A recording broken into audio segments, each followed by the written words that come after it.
So now it's time to go to the moon. Let me connect my controller. Go. All right. Hey, Tay. Graha is pondering the technological marvel you have just beheld. My apologies. I was lost in thought. The device of Alekan design, which leads me to think I was right about Fandaniel. No matter what he claims, he still has an attachment to the trappings of his past. Whether knowing this will make the path forward clearer, I cannot say, but bear it in mind. But let us turn to the task at hand. As Hydaelyn said, the flow of Aether will transport you to Mare Lamentorium. We must hope that the ally of hers can provide you with necessary assistance to restore the seal before Xenos and Fandaniel arrive to stop you. It seems we are ever a step behind, but I have faith you'll make up the difference. Know that whatever awaits, our prayers are with you. Now go, beyond the sky. Alright, we kinda gotta see what everyone else is thinking.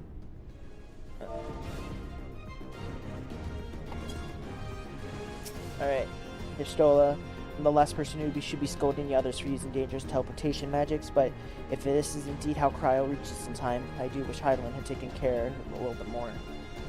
Regardless, 'tis nothing your Anjay and I can't put right. Fear not for Cryo. Go forth and return, I prithee. I have faith in you, now and always. Stand there for just a moment, please. Oh. A prayer for good luck. Now you can't possibly fail. We're moving to the rendezvous point with the remainder of the contingent. Leave everything to us here. Got no time to worry what's done. Let's go. Alright. Let's go to the moon! Travel the Mare Lamentorium.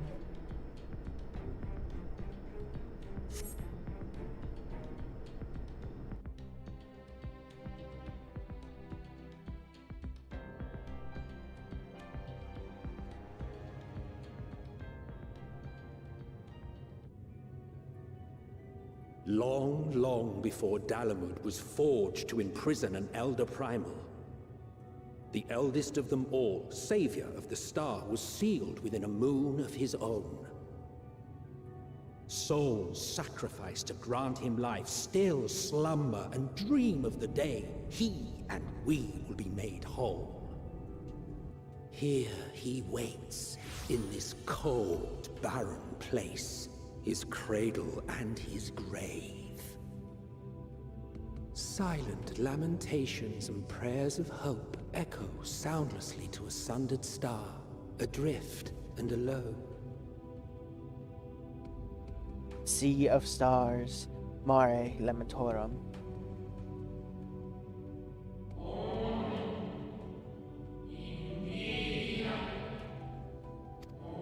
I don't understand.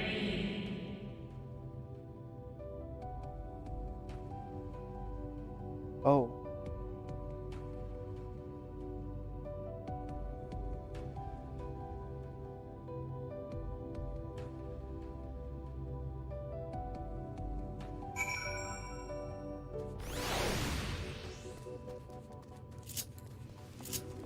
See what's up.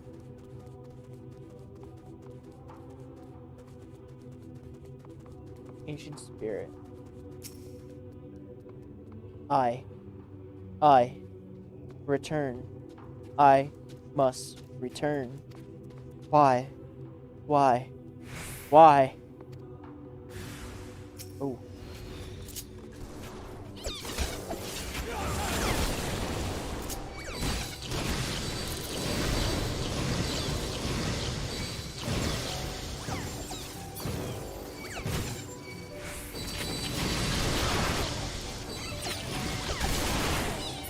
Hello, fellow machinist. Home. I want. I need.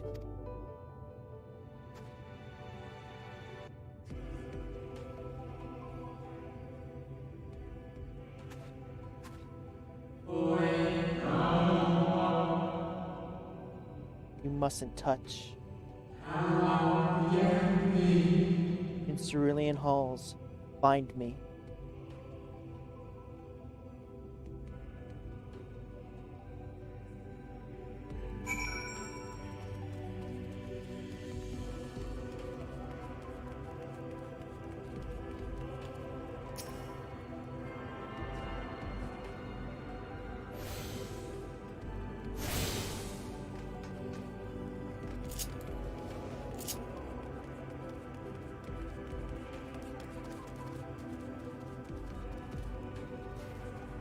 Wow. We're finally on the moon! At level 84, it's kind of sooner than I thought we'd be here, to be honest with you.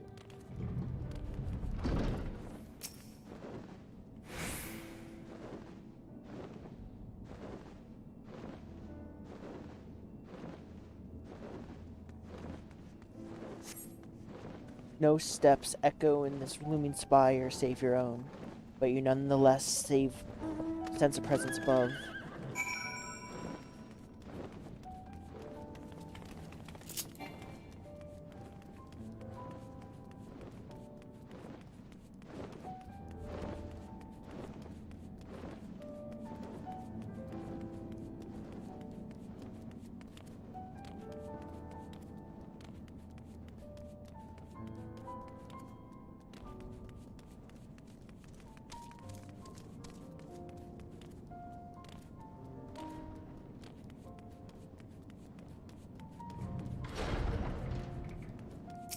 A watcher.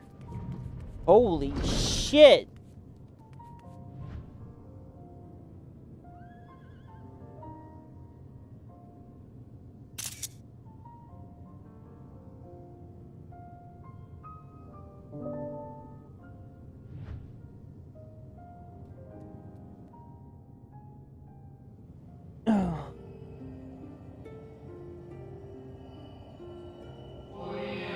Apologies, I've been preoccupied for some time.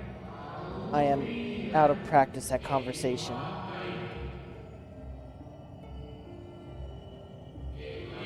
Ever since the moon was created by Hydaelyn, I have served as an integral part.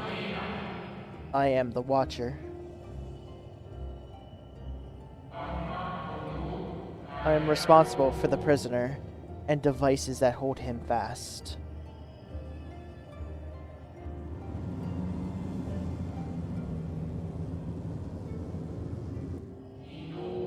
Zodiark himself, a projection of the moon's core.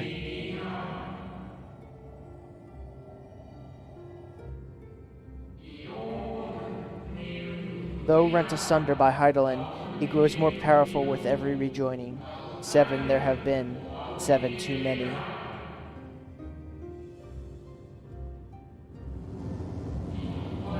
And yet, for all his servants' machinations, he remains incomplete, the fallen and beyond salvation. No attempt would be made to free Zodiark, not until he is whole once more. But someone has taken action. The shackles of him nearly shattered.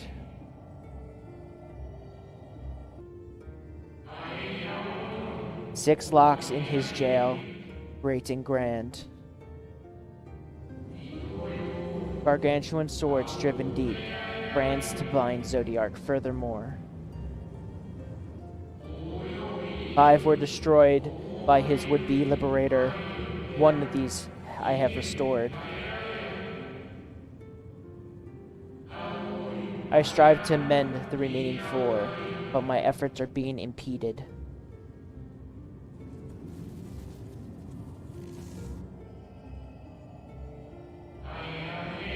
Souls sacrificed to summon Zodiark, the manifestation consequence of the waning seal.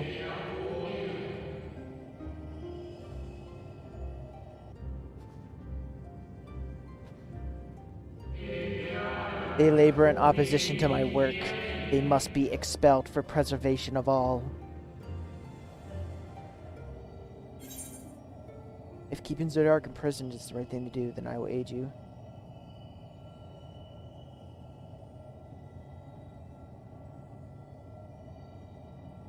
control. Oh, don't tell me my controller is dead.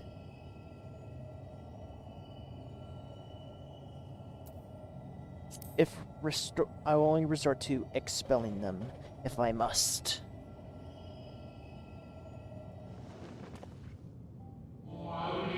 Of that, I have no doubt.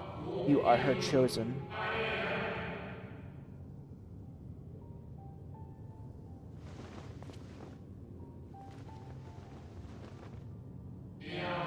I am the watcher and the jailer. I am not the judge.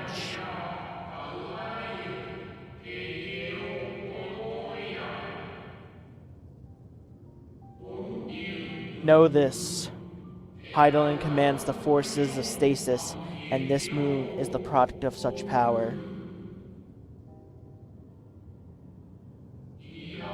So as Zodiac remains imprisoned in this place, no more sacrifices will be made in his name, nor will these souls rendered up to his name fade into oblivion.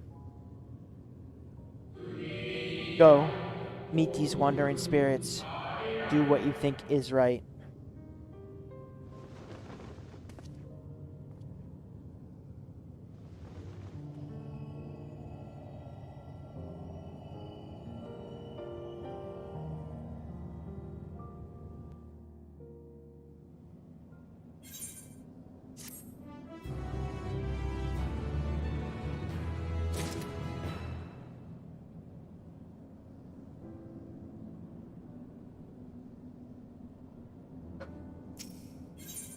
The Watcher would have a deal with the specters haunting the moon. You must confront these lost souls, but you need not expel them by might and arms. A feather touch, a firm word, simple methods, they send them away, faint echoes as they are. Wear the strength of the sentiment that drives them, however. Emotions do not fade, even with the passage of centuries. And make haste, though yet distant, unwelcomed guests draw near. Woo! Ow! Woo! Ow! Alright, faded spirit. When, how long?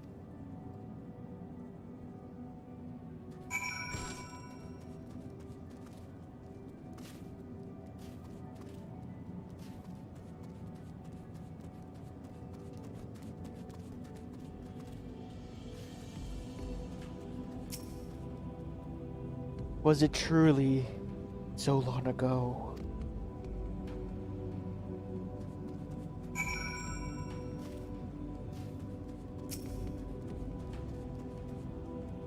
We were happy, at peace with the star.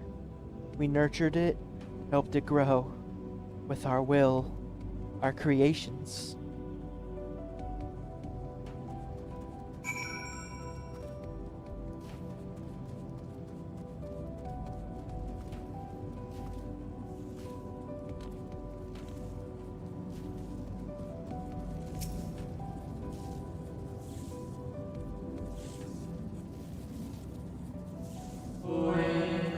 We were the star's beating heart, its life. Every soul a drop of blood flowing through its veins. To live, to learn, to create, to do better. The star flourished, and as we did. Do you remember? No? Don't skip the cutscene. Rude! Do you remember?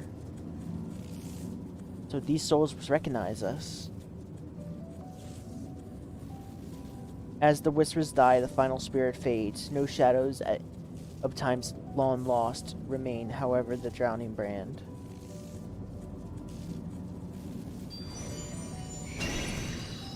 What the fuck? That's a cute-ass dog.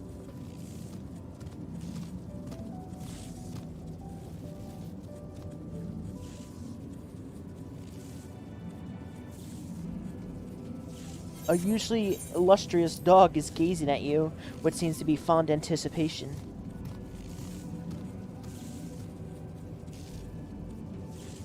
It appears to be waiting for you to follow. Follow the dog and try not to fall behind. The dog leads the way.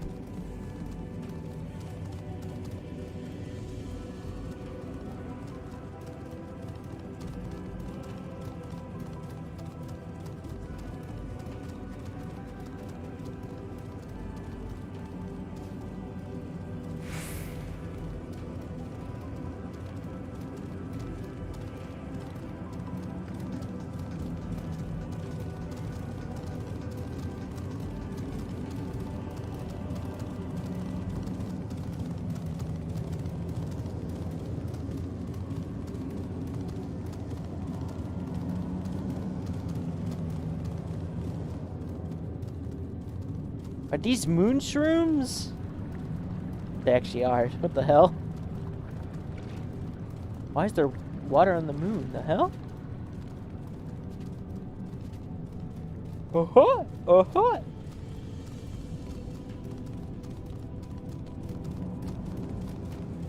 Where's this dog taking us?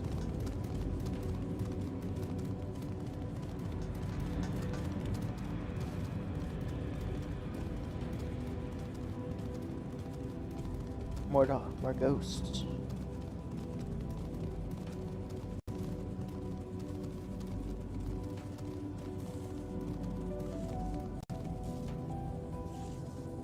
The dog silently regards that spirit that lurks near the brand.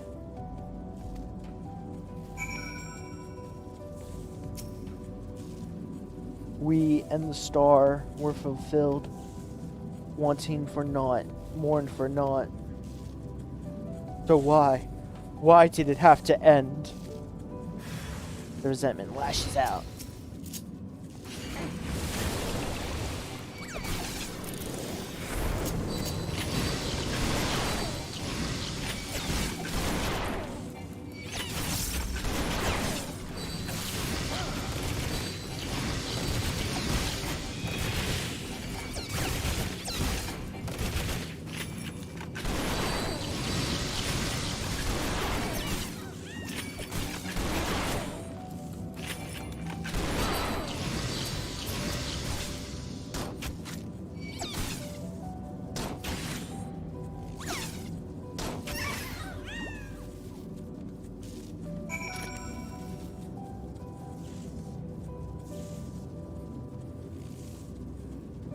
How could oh.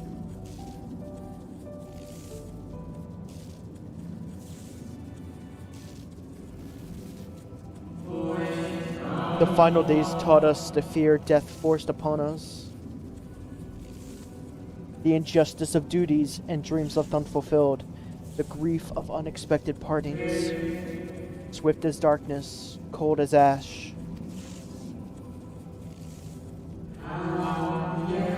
Such tragedy, yet no catharsis. Such truth, yet no consolation.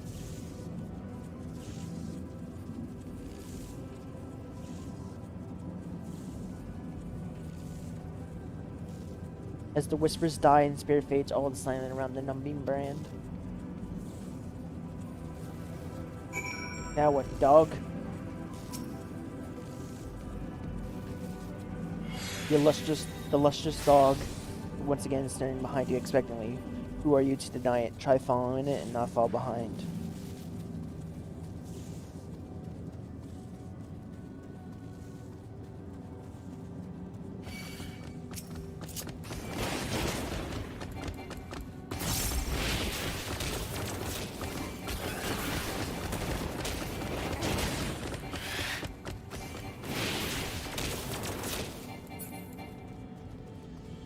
Moose Princess? Uh-oh. You're just flat out... Ouch. Oh.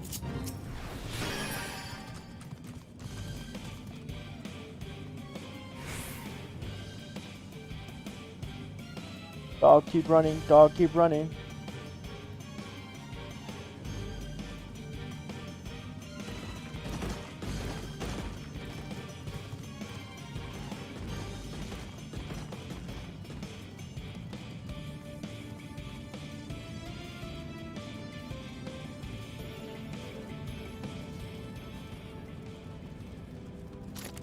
The fact that we're this close to Zodiac is crazy, though.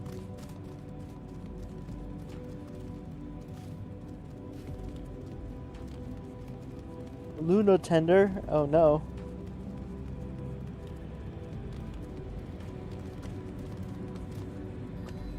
Dog silently regards the shadow lurking near the brand. Anguished spirit.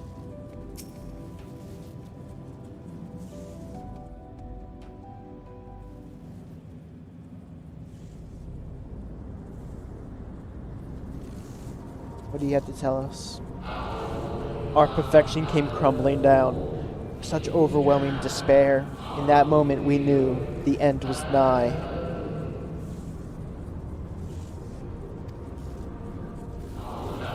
The faintest glimmer of hope remained. We gave our lives that others may live. We gave ourselves to Zodiark.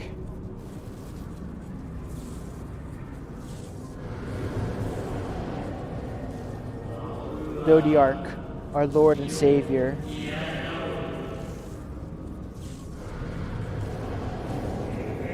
To forge our world anew.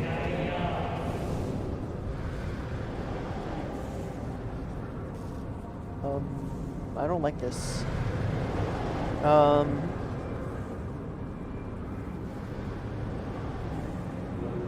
To live and love again.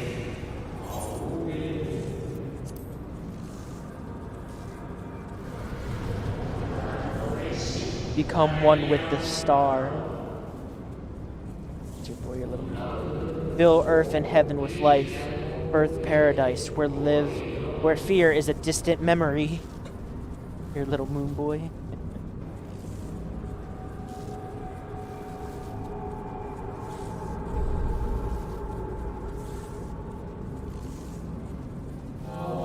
Pardon me, but would you be kind to step aside?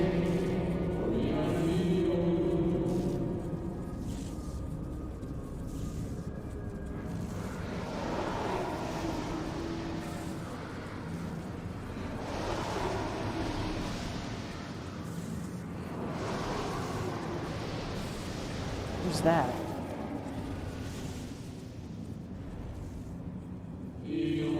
Ah, the unmistakable color, the soul of Azim. But not the friend I knew, I think. Nevertheless, you are you. Familiar spirit. So FFXIV meant for you to have it.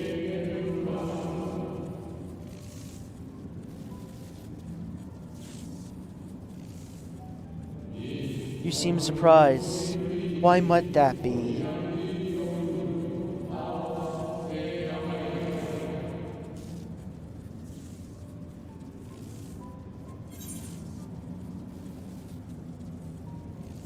We meet again, Hypholadius. Again? I do not believe I had yet the pleasure.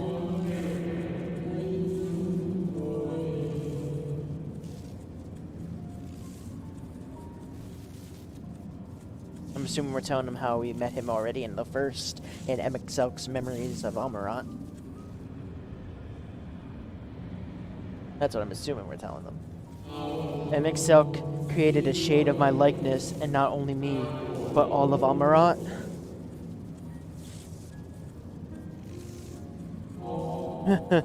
How very like him.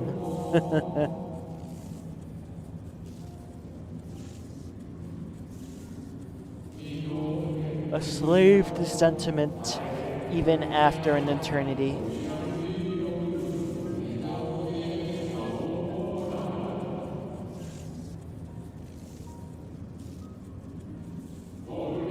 As you may have guessed, I am different from the shade you met before. No mere approximation, but the original.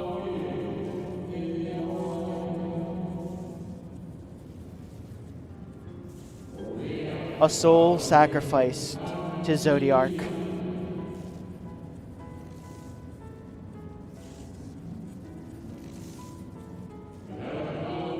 We remember in vivid detail the events leading to our purgatory.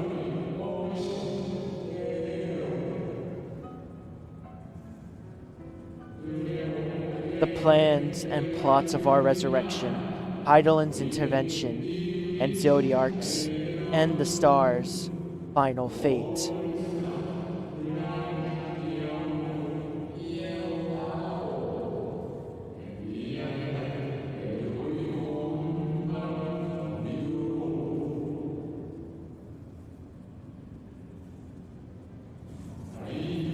And that we drifted in a waking dream, our minds steeped in fog, until you came. I do not know what you and your friends intend for Zodiark or the future of the star. Nevertheless,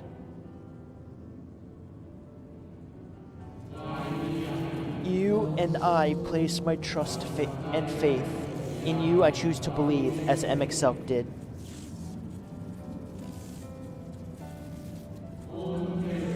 Believe in yourself, and all will be made well.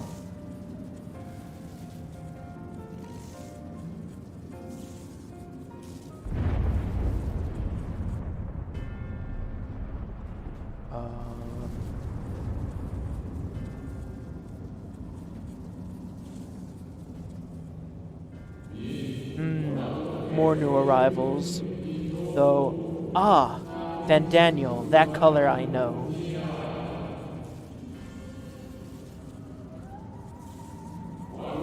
And another I do not. An unfamiliar but fearsome being.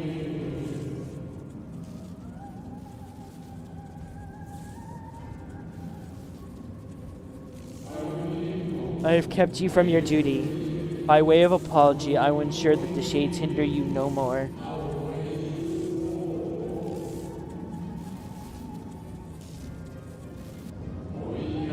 Protect the final brand.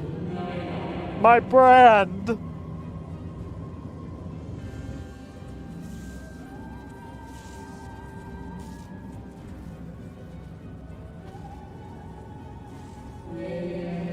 Fare you well, my new old friend.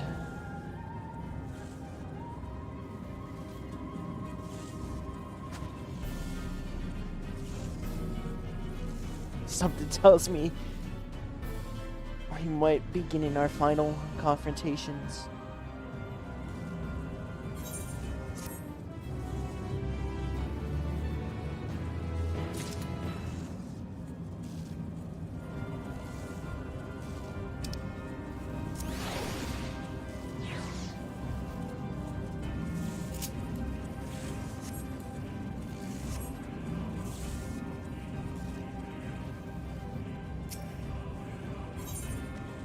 Something has raised the lustrous dog's hackles.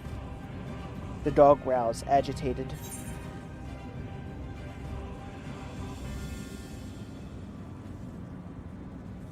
Cry havoc and let's slit the dog of war. That's you, by the way. We must protect the band. Come on, boy. The dog nudges you with its nose. You get a feeling it wants you to hop on. Ride the dog. Oh!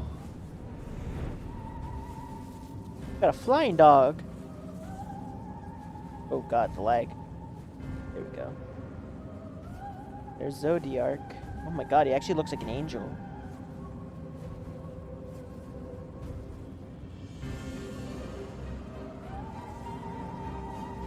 But the final brand's right here.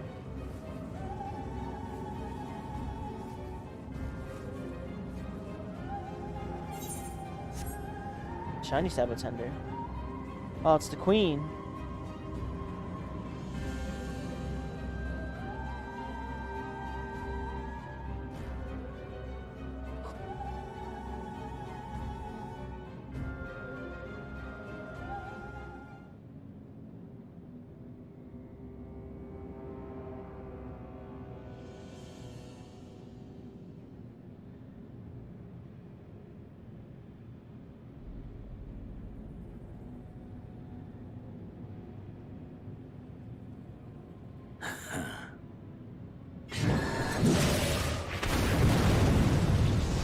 Oh.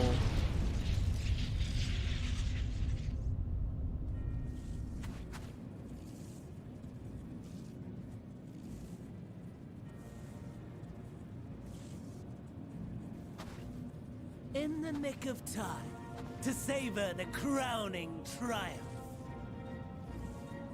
Unbound and free at last. Arise, Zodiac!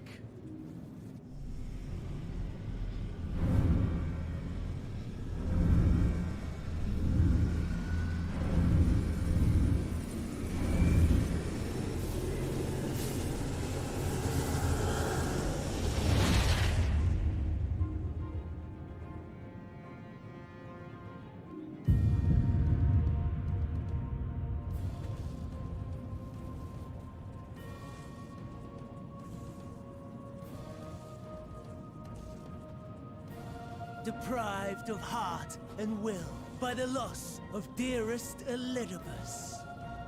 A creature of pure instinct, wanting for guidance.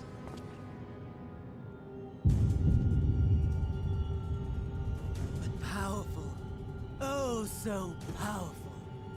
More so with every passing moment. I don't like this. Such potential, even in this incomplete state. Still the savior who delivered a world from certain doom. So, here we stand. You know my intent. Consume the god, then the world. Stoke your fury to a raging inferno, and dance among the ashes. Or perhaps you would face me here and now. A lesser but welcome amusement.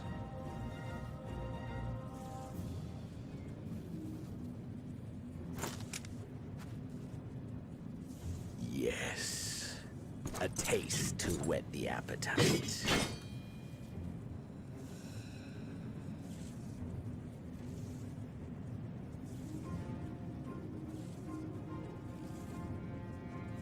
Sorry to spoil the moment, but might I ask that you postpone the slaughter until I've said my piece?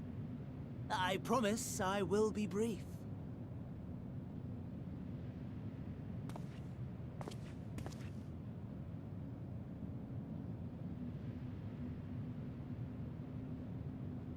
Do you remember when I told you that I wanted to die and take everyone with me?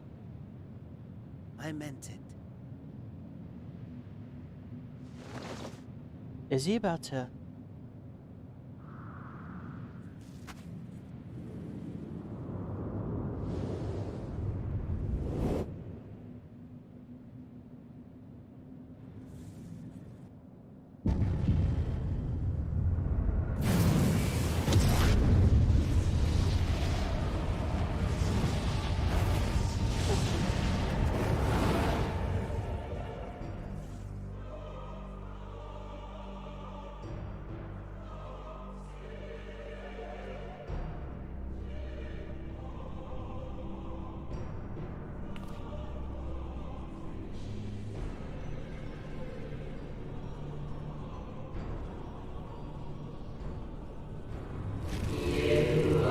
We are the savior.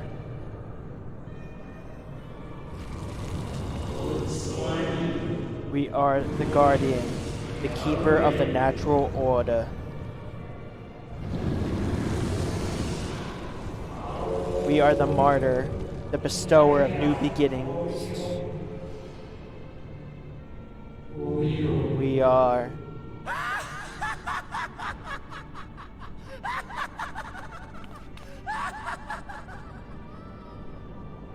Such lofty aspirations.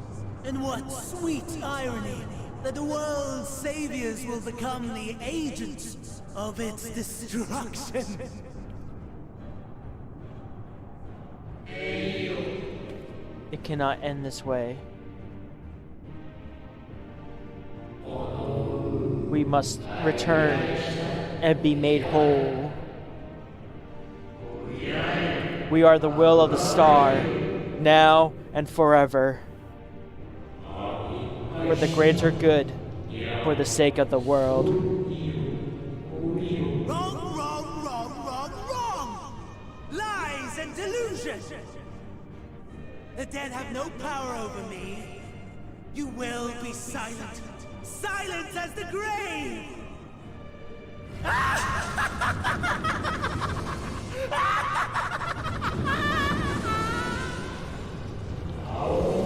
No more. We beg of you. The star must endure.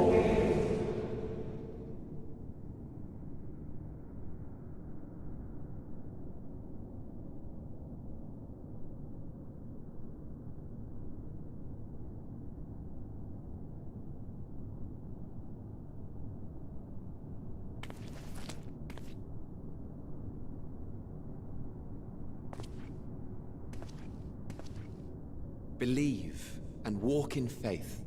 Let the light of your soul shine for all to see. Not quite the outcome you'd imagined, but a fitting one nonetheless. Don't you think so, Hades?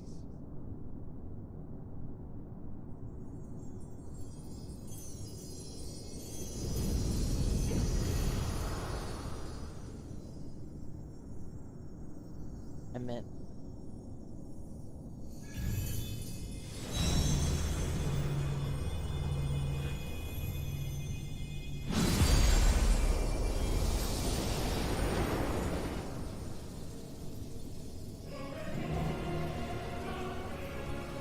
Oh. All I craved and more.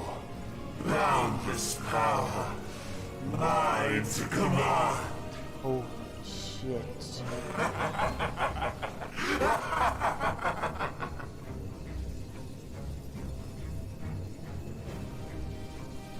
I had intended to pit my fractured divinity against Xenos. But a more tempting option presents itself. The greatest obstacle to my ambition. You will trouble me no longer.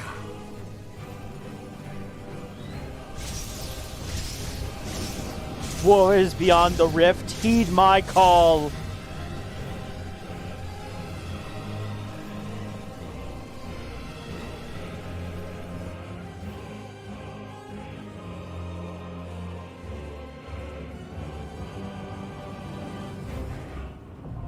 The dark inside is now accessible. Holy shit.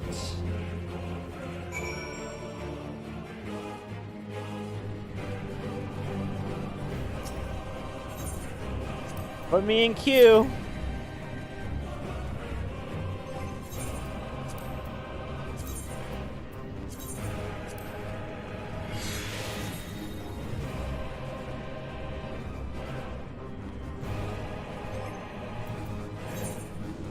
While we're waiting for people.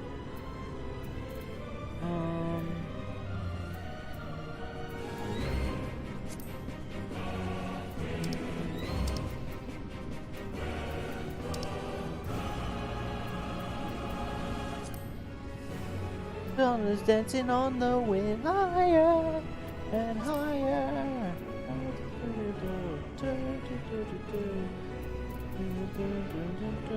We carry on. The fountain dancing on the wind higher.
I'm gonna pause the recording until.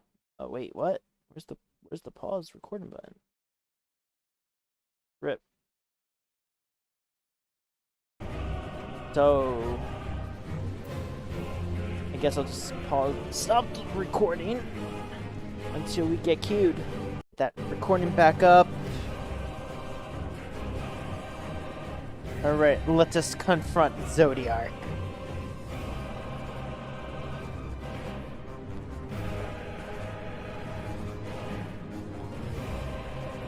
Gucci for now.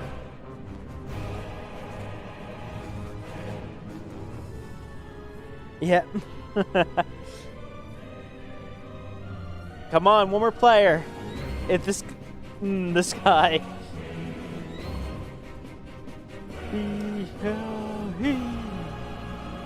Dude, oh, here we go. Dancing on the wind, higher and higher. All right, let's see this. Show me what you got, Zodiac.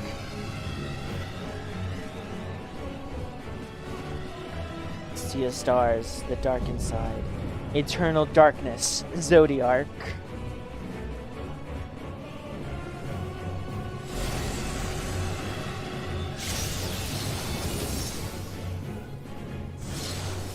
Establishing connection.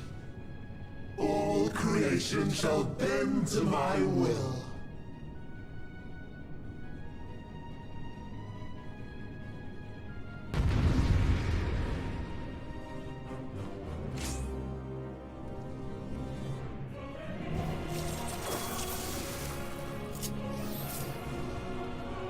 I don't know what to do with my extra charge of.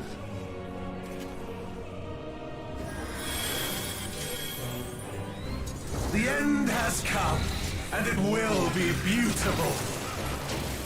Oh my god, why am I dropping frames?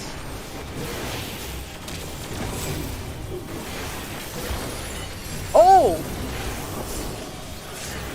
The marvels of Sirius were the playthings.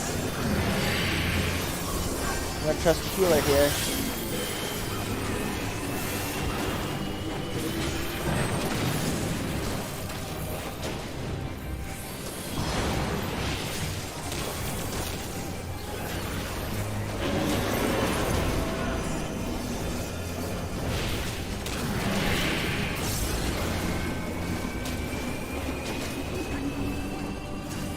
Ooh.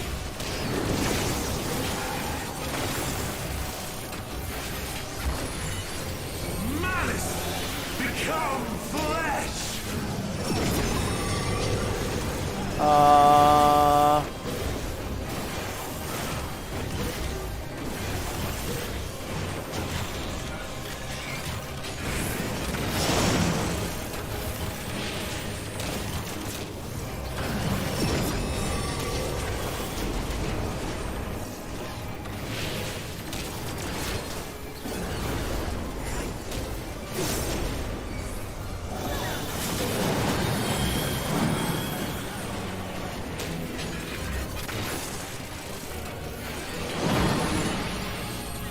Will you live to see the end?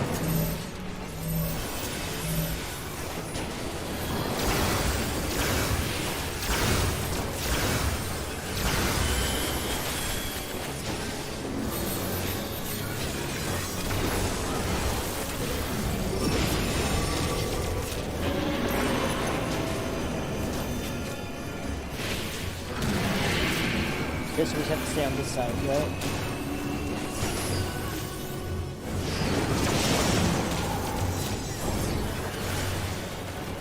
Soon my hold over Zodiac shall be complete!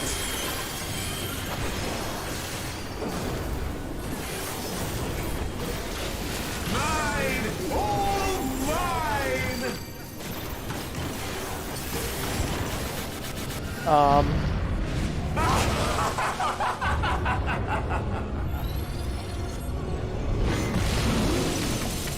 Oh.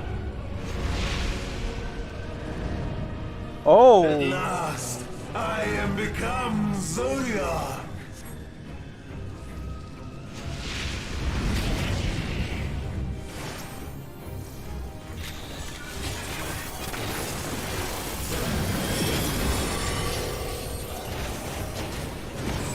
The natural order overturned!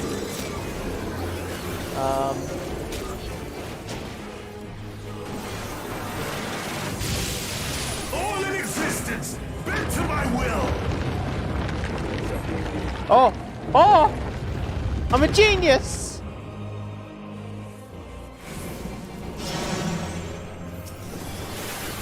My life's work, My masterpiece!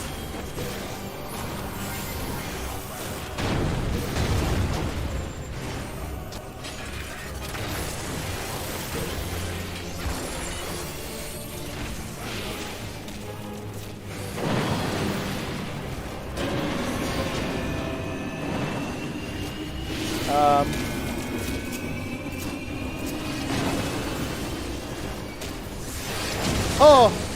How I've waited for this day! Get me up! Get me up! No! Put me back down! Put me back down!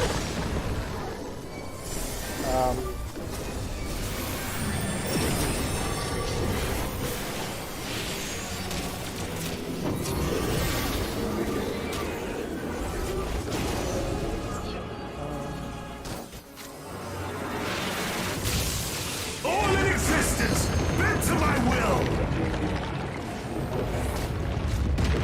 Oh.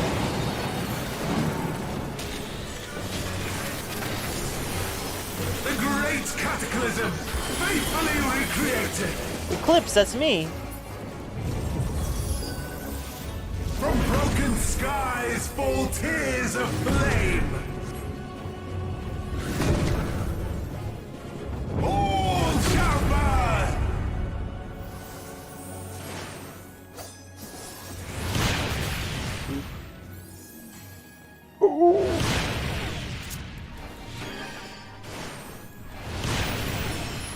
Will you live to see the end? Nope.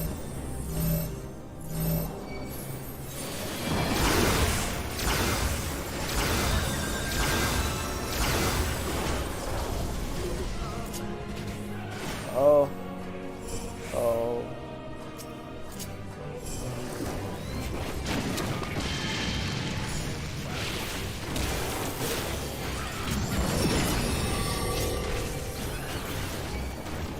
Okay, yeah. we were done that run.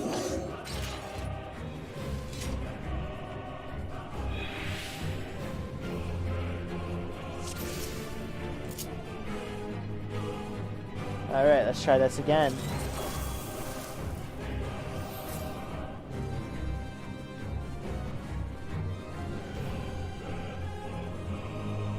The end has come, and it will be beautiful.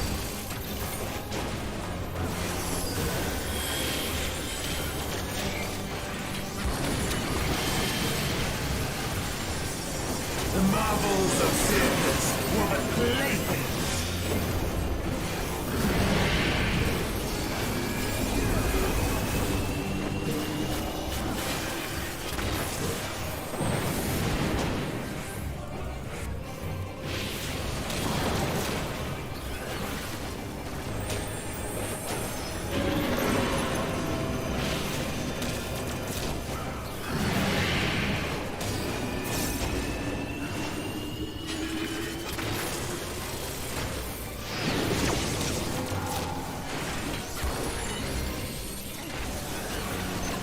Malice become flesh!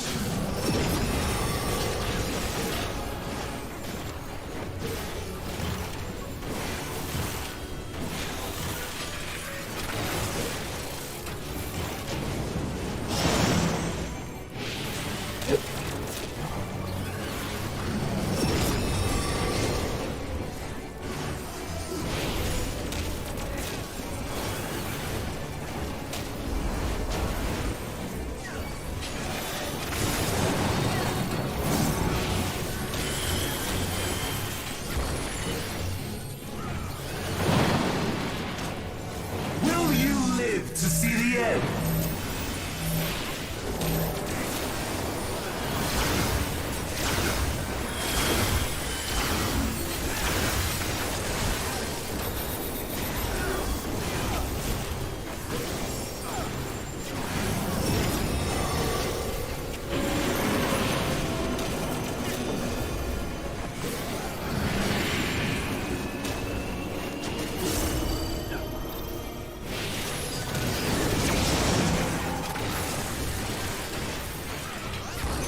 Soon my hold over Zodiac shall be complete!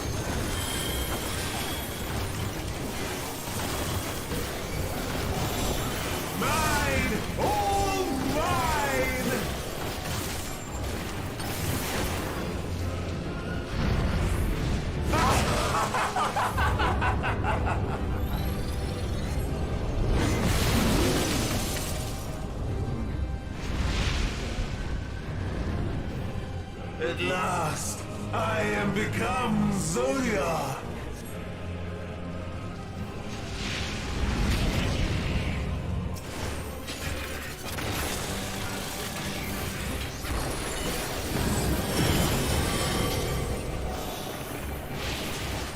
The natural order overturned. I'll trust you. All in existence, bent to my will.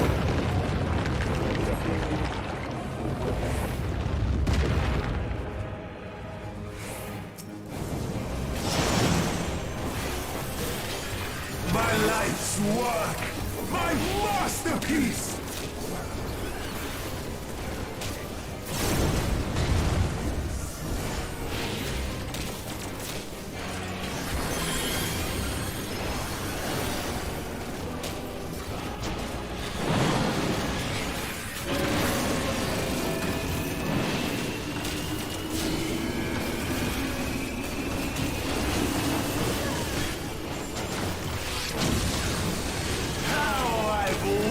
For this day.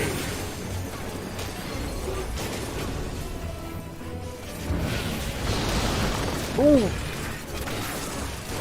That tank.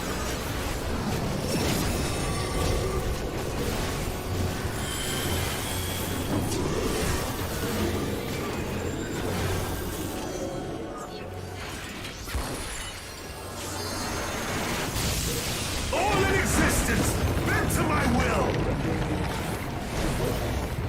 Am I out? Yeah.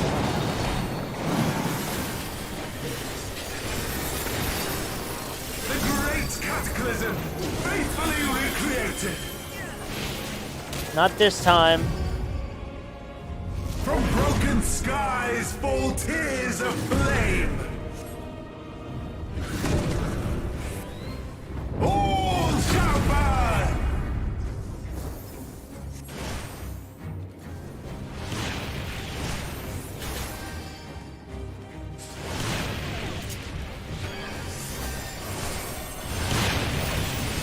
Will you live to see the end? Good question. Are we? Oh!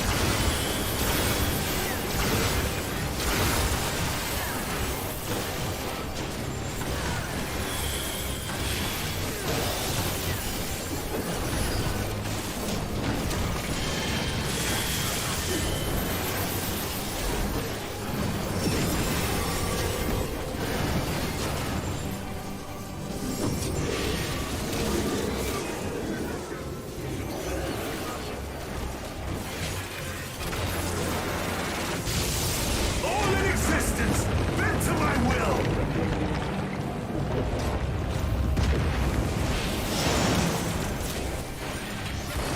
Will you live to see the end? I can't mitigate this for everybody. Up to you, dealers.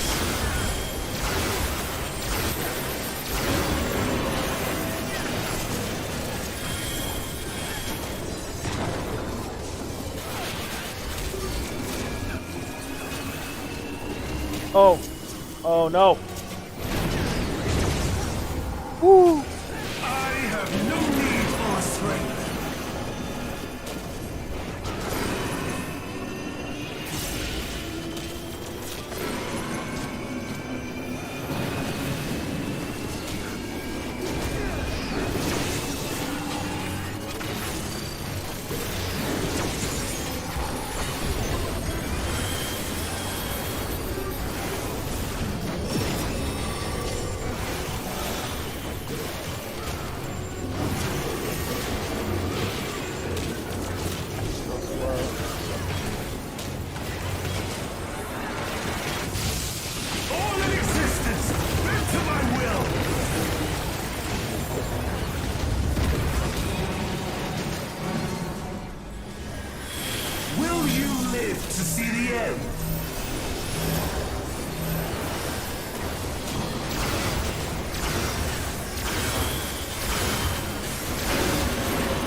Oh no.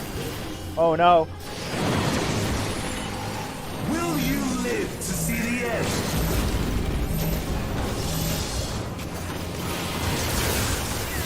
Get him, ninja! Uh-oh. Other side, other side, other side, other side, other side.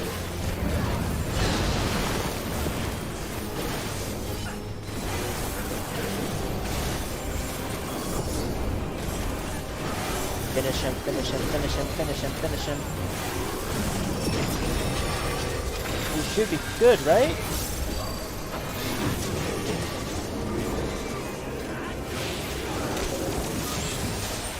Woo! Is this the limit of your power? Is this how it ends?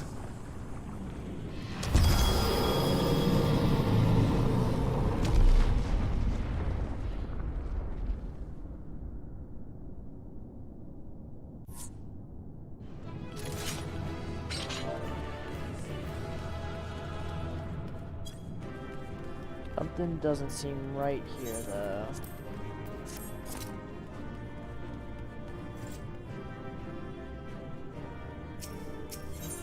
Let's go.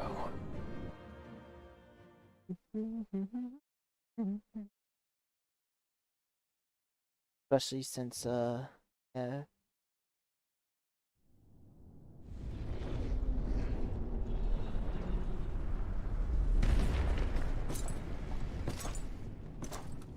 Oh.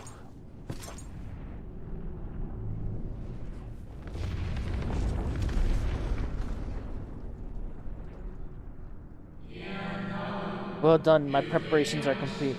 I stand ready to seal Zodiac once more. Withdraw now from that place. The teleporter will deliver you to safety.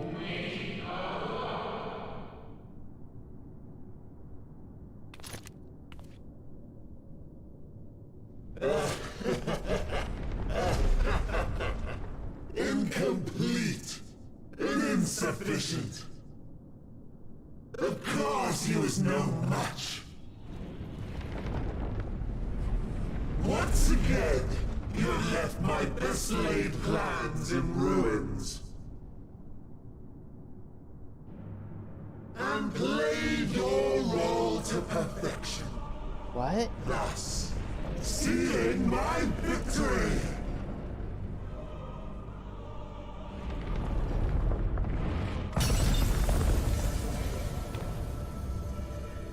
From the first, all I wanted was for you to kill Zodiac. 'Twas but one of many methods to achieve the desired effect. 'Twould have been the same had Xenos died in my place. But what better and more satisfying way to ensure success than to take control myself? My sole regret is that you live to tell the tale. Even so, I have fulfilled my heart's desire.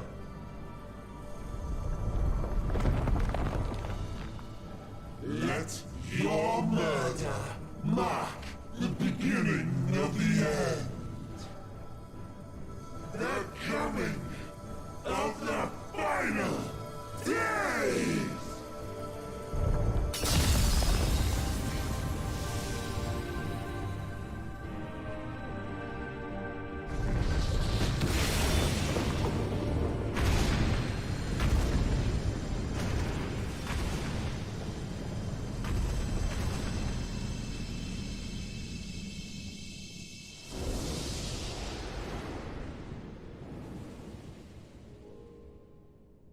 How quickly strength fades, and blood cools.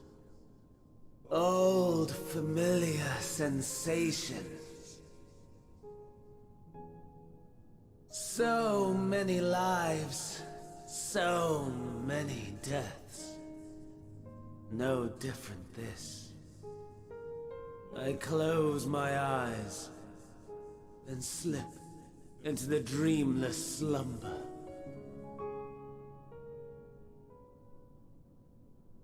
A tired song and dance. Routine. Always I wake. But not this time. Nothing left unsaid. Nothing left undone. Inherit my hell. I intone with glee. The man I was would weep for what I have become.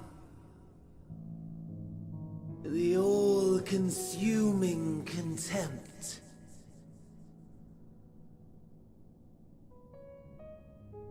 But I've the wisdom of 10 millennia to justify my answer to the question. No value in their existence. Not a whit. For all that I looked. None that I did see. A final chance, then, for Heidelin and her faithful. In Cataclysm, prove me wrong. I snare. All shall return to nothingness, as was your will, Emperor Sunday. I, the star, and every living being, consigned to your oblivion.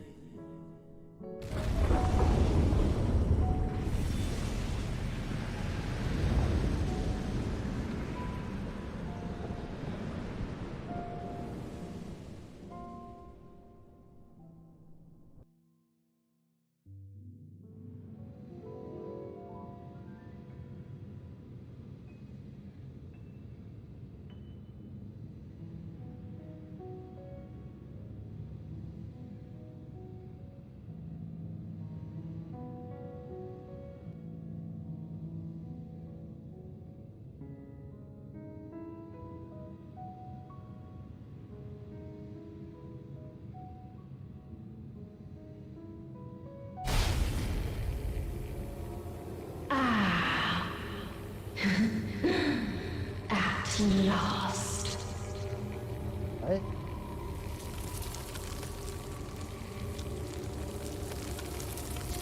What the fuck?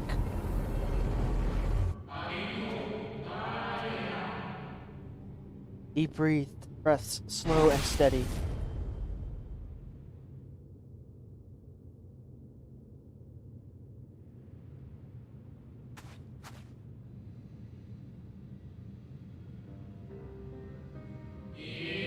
You saw it too, yes?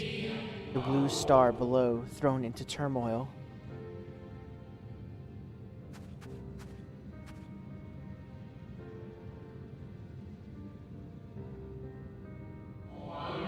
That was no illusion. All was truth.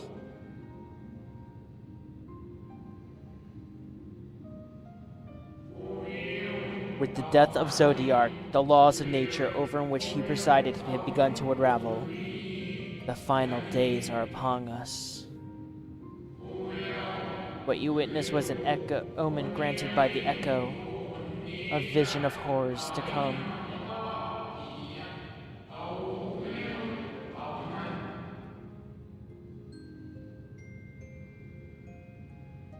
So we just brought about the apocalypse.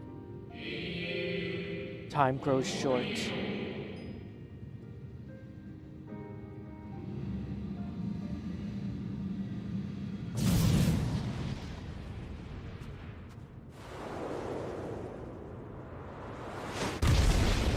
He wants our showdown now?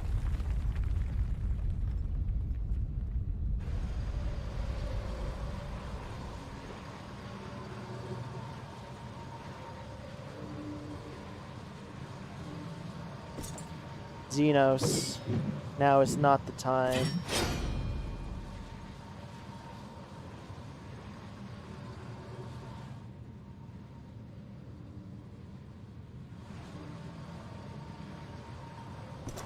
No. I'll find no fulfillment in a contest with you this day.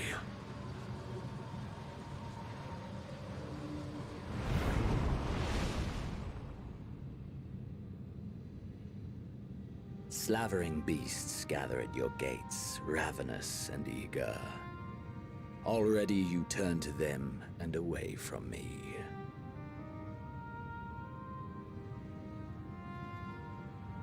I must go forth once more in search of power far beyond the might of Shinryu. Power to make your heart run over with rage. For the eldest of primals was a betrayal of promise. A pathetic creature incapable of inspiring true despair. That's what I crave. Pure, unadulterated despair. Okay, Monokuma.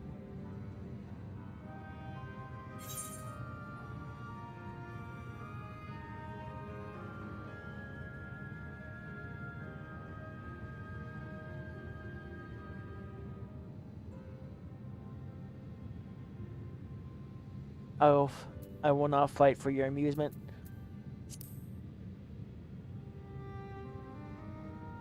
Hope will win the day.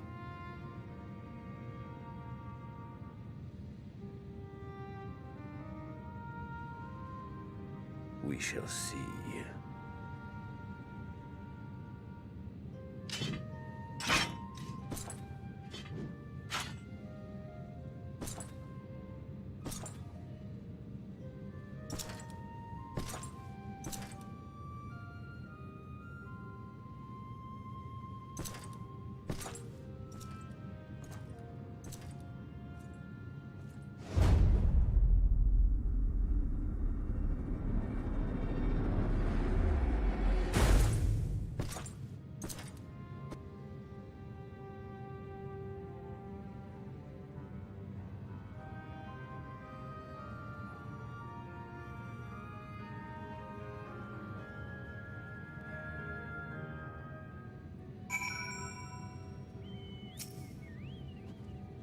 I sense his presence on the moon no longer.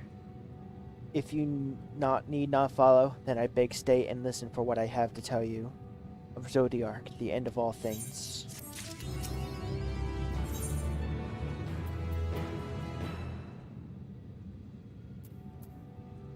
The Watcher would...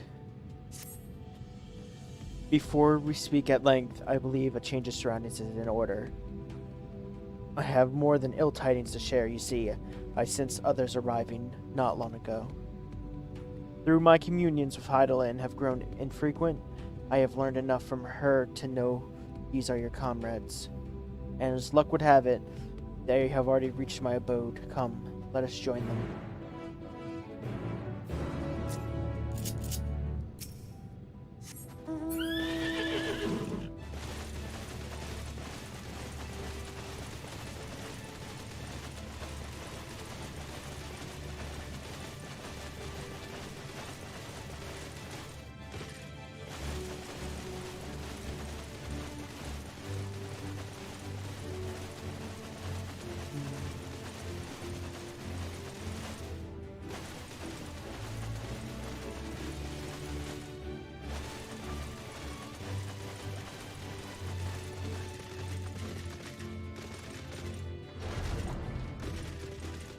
Okay, one is here.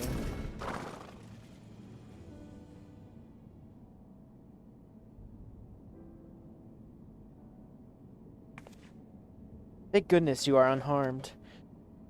We did what we could to subdue the temper before making our way here. Not without casualties, unfortunately.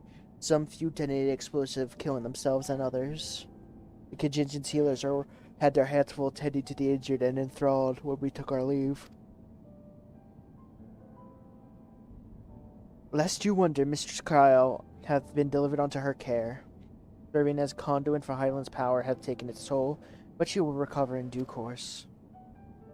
As for Alphanode and Alisaie, they insist on remaining in Garland mode while we three rush to your aid. It appears, however, the matters have already here come to a conclusion.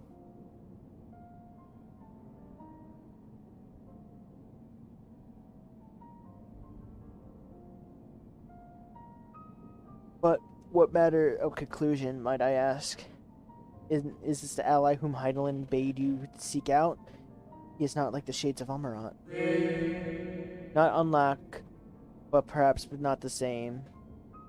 I am created by Hydaelyn. Together with this place, I have ever my duty to keep vigil over Zodiark, or rather, it was my duty. We killed Zodiark. Van Daniel's also dead.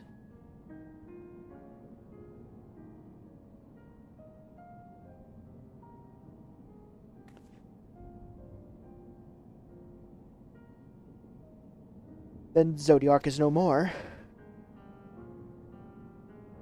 And not without consequence.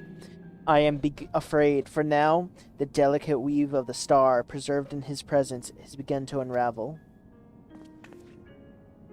Are you alright? My attempts to forestall Zodiark's release has all but extinguished my strength. Oh, exhausted, whoops. If you might allow me to rest a short while, I could share with you all I can. Please do not need to exert yourself on our account. These crystals contain records of your time here, yes? May we peruse them while we wait? By all means, if you'd like to review them chronologically, I suggest to begin at those on the upper floor. I shall leave that to you, Eclipse, while I see what has been gleaned on these crystals on the lower levels.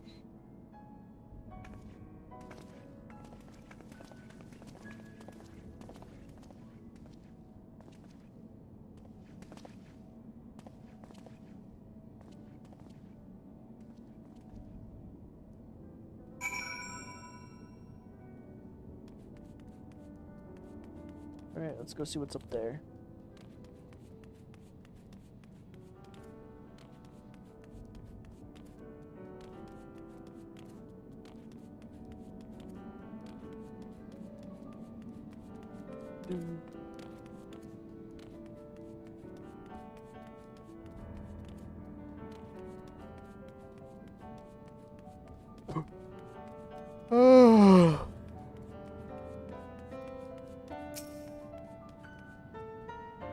The glowing crystal.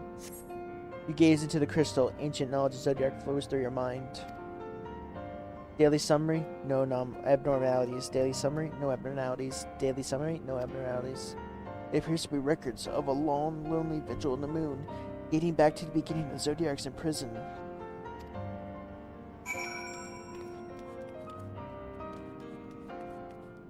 Oh shit!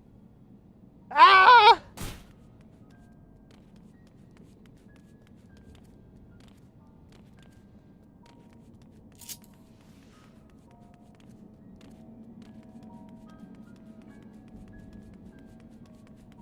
Try that again.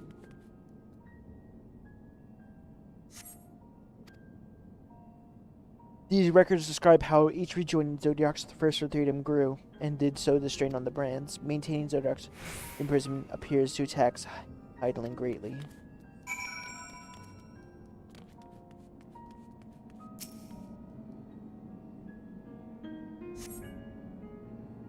As you gaze into the crystal, knowledge of the past rejoining flows through your mind.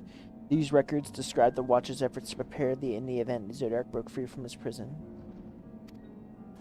The record goes on to describe maintenance carried out regularly on with the Leporites, though it's not clear who or what they are.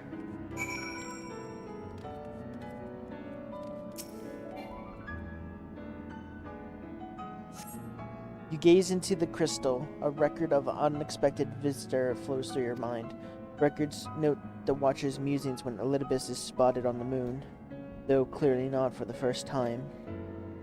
It is clear that he and his brethren are keen interest in freeing Zodiark from his prison, and yet has made no attempt to destroy the brands. Perhaps they prefer he remain hidden from mortal eyes until the final rejoining. Perhaps they realize they would never dare bring harm to Zodiac for as long as he remains in prison.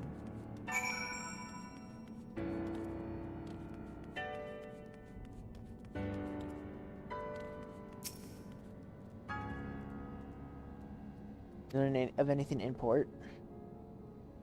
We tell it, Lestola, everything that was important.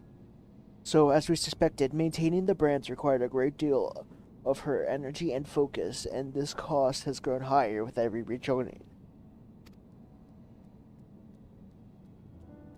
That will explain why contact with her has become rather infrequent since the 7th Umbral Calamity.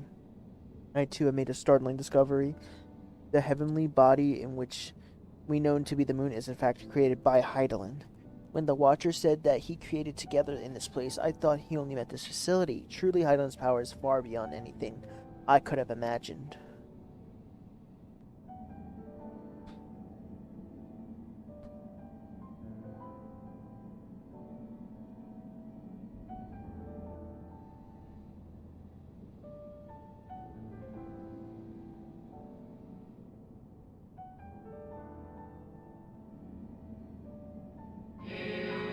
I thank you for affording me this short reprieve. Whoops. Is this fully voiced?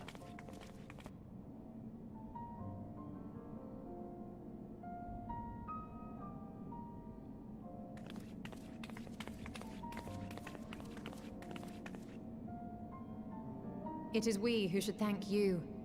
The records stored here are nothing short of extraordinary.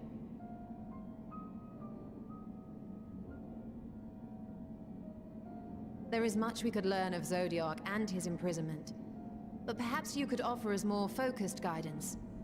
Pray, tell us of the calamity that came before and comes now again.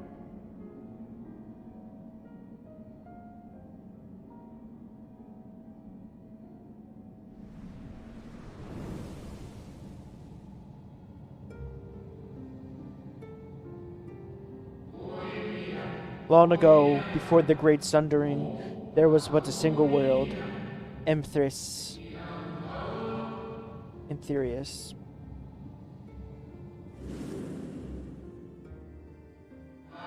One day, from within the earth, a terrible cry issued forth, affecting profane change in all matters of life.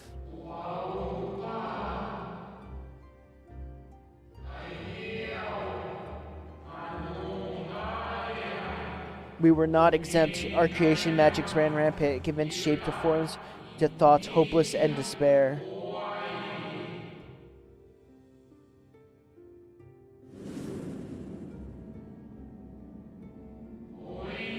At first, the phenomena was limited to a single region. But quickly, so very quickly, it spread and engulfed the whole star. Were the ancients ever able to deduce its source?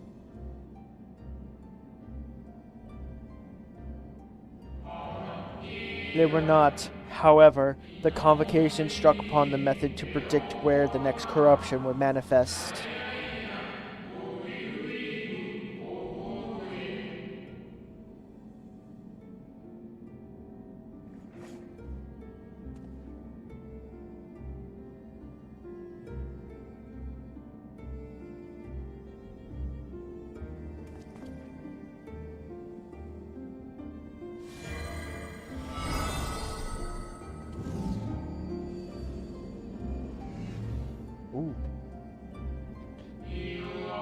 The etheric energies which flow through all creation in forms of various currents.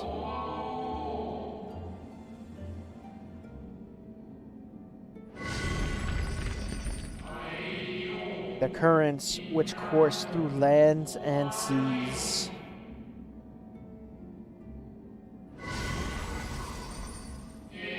Those which flow through the very air.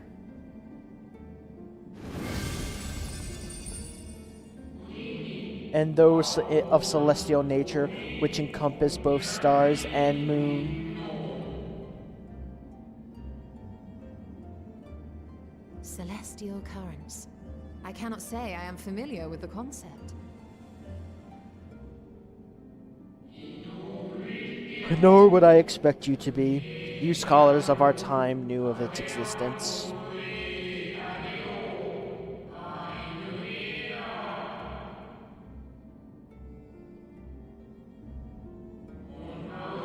Their invaluable knowledge helped us to better understand the nature of the calamity.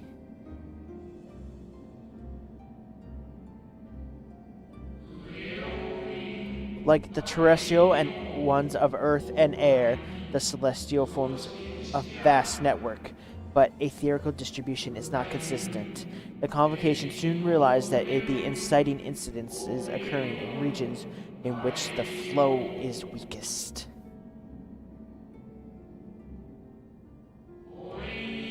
Correlation without clear cause, ultimately, nonetheless, on a closer study, a stagnancy of aether is observed in nearby currents.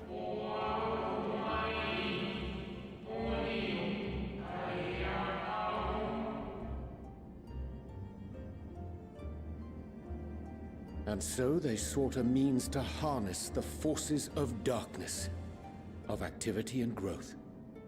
Thus was Zodiac conceived. No less a power than a god's could set right the laws of nature and quicken the flow of ether within the star.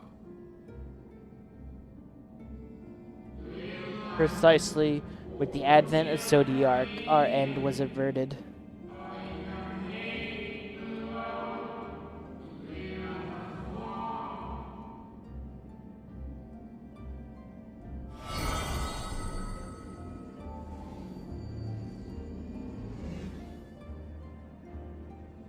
Emmett Selk claimed that those who summoned Hydaelyn did so because they saw Zodiac's power as a threat.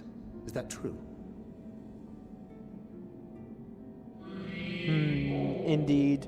There was a faction opposed to Zodiac's creation, but their aim was never to unmake him.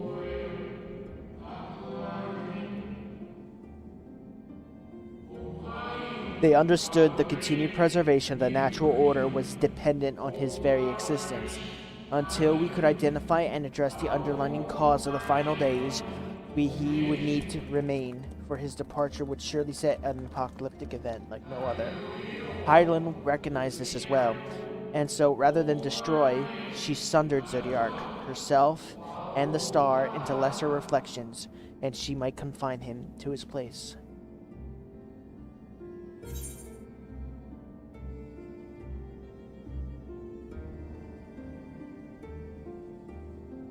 What she told me of the etherical sea's falls, could have sworn she beseeched me to banish the darkness.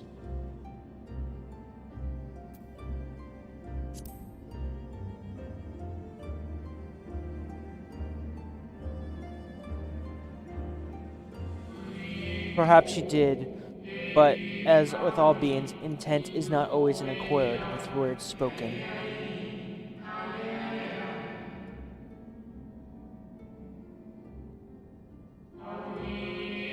Hydaelyn and Zodiac are both constructs of man, approximations and perfections limited by our own imperfections.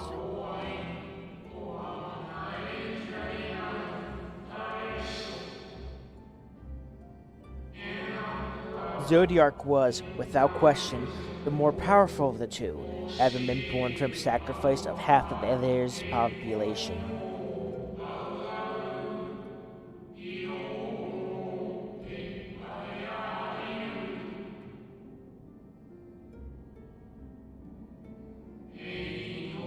Thus wasn't necessary for Hydaelyn to commit herself wholly to his defeat. Still, no more effort was needed to confine him.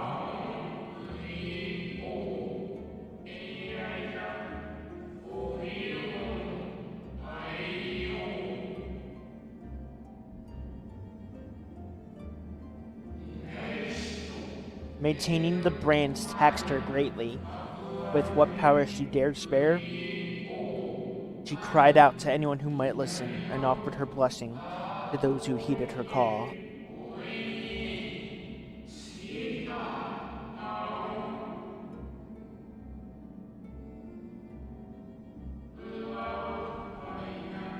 Though it was likely within her power to do so, I believe, she did not wish to speak of Aetheris or her history.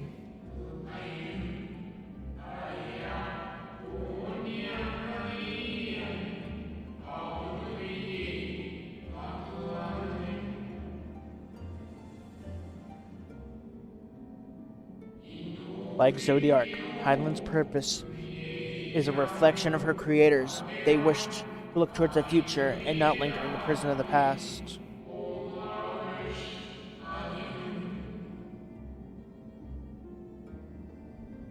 The Ascians set in motion 7 rejoinings before we came to oppose them. How many more worlds would have been lost had we not placed our faith in her? How many more souls living in the present would have been snuffed out for the sake of those long dead?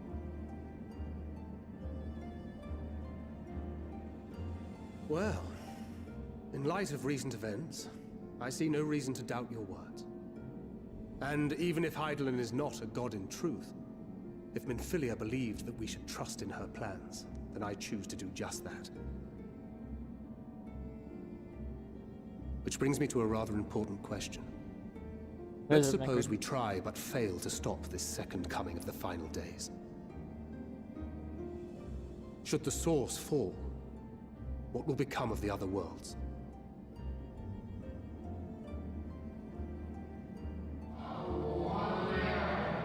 The nomenclature is no fitting than you know.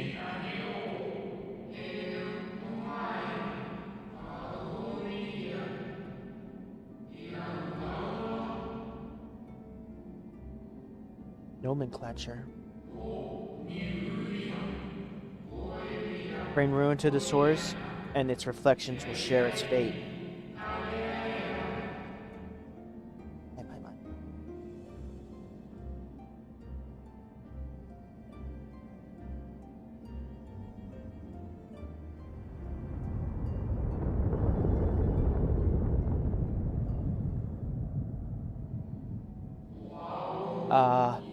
It is ready.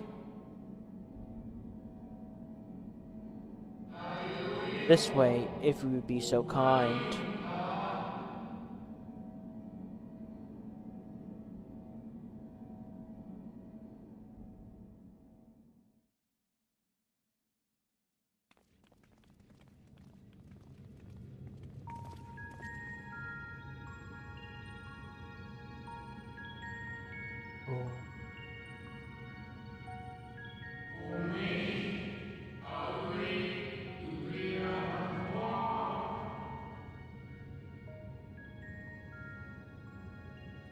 Yes, but what is it?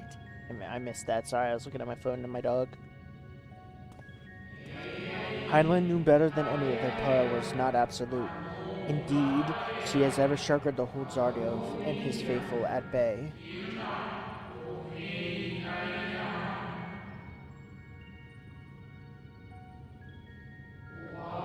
She feared the worst, so made preparations. In the event of his demise, there would be a contingency.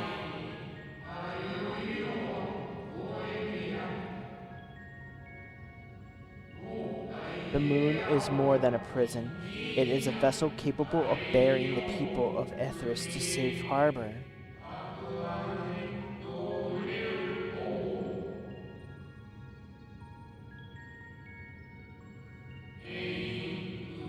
You need not to go as far to find its pilots. In fact, I will be happy to take you to them.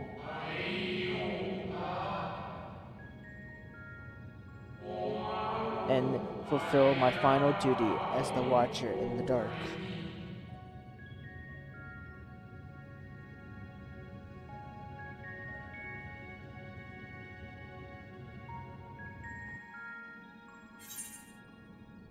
I know you're complaining.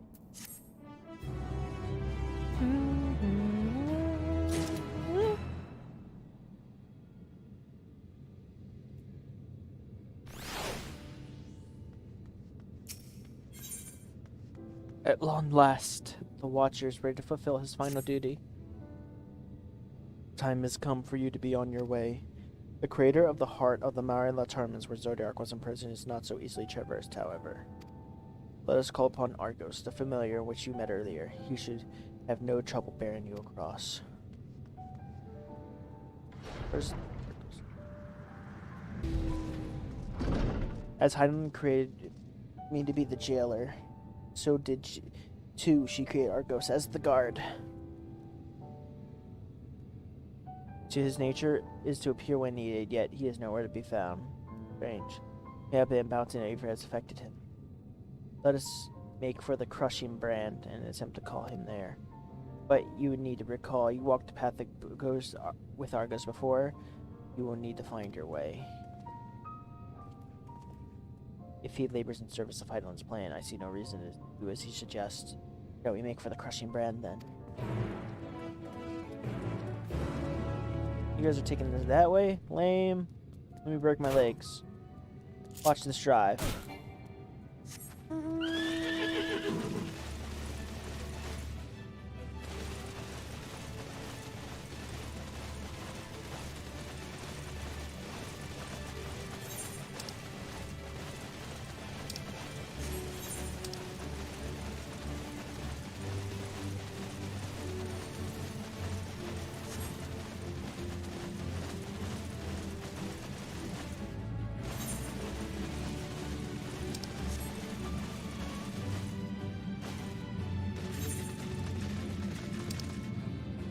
Which one's the crushing brand?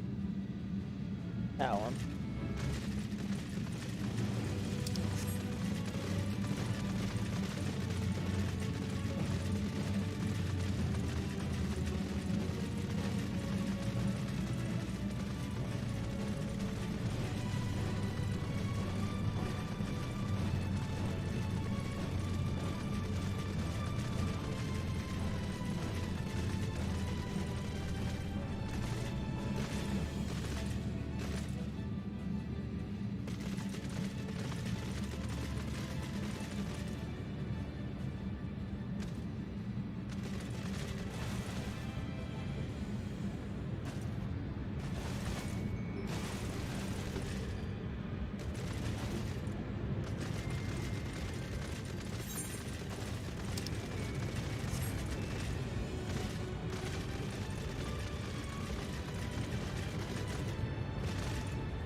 The place we seek is just ahead, at the Colosseroi.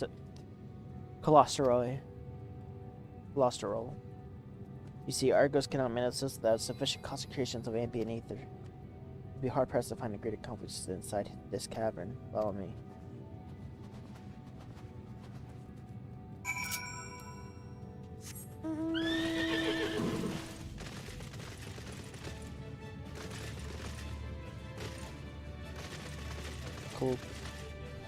Cholesterol.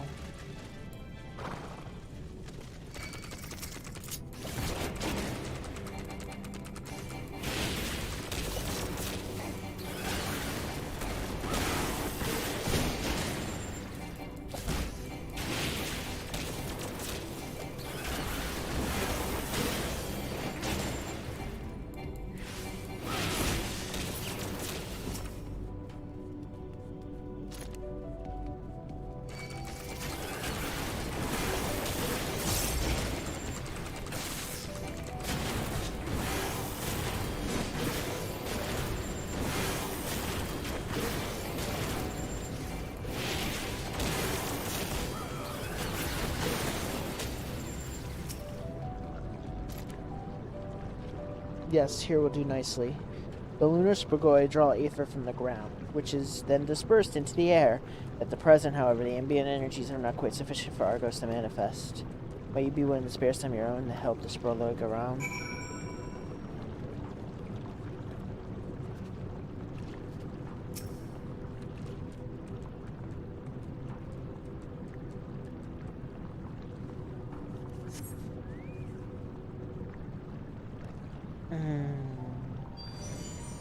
Oh. Argo.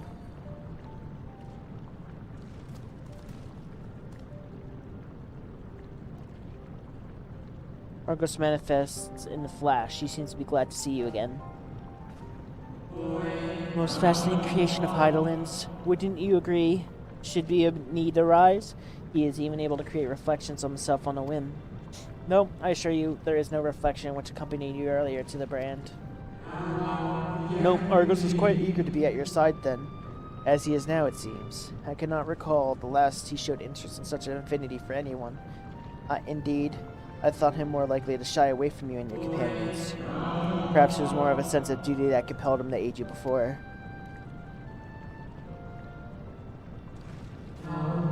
As for your companions...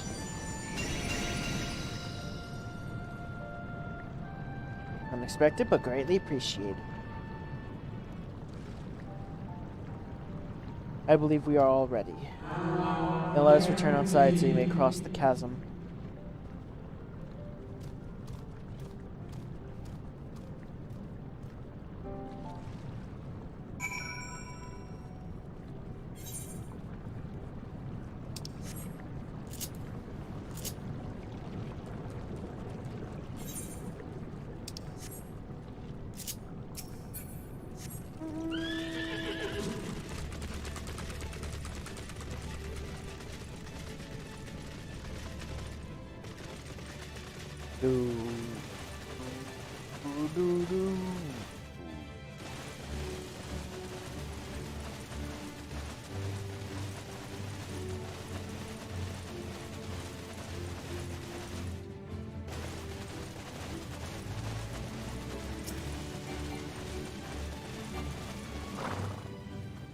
Your destination is the creature structure with the Cradle of Darkness. But climb on Argo's back and he'll take care of the rest. Once you arrive, you need not take long to find the ship's crew. The facility is designed to rouse them from their slumber in the event of Zodiac's destruction. Heed their counsel. Together you may guide the star and its people to a kinder fate. This is where we part ways, but know that I shall be ever watching and praying for success. Our allies' assurances notwithstanding, we cannot be certain what awaits us on the other side, so perhaps it would be best if we did not all go at once. I propose 2 of us cross first while Thankernary and Jay will wait here. Alright, let's go. Onward!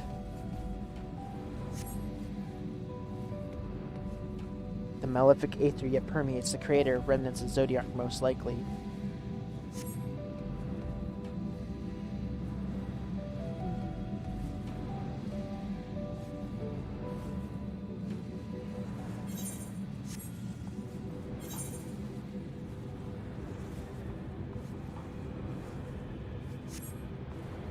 Just a little further. Ooh. A QB. Oh.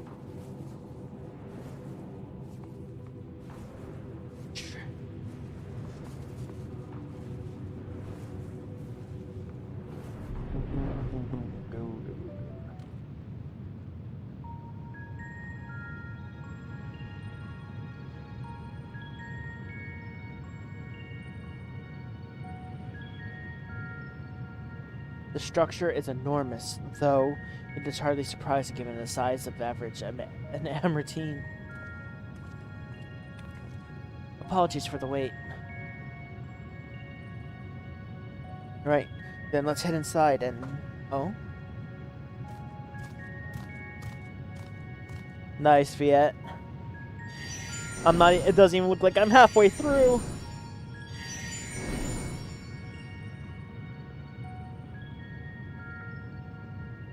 Most intriguing, by which he conserveth energy, mayhap. Aw, I can't wait. Well, I certainly wouldn't want him to blink out of existence on our account, helpful as he's been. Thank you, Argos. We'll take things from here. If Argos is to remain without, let us not keep him waiting over long.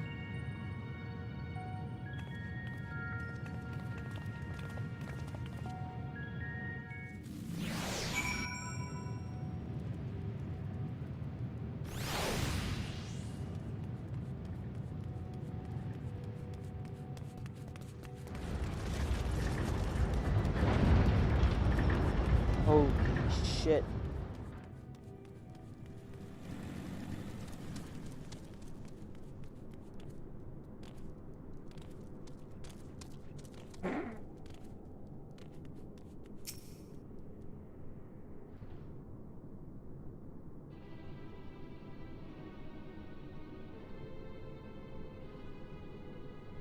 I got a long ways to go.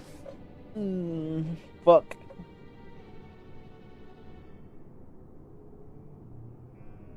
Our moonship pilot should be around here somewhere. Is that right? Our moonship.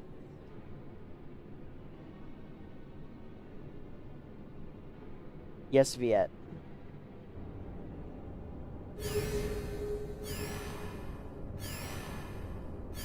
Oh. It's gonna go down so hard for you. Oh.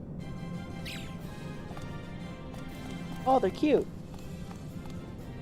This is obviously Tay's favorite beast tribe.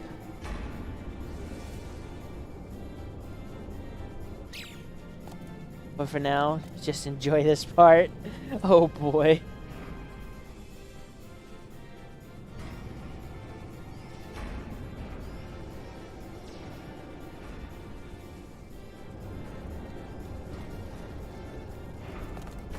Oh.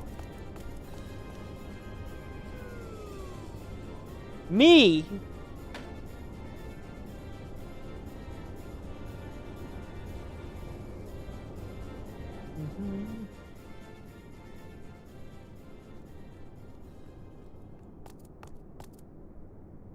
Look lively, everyone! I know, this 1243rd inspection is a mite ahead of schedule, but it is of the utmost importance, for Zodiac, alas, is no more.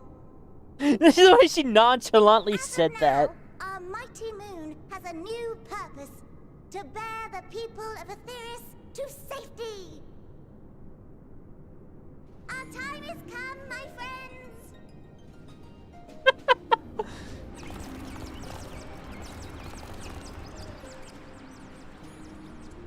We must be swifter than swift. There is much to do before our guests arrive. I expect your workstations to be immaculate, and don't forget to relay our signal to Aetheris. I don't know, Viet. She skipped cutscenes. No? Maybe so? No? Then hop to it! Oh, never mind.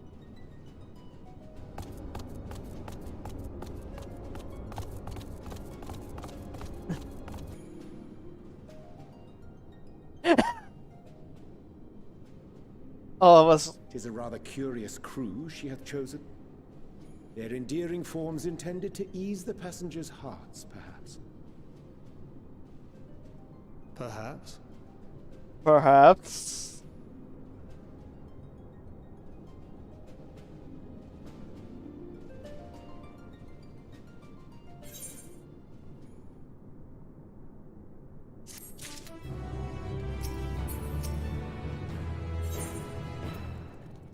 What are they yelling about?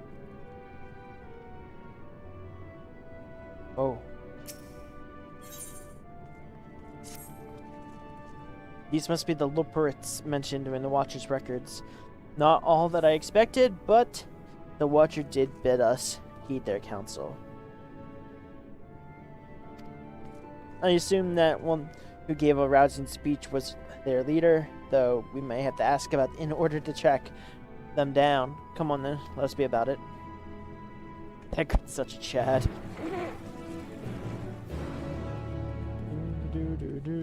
Break my ankles!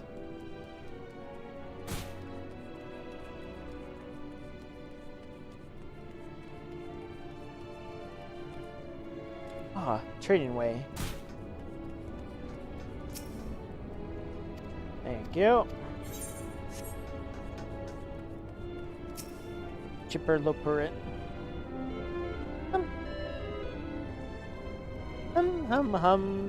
Oh, whoops. I'm in charge of the construction and maintenance of the atmospheric circulation system. Only the crispest, cleanest air for the people of Angeris, and that's a promise.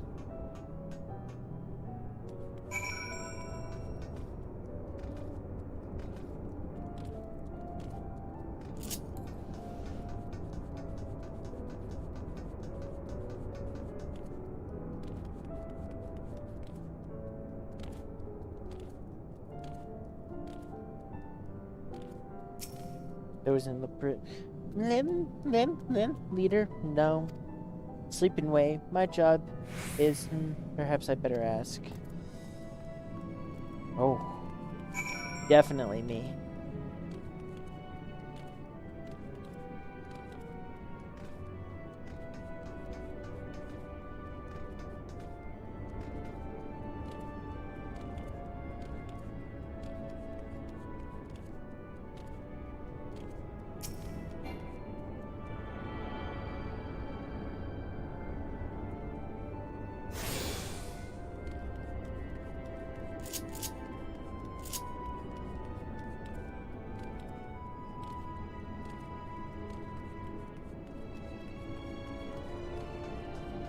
Woo!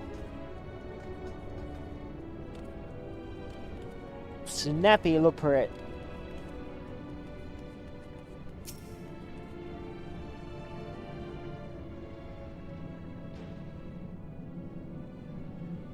I'm just as tall as them. What? How in the... When did you get here? Who let you in? Why wasn't I told?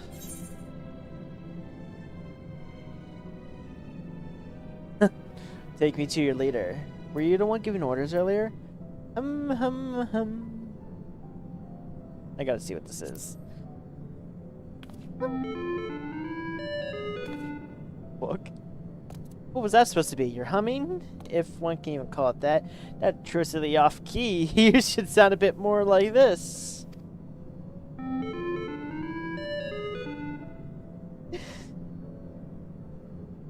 As the leader of the Luperits, I simply cannot allow substandard attempts at musicality to go unremarked, even if you are a guest.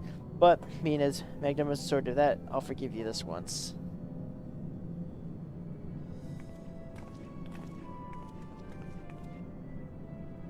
Well, looks like you beat us there. Oh, here. They're friends, I take it. This is all of them?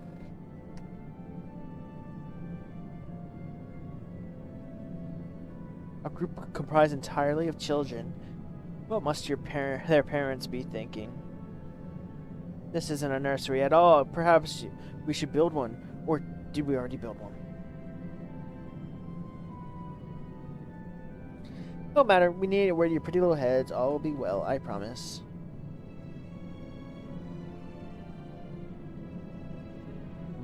But goodness me, we shouldn't be standing around gawping. I must take you to meet the others.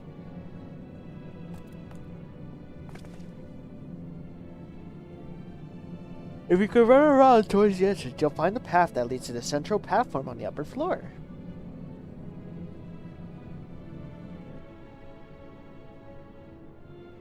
There is no one way to reach it, but it's the large glowing ball at the center. You should find yourselves lost. I shall gather the others and meet you there.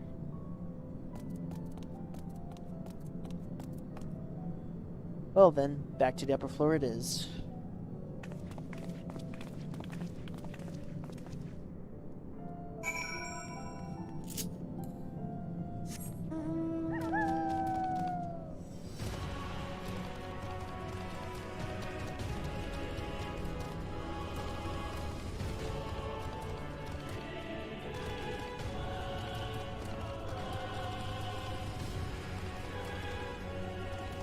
Oh yeah, straight up. Whoops.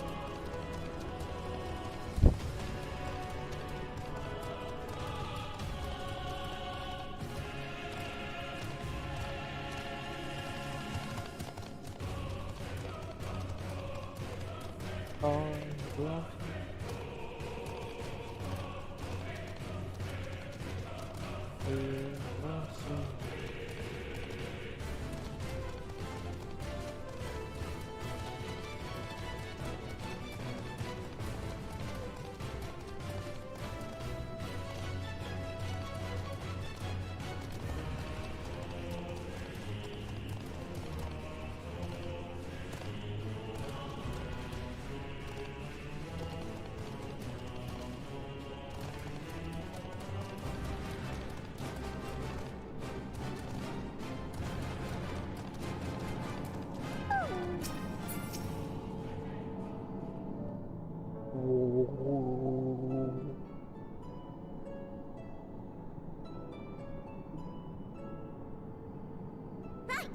course, introductions are in order. Ahem. My name is Livingway, and we are the Lotharites, created for the express purpose of commanding this ship and bearing the people of Aetheris to a brave new world. A whole new world! Specifically, I am the one whom she charged with the execution of her most vital plans. You might say I'm her right paw. Livingway's the name, map reader and navigator of the heavens.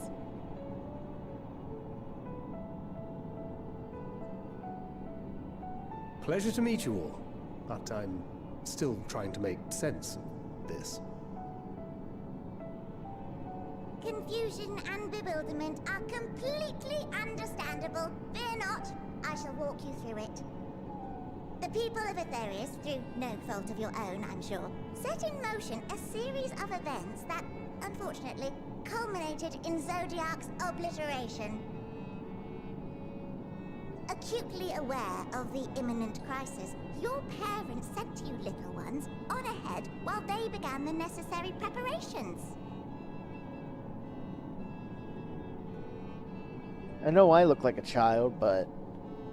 Still not following? No? Very well, I shall elaborate further.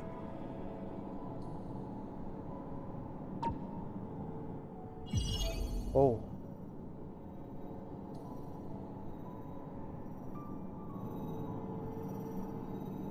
Here, we have Aetheris, your home, and the moon, where we are now.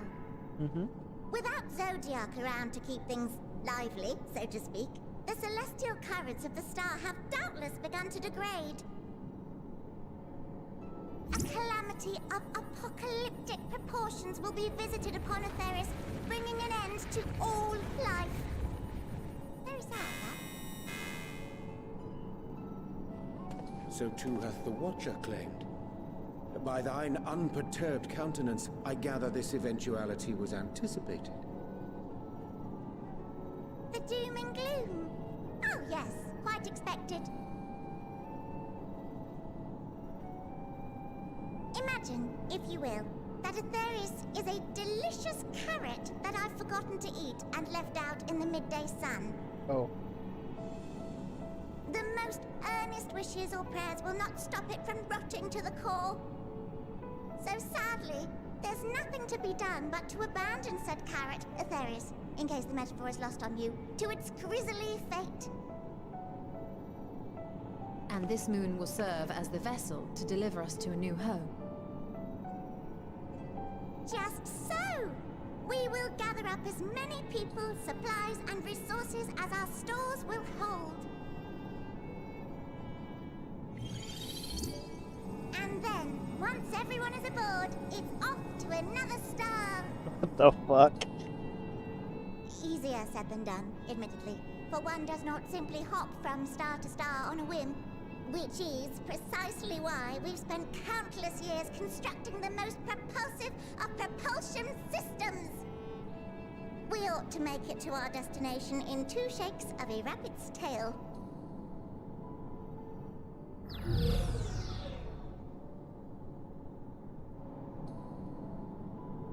Impressive technology. I dare say it is beyond anything we have ever seen. No need to shower us with praise. All we've done is faithfully carry out the instructions left to us by Hydaelyn. Back in the old days, when she was still just Venar, she was dedicated to the study of the world and its inner workings. And the Watcher, the real one, not the simulacrum you met, was one of her fellow researchers. We and this wondrous vessel masquerading as a moon are products of their knowledge and know-how. There's certainly more to you all than meets the eye. Might I ask where exactly you intend to take us? We identified a few promising candidates for resettlement some time ago, but we cannot guarantee that they are fit for habitation. Moreover, the ship can only travel in short bursts. We intend to go down our list, hopping from star to star, until we find one suitable for resettlement. need to worry, though. The vessel is being refurbished with accommodation for an extended stay as we speak. While we did have to rely upon outside help to determine what amenities were essential, I dare say we have risen to the challenge. Oh. Help? From who? From you and yours! Who else? Each time we woke to perform regularly scheduled maintenance, we were greeted by the resources you sent us. What better way to learn about preferences and proclivities of our present-day charges? Huh? Ah, but you're still adorable little children. Perhaps your elders were responsible for the deliveries. I'm not sure what led you to conclude otherwise, but I can assure you that we are all grown men and women. And I very much doubt my elders know this place exists, much less how to send you so much as a starlight missive. What? Then who in blazes let you on my moon?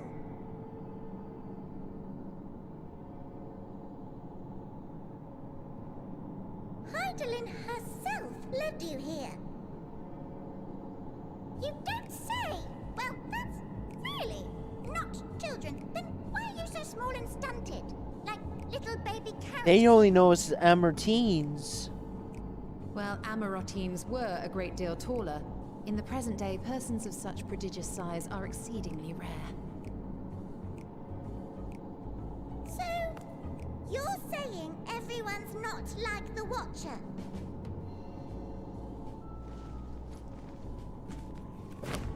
Oh, confound it all! Someone could have at least scribbled a note about your profound miniaturization. That tome in thy possession. Oh, this? One of the first books sent to us. A compendium of the people of Atheris, with a few blank pages at the back for minor corrections and updates as needed. The sum total of our knowledge of your kind is contained in these... Wait, is that the Eorzilla Encyclopedia? I thought it was abridged and made small for our benefit, but... this isn't a regular-sized book, is it?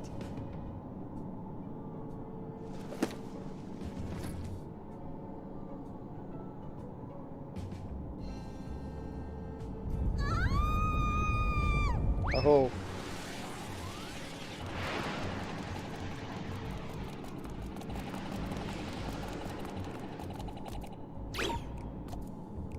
Building Way, can you hear me? Yes, we're all very busy. Change of plans. I need you to rebuild the domiciles at 1/3 the scale. All of them. Yes, all of them, and but me no buts. See to it with all speed. Shit. Perhaps you could tell us a bit more about your terrestrial collaborators. Yes, in due time. But first, I'd like to hear more about you, if it's all the same. I'd rather not risk any other complications due to outdated knowledge of our passengers-to-be.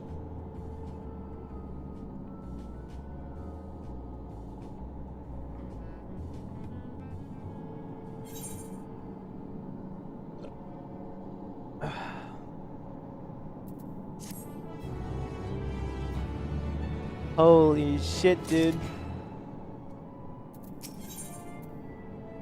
Purple carrot juice. Right then. Oops. It won't be long before the final days are upon us in their terrible grandeur, so it's imperative that we prepare our receiver passengers to be. If there is anything at all that may displease them, I must be addressed post-haste. And address it we shall. Here at Bestways Borough, we have assembled everything required to offer against the best way forward.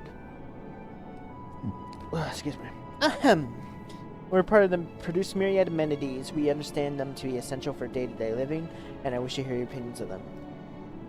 Jerry worked up an appetite, so why don't we start with the foodstuffs? Meet me at the Caratorium, and we'll see the filling of your bellies. And She does not want for enthusiasm. The notion of Aerith is rotten away to its core. Being a matter of course is rather concerning, though. Nevertheless, we must take this opportunity to learn more about the Looprints in this vessel.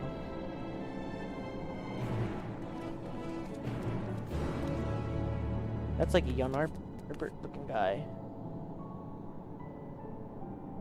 Alright. Move back control mic. Down and this way.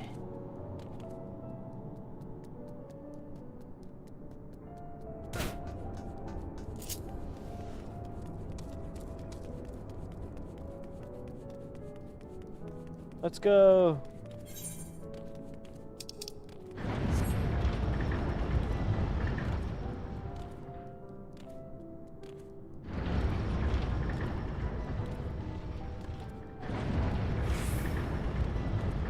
Oh, whoa.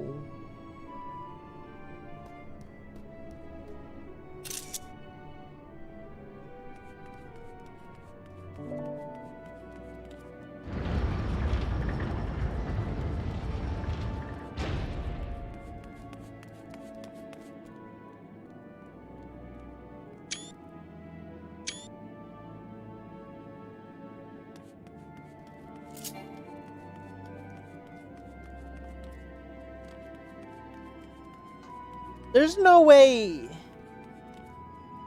that the Charlayans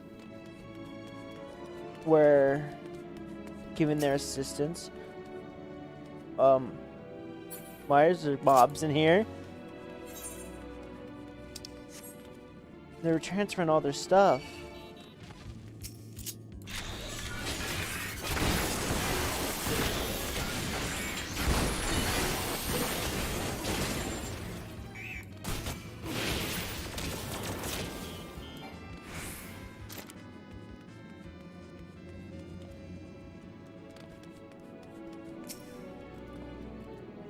Welcome to the Lamentorium, where we create prototypes of various sundries required for our soon-to-be passengers. Allow me to head off to the foodstuff production.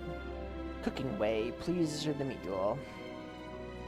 Her work has involved no small amount of trial and error, but after many cycles of painstaking labor, I dare say we have created the finest cuisine our guests could ask for. Is that smile towards what I said? Did I accidentally spoil it myself? Don't confirm, but... Oh. I learned of all the essential nutrients for the healthy and balanced diet for the reference materials which we received. Why, I practically worn the words of those invaluable pages. Naturally, so we've considered to ease the growth and production. We will not want for ingredients. We insist you try some. We have some fresh stock recently prepared for an account of, well, because we just woke up and we're all quite famished. Along with the platforms here, you'll find storage units full of bursting with delectable delights. Help yourself to anything you like.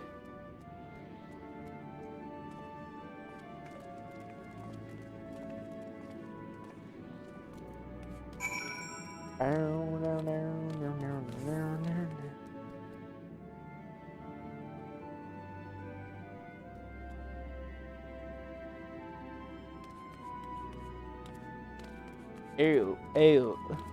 That's all I see in the shout chat. Ew, ew, ew. John Madden, John Madden.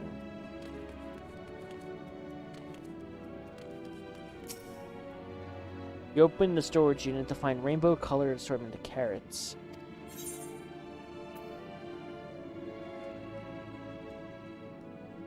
What's the vibrant yellow carrot? While having no particular smell to speak of, the yellow is unusually light and springy. These quantities together exceed length and girth. Would anyone question that they are indeed carrots? Yeah. On second thought, you'd like to simply take an obscene large carrot for now. Due to its bizarre qualities, you'll be prudent to ask cooking way whether it's safe to eat. Ew, ew, John Madden, John Madden. Da, da, da, da, da, da.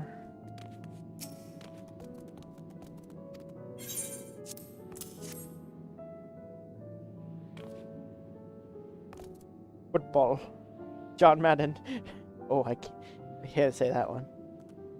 Ah, yes, a fine choice. for my personal favorites, actually. Please dig in and I'm eager to hear what you think. With great trepidation, you took a bite out of the carrot. You snap off a piece of the carrot, enjoying the crunchy texture. Righteous confidence surges within you, a certainty that you are at the center of the universe. All that creation is a story, and you the star. Beloved and perfect and special, a god, worthy of worship and prayer. That sounds exactly like me. Or at least a very second. Roll of the dice should treat you poorly. That's funny.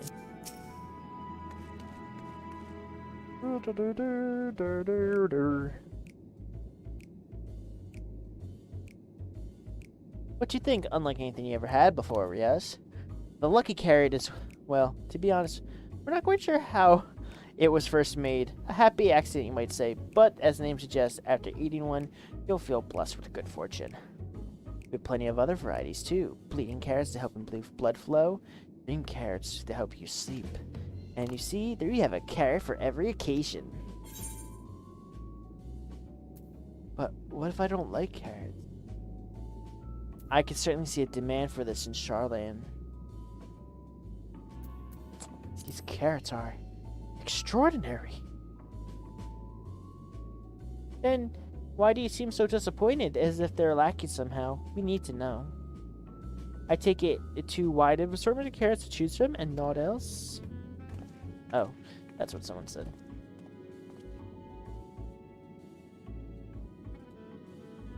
May I ask, what exactly did these collaborators share with you about the cuisine on Ethos? Surely you are aware of the abundance of dishes and foods you could emulate. Taylor! No! But of course we are, but, well, we only recently that we have established contact. Every holding a conversation is a struggle at first, but so imagine our surprise when they sent mountains of books and documents with no clear instruction, and the sheer amount of information was overwhelming. If it wasn't for the fat encyclopedia we found, we would have been lost to where to begin. And so we decided, rather than divide our resources into prepare a variety of middling and potentially unsatisfying meals, it could be efficient to devote our efforts to the production of a single perfect food. Well, that's all well and good, but a man can't live off raw carrots alone. Have you ever considered cooking them? You mean steaming, boiling, roasting, and the like? I suppose we could prepare carrots in other ways. But our primary concern was efficiency, so the more efficient than sinking our teeth into a carrot fresh from production. Rather strange approach for the one named Cooking Way, isn't it? Well, technically speaking, Cooking Way isn't my given name. When we first were created, we were all named in the old tongue, you know? Otherwise, impenetrable parlances of the Watcher speaks. After we received the Great Tome of Words, a dictionary, that is, from our collaborators, we learned your language, adverbs, gerunds, present, continuous verb conjugations, and just the basics. There we found the term related to our given tasks and used them to form new names. Aren't they helpful? No, not really, but you explain it a great deal. Therefore, this thy kind deemed to change? Well, the rest of your people arrive, then we certainly understand immediately what each of us does. You'd never be able to pronounce our original names anyways. Let's see.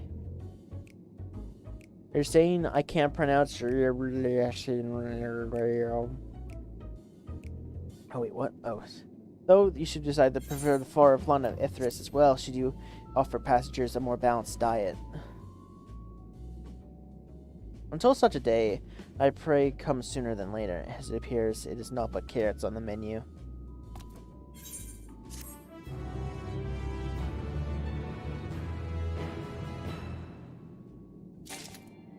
Ugh. Hungry for carrots? I think we had our fill of carrots for now. Let's move on to other necessities, shall we? Our clothing production is surely to impress this way.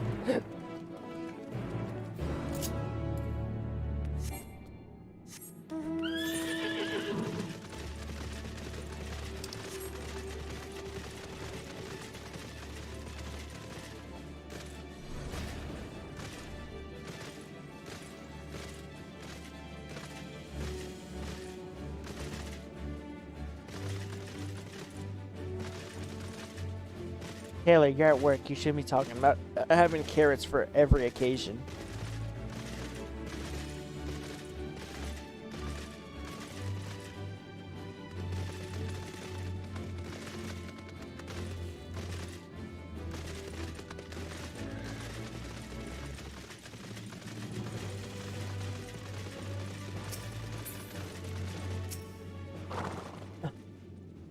Here we are, the Apparel Production Station. We've chosen to employ more traditional methods for this task.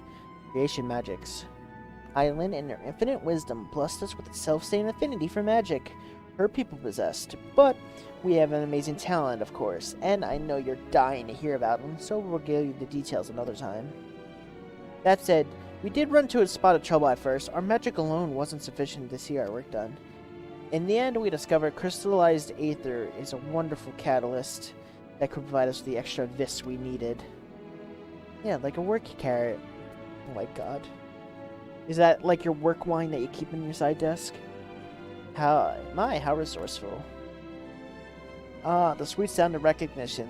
They'll be impressed to hear we've read all about your habit of changing attire to match your chosen profession, for the sake of efficiency, I presume.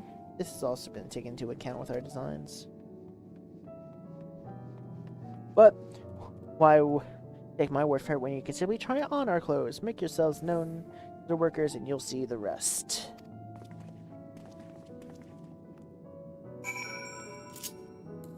Lamau? No.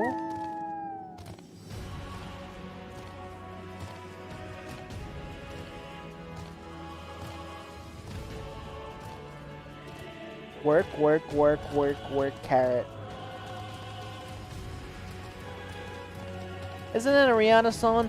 Work, carrot, work. Restless leopard. Oh, it's you, one of the visitors from Ethers. Good to meet. Mapping away wasn't kidding. You could barely get taller than we are. Fuck you!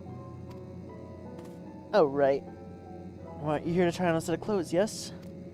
What would you like me to fashion today? Something simple, yet functional.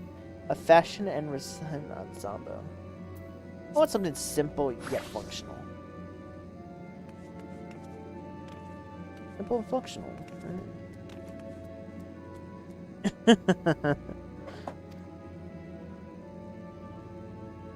This will only take a moment.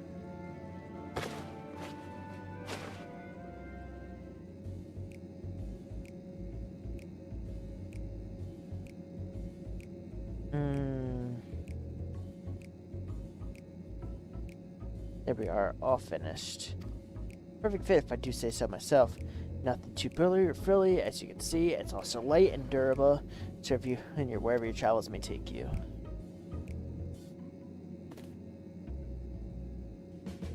Would you look at that, speechless, and I thought you may not like it.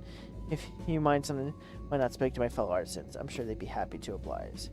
You must continue these garments in order to possess. To change back to your normal garments if you're far away. Look at your map and change the garment area. Speak with the restless leopard. Restore or prolong the garment change. Oh boy.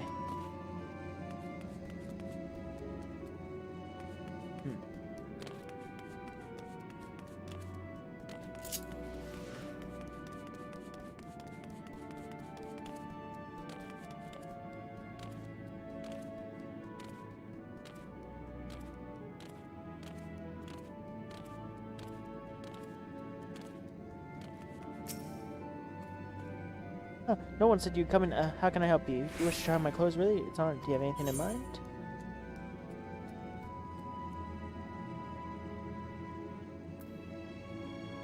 Oh, look. Got anything a little more flair? I'm looking for something for clothes with altogether different design. Surprise me. Can you show me something with a little bit more flair? I think I could handle that. Let's see. This should do.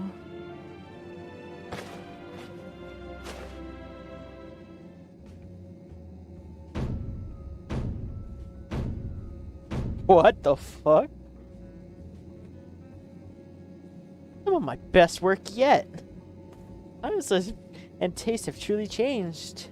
It used to be so rare with anyone to request clothing to focus over form or function. Thankfully, I have a spare concept of robes made up of a different fabric, and it looks rather fetching. I was worried the concept would turn out, but it looks like it looks stunning on you. I'm sure she's eager to see what you've come up with. You must continue wearing these garments in order. Yes. Yep. Bruh. Oh god, it has a head visor too, even though I have head visors turned off. Okay.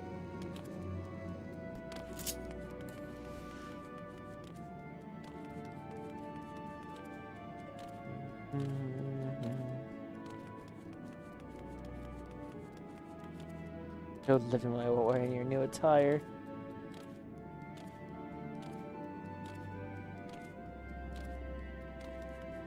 Capybara? Capybara! Coconut doggy! Oh my god! Oh yeah, Polo!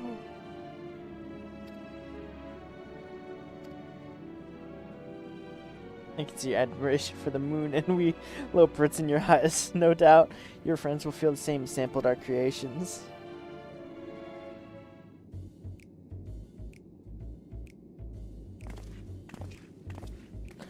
Oh.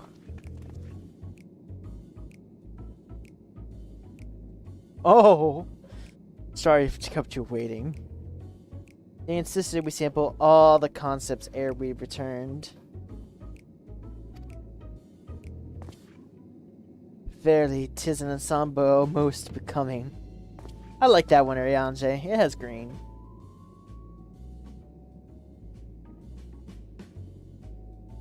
Everyone fucking hates their clothes. Scions. I think it's past time we return the clothes.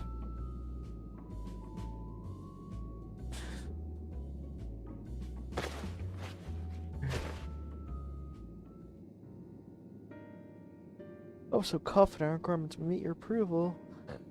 What are we doing wrong? The Watcher taught us that, in time, everyone wore the same robes, otherwise it would be against social etiquette.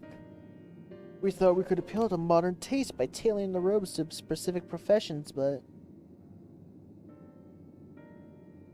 Please, you must be so hard on yourself. Should we resort to evacuating people that they would certainly need of your attire? It's clear you spared no effort in addressing our needs, but you must understand that we are not so homogeneous. Speaking for myself, whatever it better suits my taste, whatever inferior make.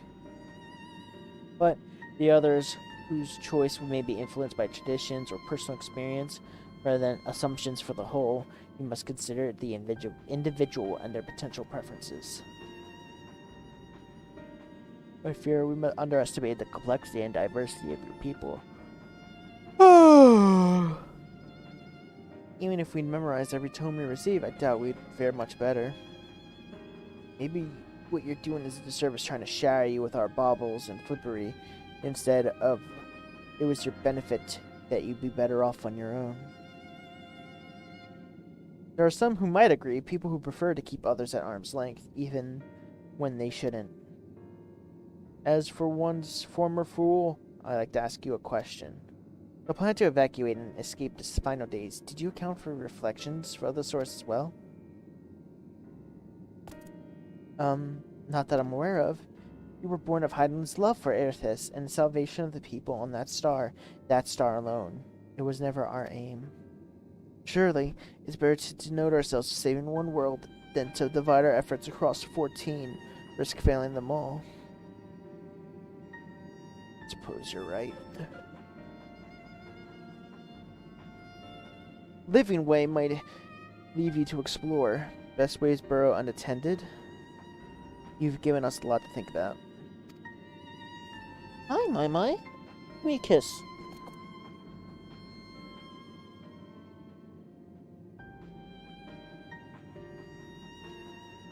You have to go potty? Why, certainly. Until then. think Maya has to go potty, so I would like to accompany thee a wee bit longer. Really? I mean, you're more than welcome to. I was actually starting to wish there's something to speak to you about. Let's be off then, shall we?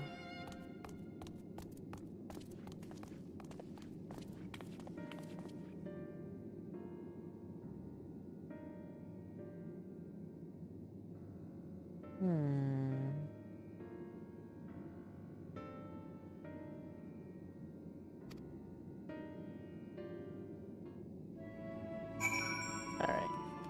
I'll leave this music playing in the background. We'll be right back. I just gotta take the dog out. Where's my... There it is. Yeah. Check, check.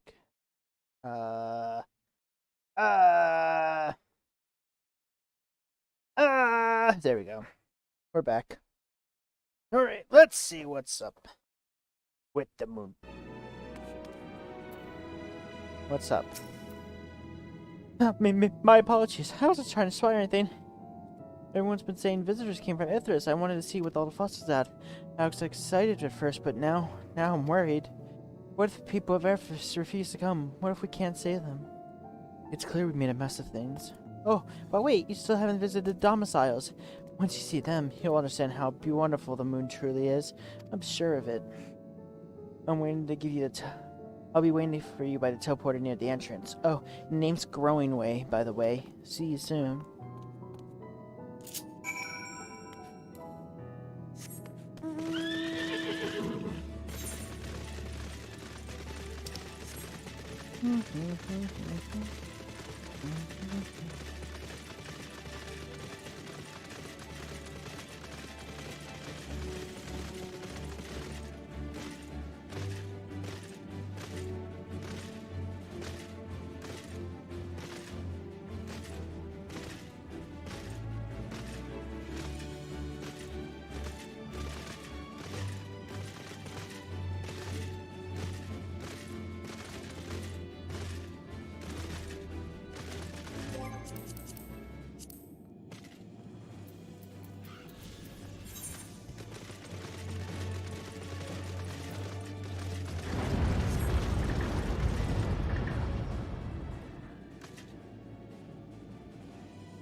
Boop.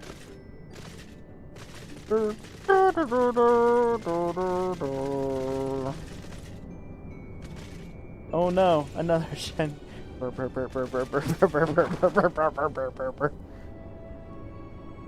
you're here. You're really here. Thank you so much. Sorry, what should I call you?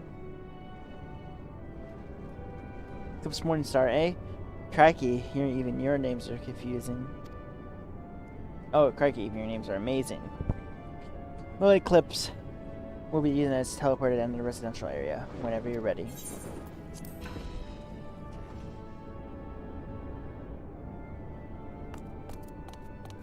Ready in the teleporter. Oh, you're British and you're American. Or no, you're British and American. You're voiced and you're male.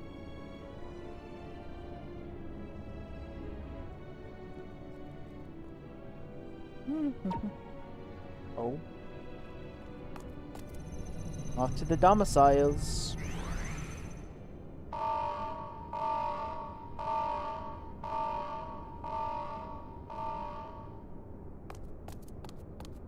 Huh? Access to living quarters restricted due to reconstruction. Then where is it? Oh no! What do you mean, oh no?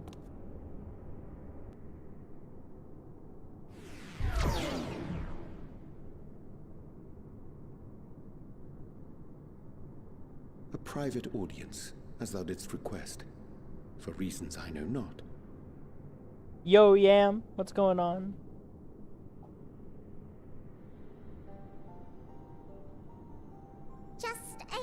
caution. Yep. I'd rather I didn't have to ask the question at all, but I take my responsibilities very, very seriously. Do you and your friends, by any chance, find our accommodation wanting? Be honest, brutally even. It would be ungracious of me to belittle the efforts of the... How you doing, Yam? Lovely sentiment, really. But the disappointment is writ plain on your comrades' faces. It's all the more frustrating since no one will come out and say what they find wanting. That's good.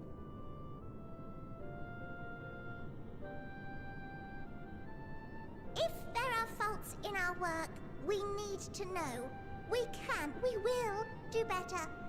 But time is not on our side.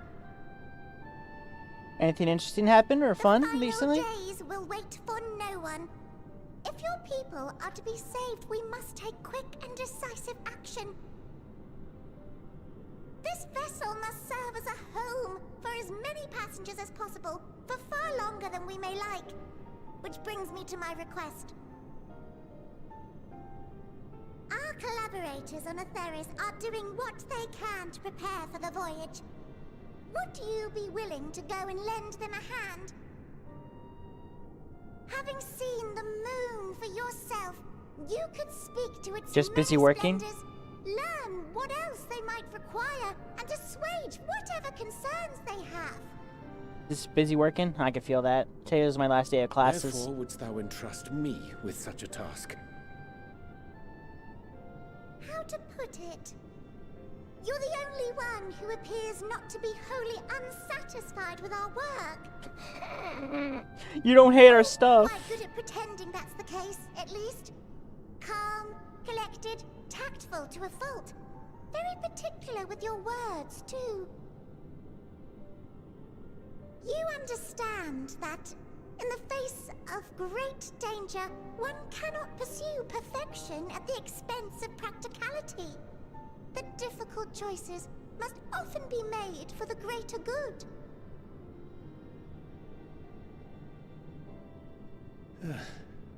And so fate doth conspire to set my feet upon this path once more. Come again?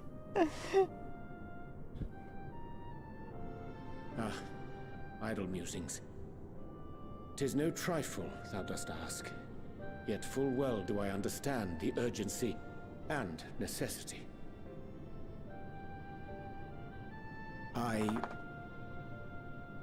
Oh, dear me! Dear me! I was terribly sorry for the mix-up. Run, wait, stop. It's a bit of a malfunction. I hadn't realized the residential quarters were inaccessible, you see. But you're still in one piece. So, all's well that ends well, yes? Won't happen again. I promise.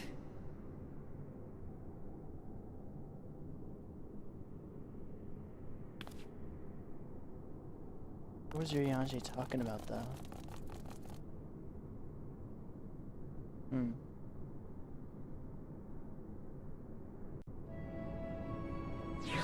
So, you read the subtitles correctly, and we're on the moon right now. And we're about to put people on the moon for when the world ends, apparently. Gosh, that was embarrassing. I promise to be more careful from now on. Since the residential quarters are closed for now, I've rerouted the teleporter to allow travels between the floors instead. Hopefully it proves useful in the meantime. Shame you couldn't see it, though. You would have really liked it.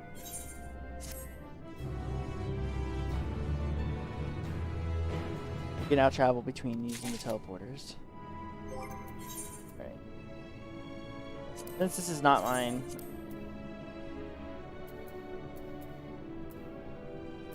Alright, let's actually start opening some of these coffers.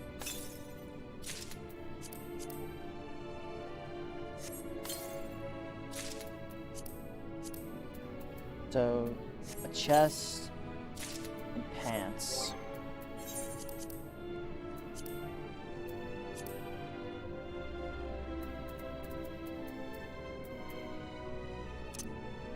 Oh wait, no, glamour.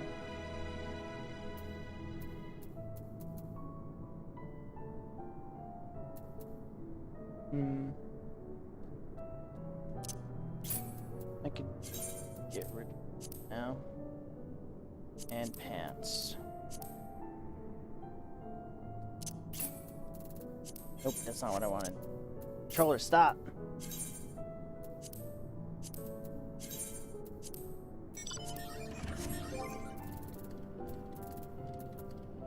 Maya, hey. Nobody my hey. No. Nobody my pants. Okay, put in the armory chest. The armory chest. My weapon's still better than...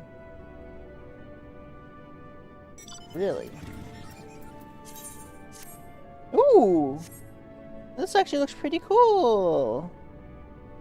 Alright, growing way.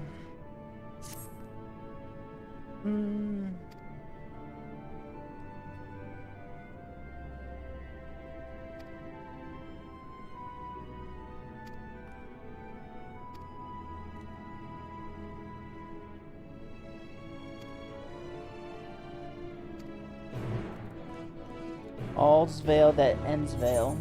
So where do you want to meet? Nope, it's inside of here. If I just go here, the lower burrows. Bum, bum. Are you gonna watch the Game Awards tonight, Yam? Or anybody else in chat? I'm trying to decide if we have enough people just to co-stream it, because they are allowing co-streaming.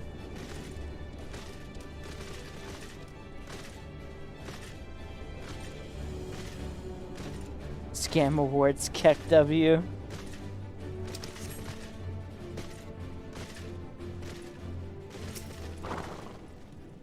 Good to share. Through this is the Great Ends Veil. Is that its name? The veil that ends all veils. The most beautiful forest you've ever seen. We understand that people enjoy taking leisurely walks through natural spaces, so I'm sure they'll enjoy it. You want to head to the fountain?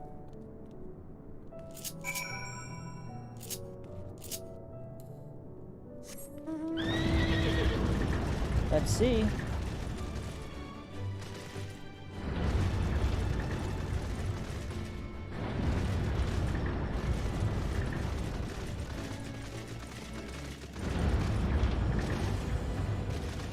Ooh. But where's the trees? Oh. Do they think that these are what trees look like?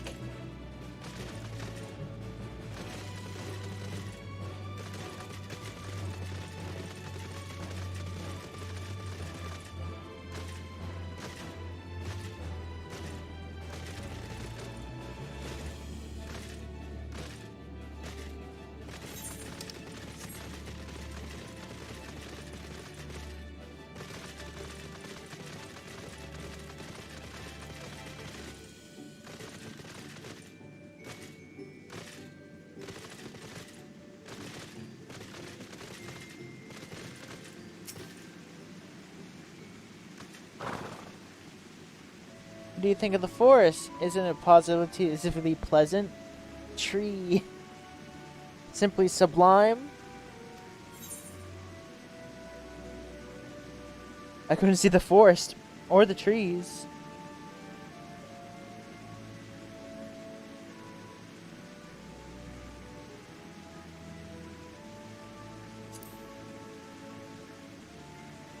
You're pulling my tail. You're in the forest right now. Building this place was a challenge, let me tell you. Since we were born here, we never seen trees in person below before, let alone a forest. The information sent by our collaborators was quite enlightening. Even after much deliberation, we decided to use crystalline constructs in place of living trees. And thanks to the atmospheric circulation system, this place produces air that's clean as if you're in the forest of Erithus. The fountain behind us is powered by a rather large crystal adorning its top. Plays a vital role in supplying us with fresh water. Much time and effort was spent making the most spherical spheres. I dare say its unparalleled roundness speaks for itself. I enjoy nothing more than to take a nice long stretch at the spot of relaxation whenever I came up here. You look like you do for a stretch yourself. Slash stretch.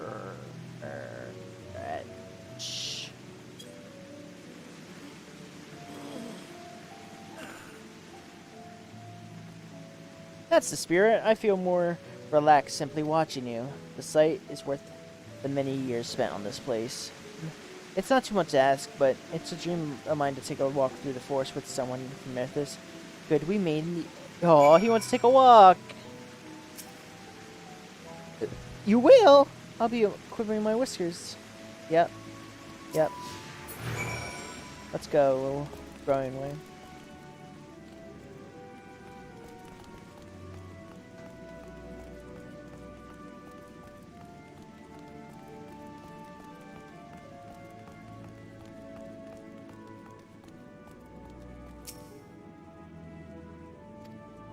When we first created, the moon's sole purpose was to hold Zodiark. There was absolutely nothing to be found here. Eventually, Hydaelyn gave us our first text, furnished the moon with propulsion systems capable of facilitating travel to other stars. It sounds impressive, and I suppose in some respects it is, but it was only possible thanks to the knowledge Hydaelyn shared with us, and also a lot of time to get it done, 6,000 years, give or take. Anyway, let's keep going.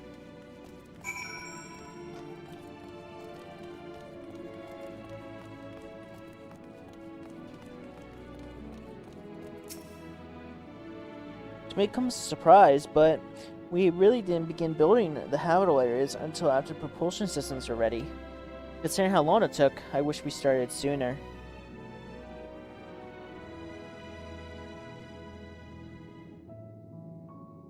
Who would thought we'd need 4,000 years to make all this?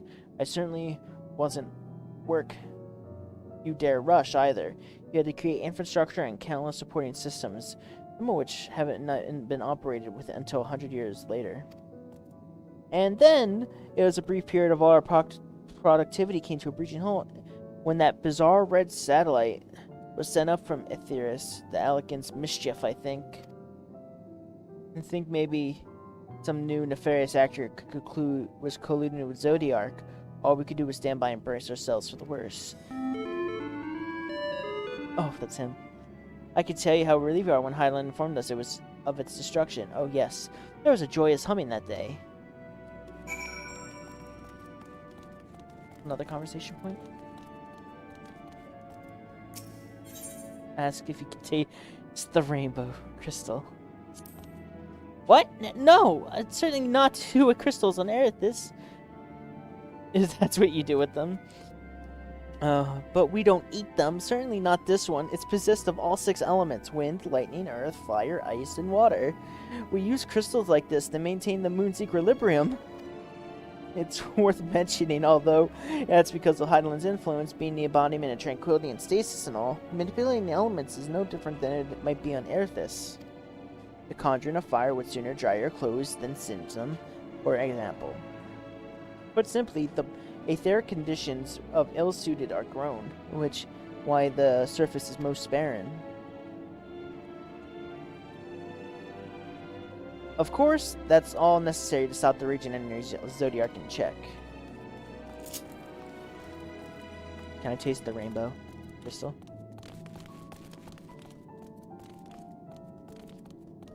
Alright, so let's work our way up real quick. The top of it tastes like cherry. That yellow bit tastes like lemon. Green is green apple. The blue is blue raspberry. The purple... what would purple taste like? Purple would taste like purple. Oh, it would be grape. But we all know it won't actually taste like grape. It'll taste like purple. And then that pinkish bit at the bottom... Wait, red, yellow, green, blue, purple. Okay, so...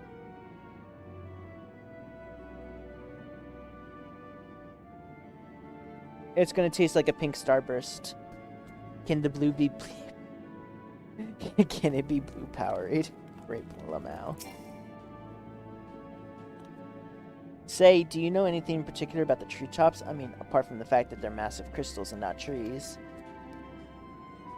I'll give you a hint. It's the golden rings emanating from the spears. Lamau strawberry.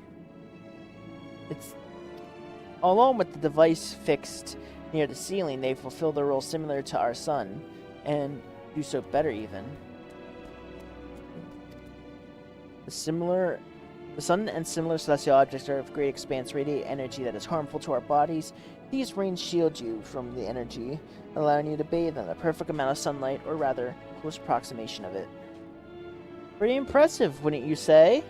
Oh, and look closely. You'll see different types of trees have ever so different curvatures. Yes, this forest is truly the greatest.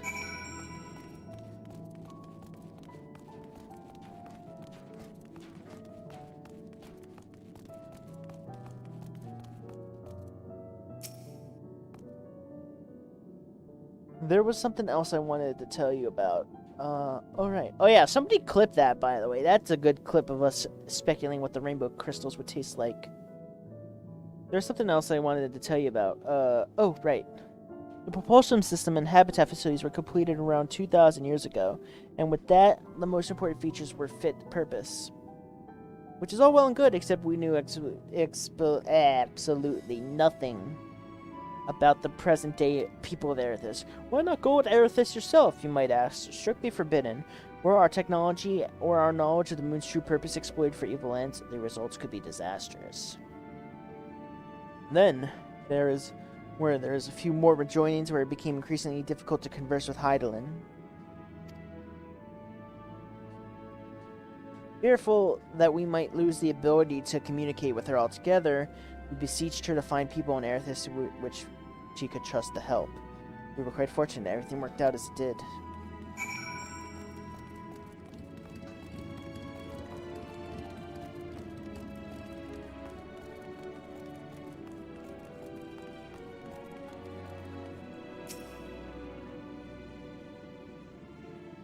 Is this voiced or no? With the exception of routine inspections and maintenance, we remained asleep and waited. Hopefully Hydaelyn would find someone who would help us. Eventually she did, and although her power is waning, we were able to speak with them directly for a short while. Oh, whoops. They certainly didn't waste any time when we taught them. No more than a few years after that, our collaborators found means to convey messages and supplies to us from down below. With all the letters, books, and other resources they sent, we learned enough to start making more meaningful changes to the moon. And now that you're here, hopefully enjoying yourself as much as I am.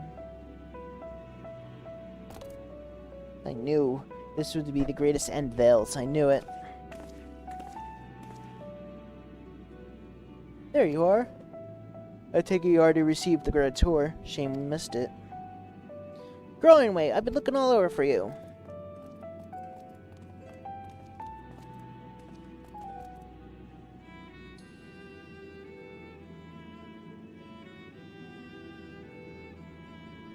No, never mind. We have more pressing matters at hand. I'll be requiring an emergency meeting shortly, and your attendance is required. Really? I can't imagine why you need me, but if you insist. We won't be away long. You're more than welcome to continue looking about the burrow. Now come along, Growing.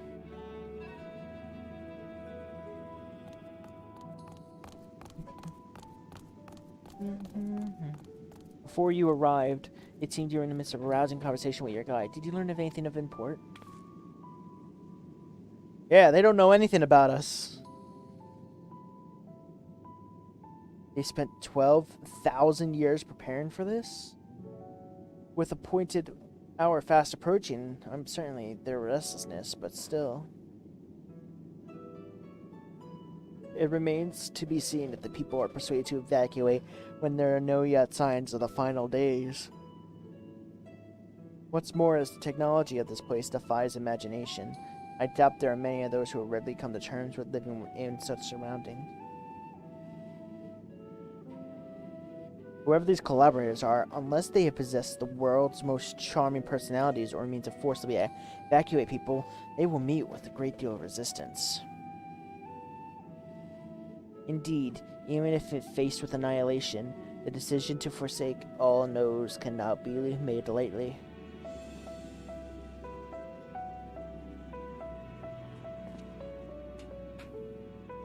Forgive me, friends, but I must beg your leave. It is another matter in which yet begs attention of mine. Of course. We can accompany you if you like.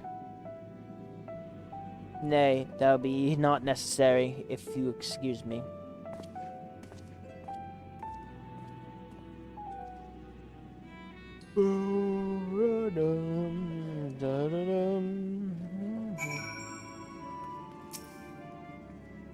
It is now the most difficult decision lie ahead of us.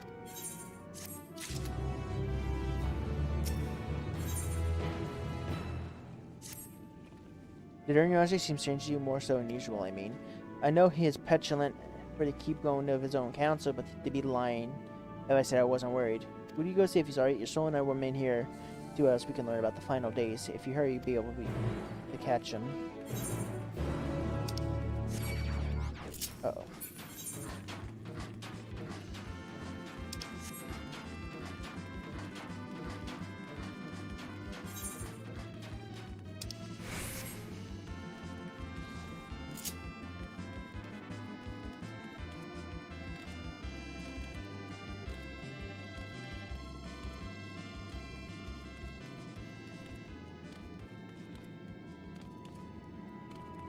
What's going on? Why am I getting pinged?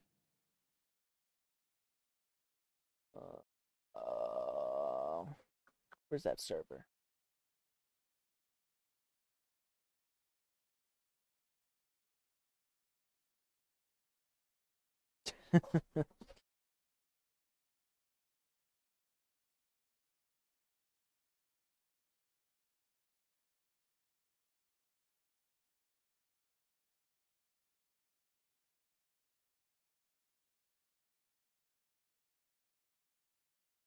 Okay. I solved the mystery.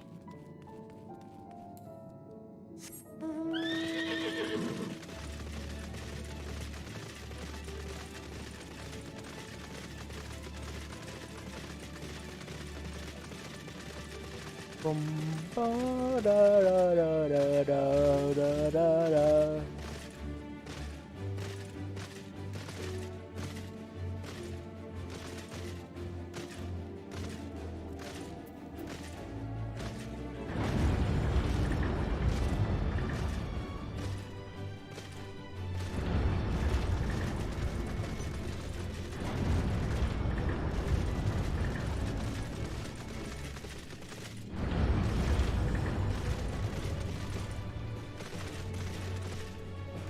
Hey.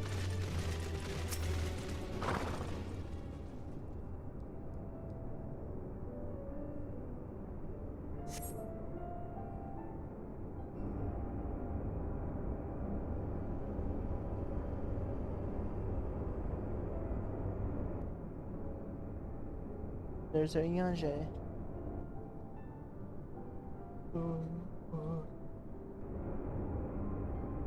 Yanje appears to be headed towards the ashes to the best way to borrow.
Urianger ventures off into Mare Lamentorium for reasons unknown. You must tread carefully or else he might sense your presence.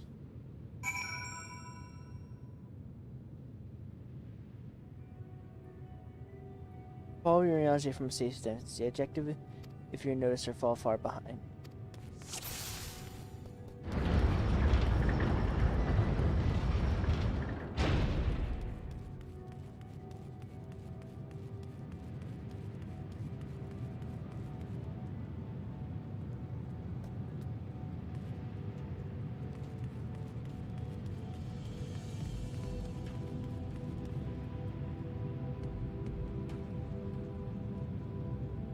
Hmm?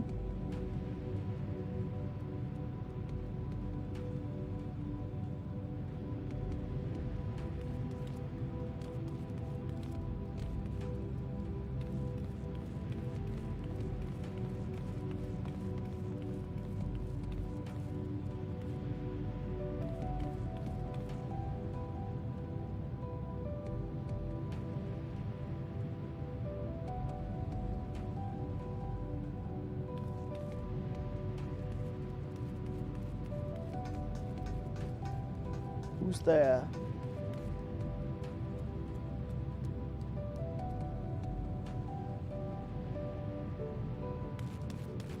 Oh, he's running. He's a runner. He's a track star. He gonna cry when it get hard.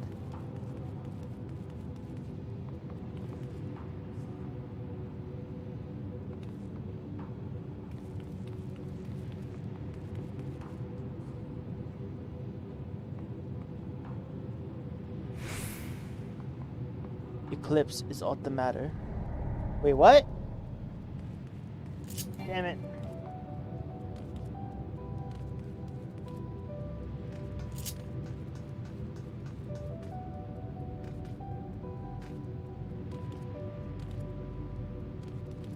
You wanna hear a track star? You gonna run away if you get hard. He's zooming, yeah.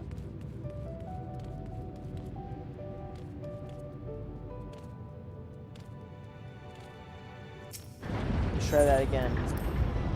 Have to follow your Yanje.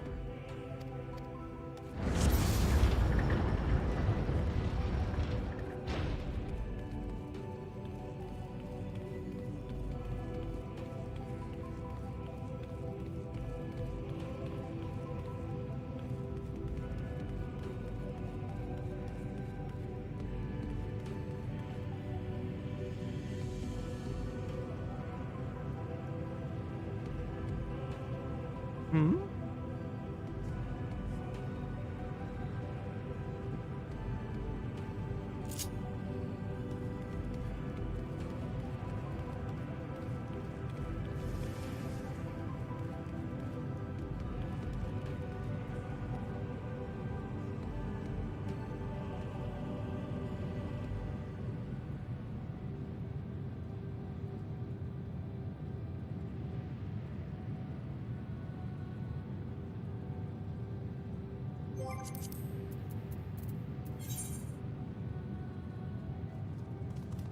Someone's there on their level 90 botanist. He's a runner, he's a track star. He's gonna run away when things get hard. Now I know I have to hide here.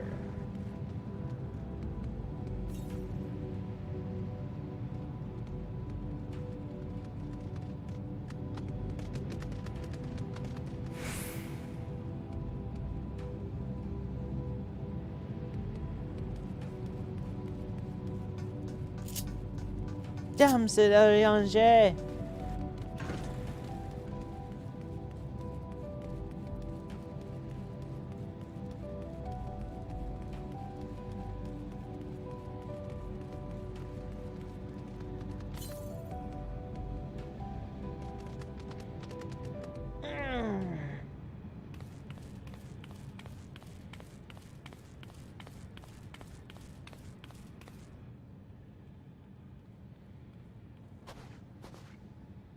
Thine arrival is timely as ever.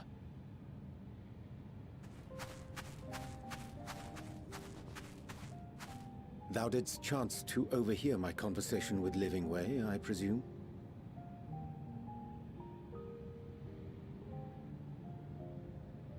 'Twas not mine intent to move in shadow. Nevertheless, I have been asked to do that and more yet again. Is it so plain that these strangers could intuit it at a glance? My capacity for silence and secrecy, and duplicity. And Grahatir did contrive to deliver the first at the price of his own life. I was complicit in the scheme. A sacrifice averted for a mercy. Would that I could say the same for Minfilia. One life for one world. And by that bloody bargain brokered by my hand were the scions robbed of a dear comrade, and Flamine her beloved daughter. Two souls, whose selflessness was beyond measure, whose resolve was unshakable. They would not be moved even had I thought to protest. But protest I did not. Far from it. I pushed them forward. No effort did I make to seek out alternatives, ones that would not demand such terrible costs. That resignation weigheth heavy on my mind, as does the memory of another lost to mine inaction. Dearest Moonbringer, who did face death unflinching, that we might secure a means to bring low the Ascians.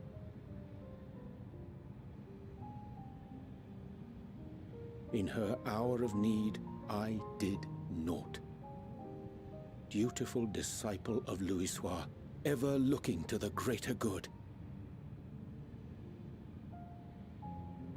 Had I shut mine eyes and bid her live instead, mayhap she would be with us today.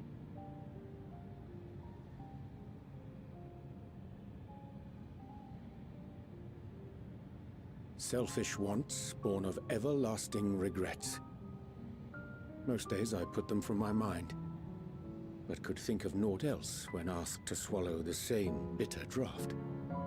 Subterfuge and sacrifice. Mayhap the right moral choice, but one I regard with great trepidation.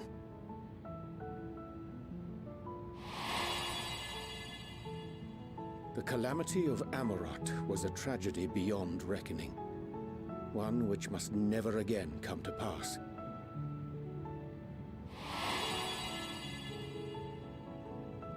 Thus must we struggle, haunted by ghosts of those we have lost, clinging to those we pray we can yet save. But what of those we cannot? How do we make peace with the dreadful algebra of necessity?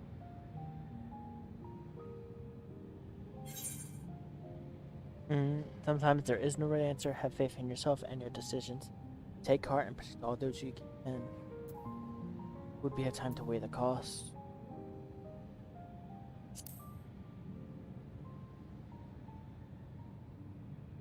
Sage counsel indeed.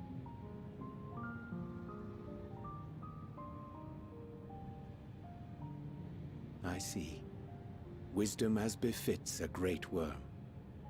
Curious that he should think thee in need of such encouragement.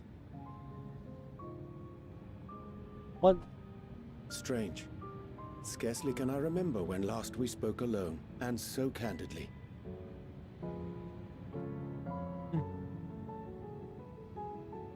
I thank thee. For all my supposed skill with words, I find it difficult to express such private thoughts. As for the Loporrit's proposition, I will take time and consider how to respond. 'Twould be to our mutual benefit if we could converse more openly with our aspiring caretakers. A concern I should be glad to address on the Scion's behalf. To dispense with all pretense and bare one's heart to another is a frightening thing indeed. But we cannot move forward ere we take that bold first step. A lesson I have learned many times before. And today.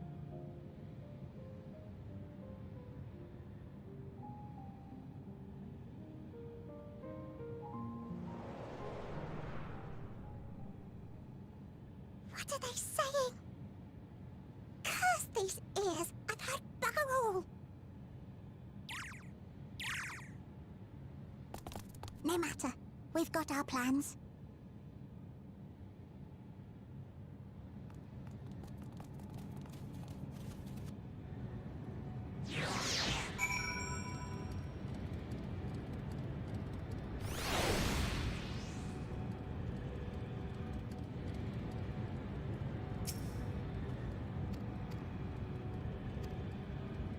Alright.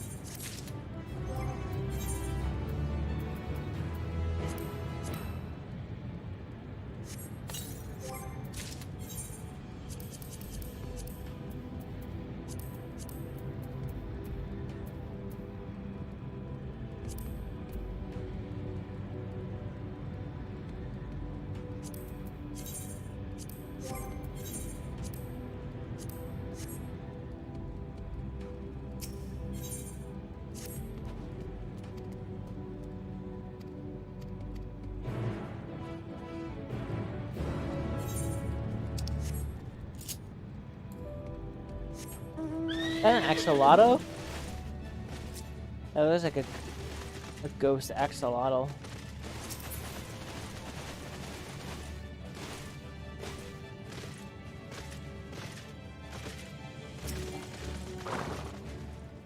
Abundance is stronger. Excellent.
Uh-oh.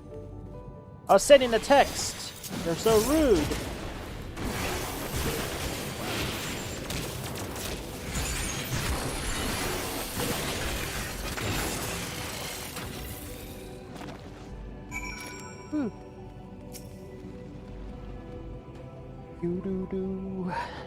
Do-do-do. Survey the nearby area. You see no signs of potential threats. Be a good opportunity to see how Ariane is faring.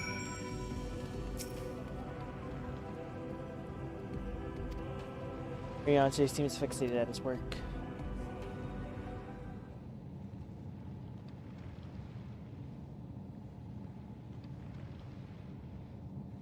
There, 'tis done. Magic ink, every ounce of fish crafted by the Numo. Rare is the occasion I would conjure my own, nonetheless a useful skill. The resulting product is admittedly possess no pre-material properties, but the hue is one of mine own choosing. Pray developers will appreciate. Eclipse! Ariane, oh thank goodness, I thought you had been eaten or had perhaps fallen into the crater.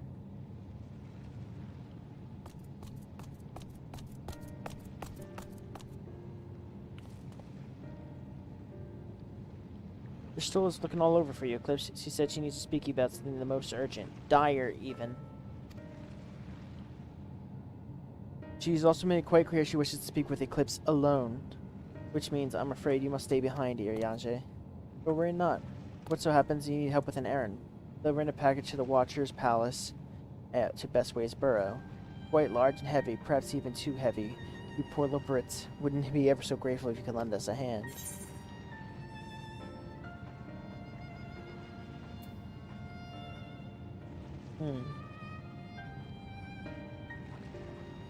Perhaps an extra pair of hands before I go meet your Stola. No, that won't be necessary. Your Yanshi helps to be more than suffice.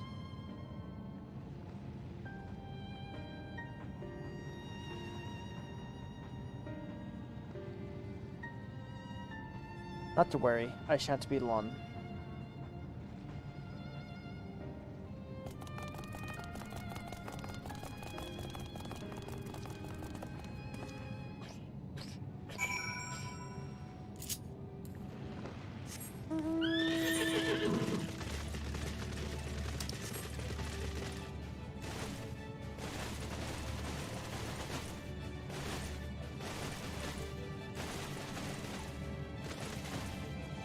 Oh look, an aether current.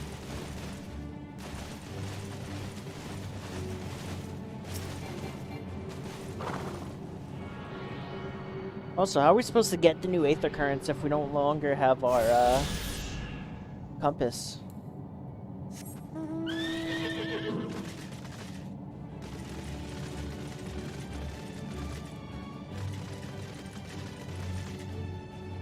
You do have it. What do you mean? Oh.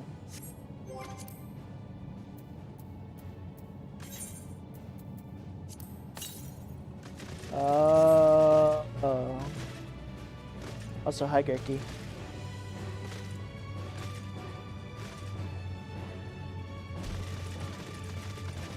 The dragon's here, hotbar too. Later.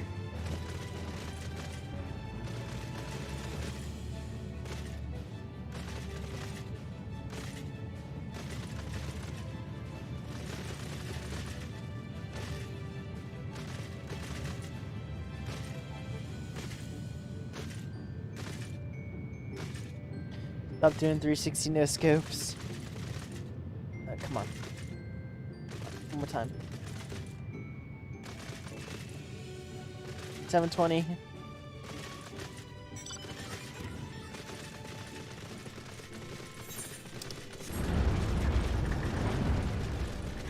Time to break my ankles. Let's go.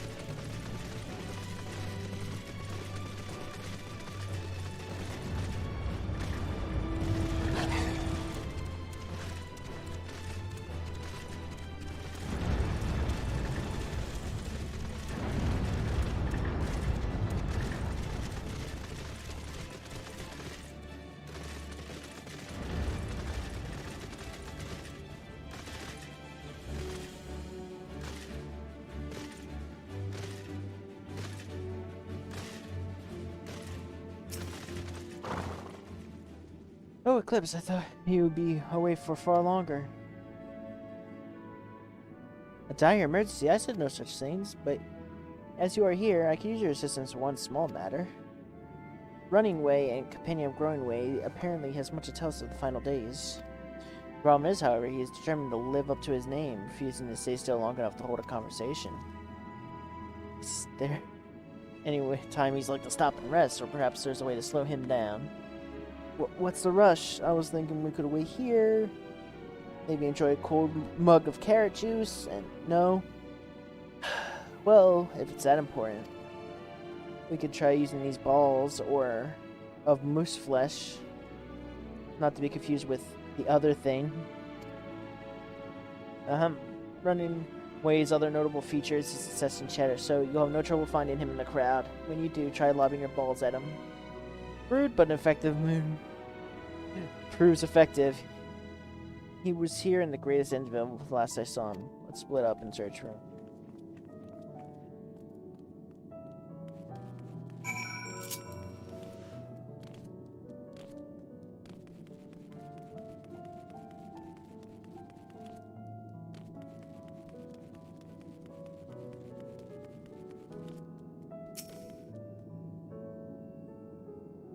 Alright, let's see if we can find him. He talks and he likes to move. Do not hit the unassuming low-perts. Run away?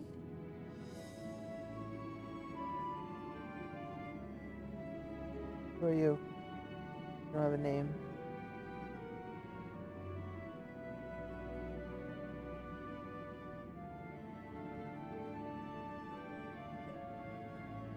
Unassuming. Make way, coming through. Oops. Is that you? Ow, that's smart. If this is meant to be a joke, it's funny.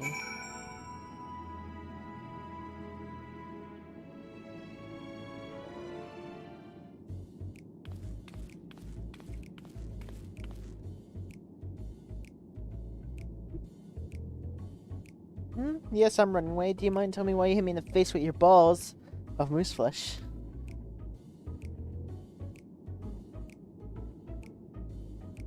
I'm highly knowledgeable with Final Days.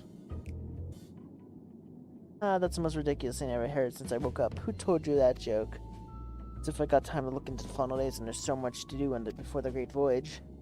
It's true, Harlan did impact some knowledge of the event, but I know most as any other Loperit around here. Less, probably.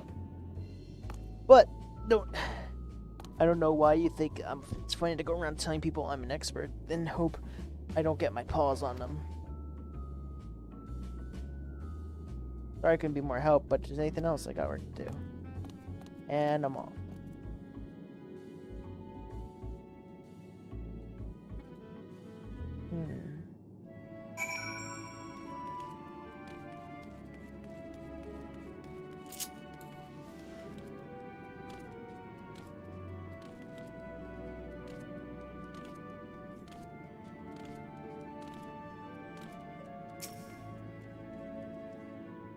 Woo!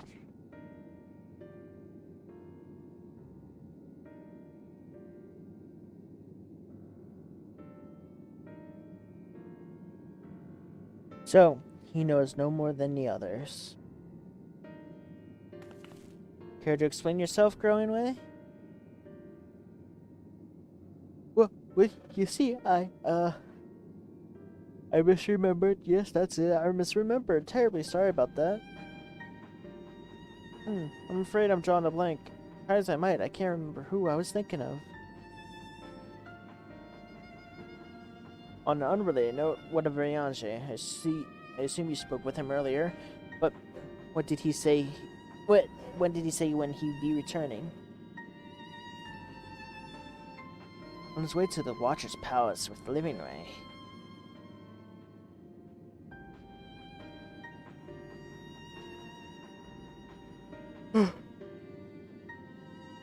Being growing away sudden lapse of memory, and our lack of other leads, maybe it's time we spent lending your Riange a hand. What? Now hold on a moment. It's all coming back to me now. Yes, I remember. The information you look for, it's in the archives. Yes, that's where you'll find all sorts of useful knowledge, people, including those pertaining to the Final Days.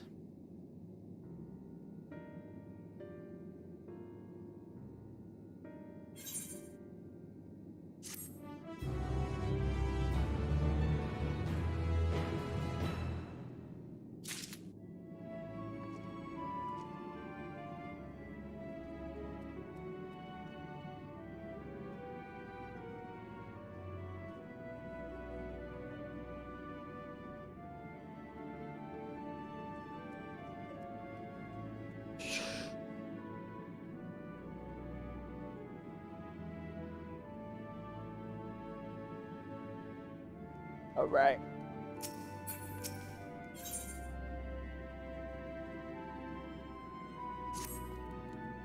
Oh, what to do, I promised Living Way I would help, but... No, I promised I'd help. The archives are on the second floor of the main plaza, the eastern wing. Follow me.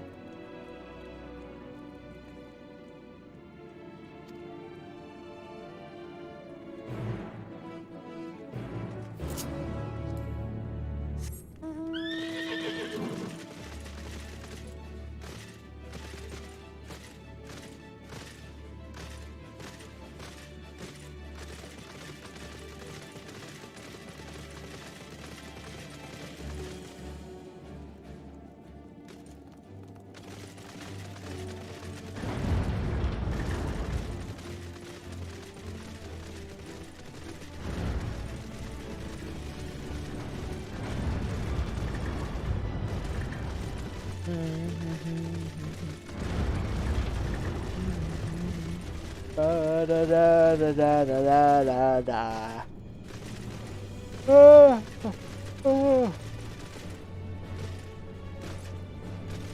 Now you can fully commit myself. Now you can fully commit yourself to my stream. Excellent.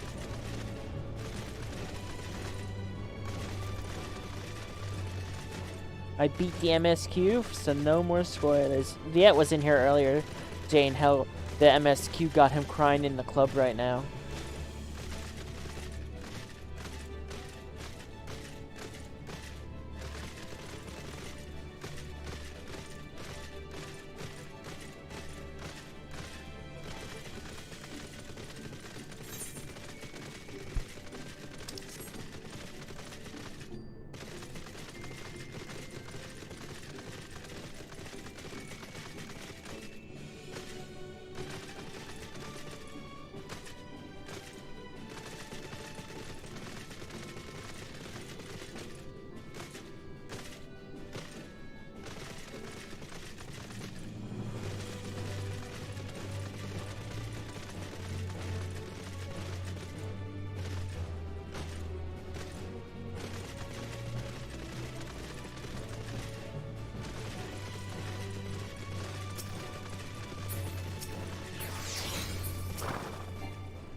SC knows their shit when it comes to story.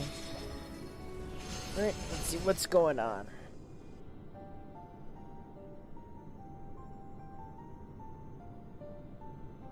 Your cars are right through this door, but this seems to be locked. I guess we'll have to go on and find whoever has the key. Growing way, enough. Have you naught else to do to tell us the final days? You only need to say so we can ill afford to be wasting time, as you well I know. Do you yourselves tell us we must act quickly? Yes, we did, but... The moon has to be a perfect paradise for all people of Aetherfis. We're running out of time to make everything ready for their arrival. I'd hoped to see you'd see wonders of what we had to offer, but you found nothing but faults and flaws in our work. Only one of you saw our potential, so the others must be kept here. So that's Living Way's game. Run us around in circles, failing that lock us away so we can't put the plan at risk. Everyone except Urianger. He understands what is at stake, what must be done.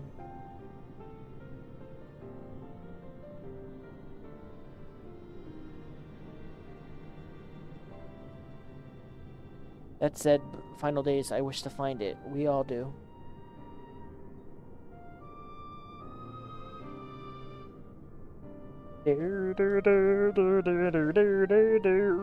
Rolling swiftly, bathed in light.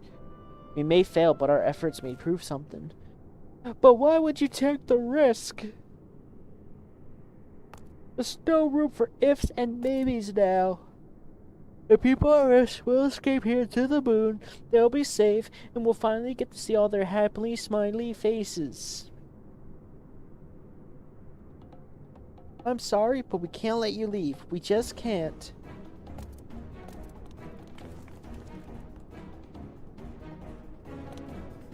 Do what you must. Try not to hurt them. I'll be back in a moment. Don't do anything rash while I'm gone.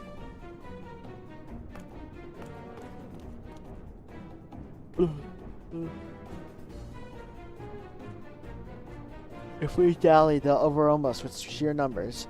I'd say knock these ones out, split up, and make our ways to the exit. Agreed. Let us reconvene where Argos awaits outside.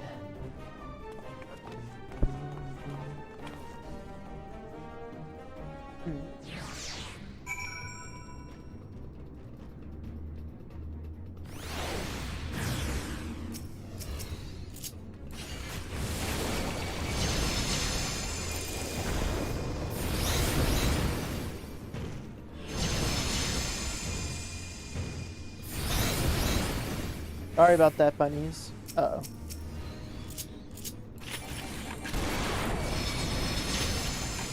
Hey, Kona, American style!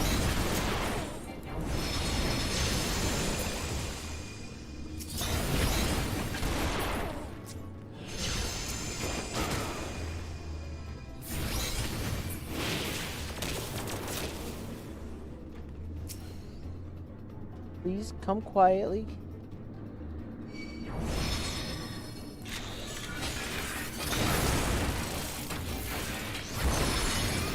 Queen, take him out!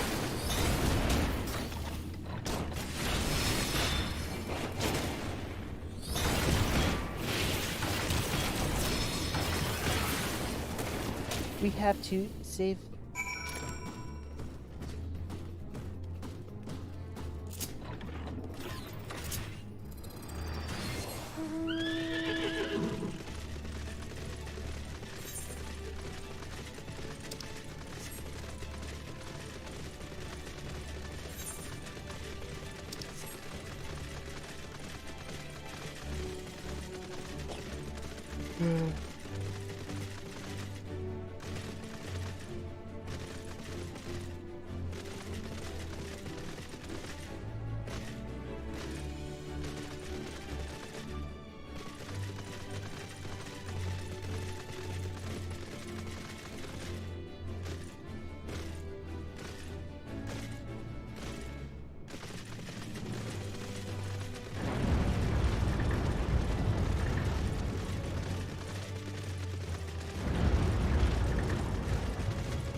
Good, you're here. We must hurry to the Watcher's Palace and find Ariange.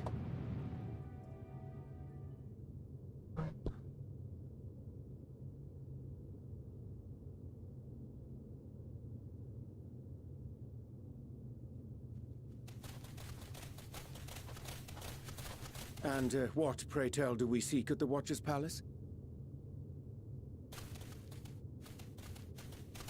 Oh, come off it, friend. You know full well why we're here. The time has come for you to return to Atheris and help your brethren prepare for their journey here and beyond. Forgive me, Living Way, but I cannot in good conscience proceed with this plan.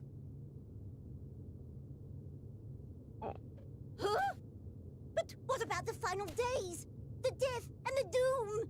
Oh, we have to hurry before it's too late.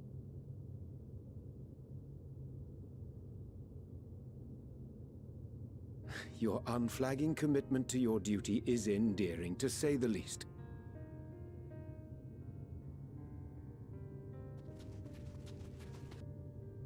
Oh, bugger!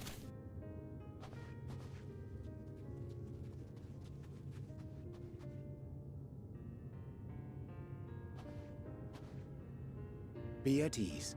They bear you no grudge, nor do I. How could we, having come to understand your purpose? For millennia, you and yours worked tirelessly towards the singular purpose of this heavenly vessel's construction.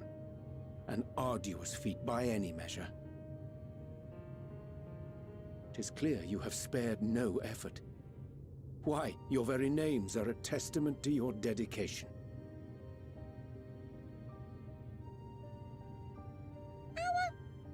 Our names? I'm not sure I understand what you're getting at.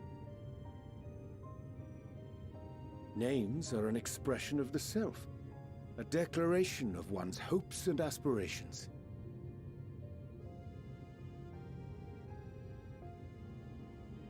Your use of contemporary, uncomplicated nomenclature doth ensure clarity of purpose. There can be no doubt that your love for the people of Atheris is boundless and pure.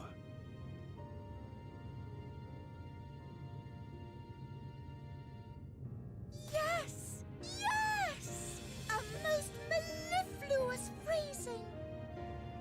We Loperids were born of Hydaelyn's love for Atheris.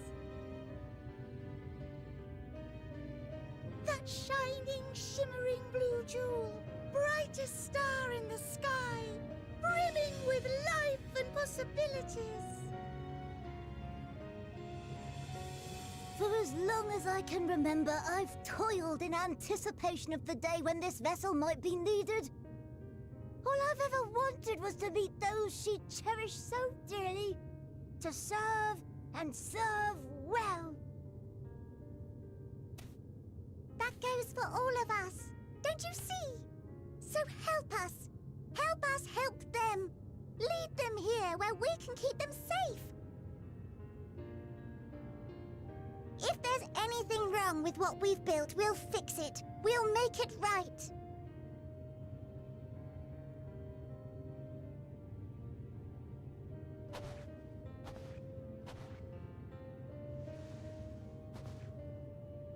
Your works want not for repair. Yet there remaineth much for you to learn of men, and your own kin besides. Singing Way, thy name bespeaketh more than the simple marriage of rhythm and rhyme. The songs of Aetheris are beyond counting, and span the length and breadth of emotion.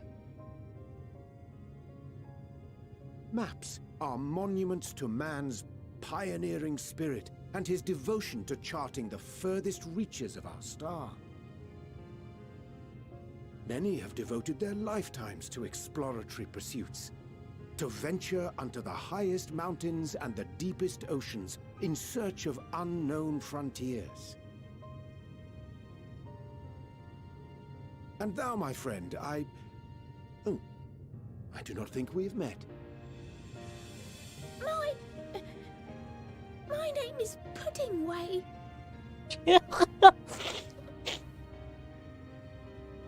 Puddingway? Yes, indeed. A name of deep and abiding significance, I'm sure, but one perhaps better communicated through delicious deeds than tasteless words. A judicious application of fey magics at a later juncture may be appropriate.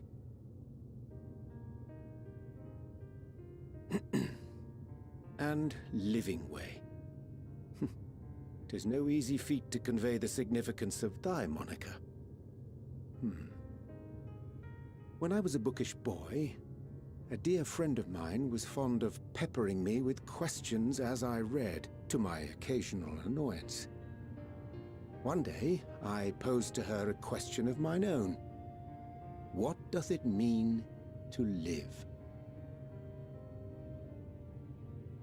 After much contemplation, she proffered this answer. The anticipation of a half-read story's conclusion. The hope today's mistake may serve as tomorrow's lesson. The wish that a new acquaintance may one day call thee friend. She believed it to be all these moments and more.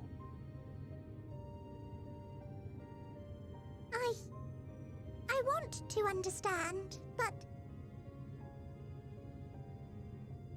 I, too, still labor to find mine own answer. 'Twould be my pleasure to assist you and yours in embarking on a journey of self-discovery and enlightenment.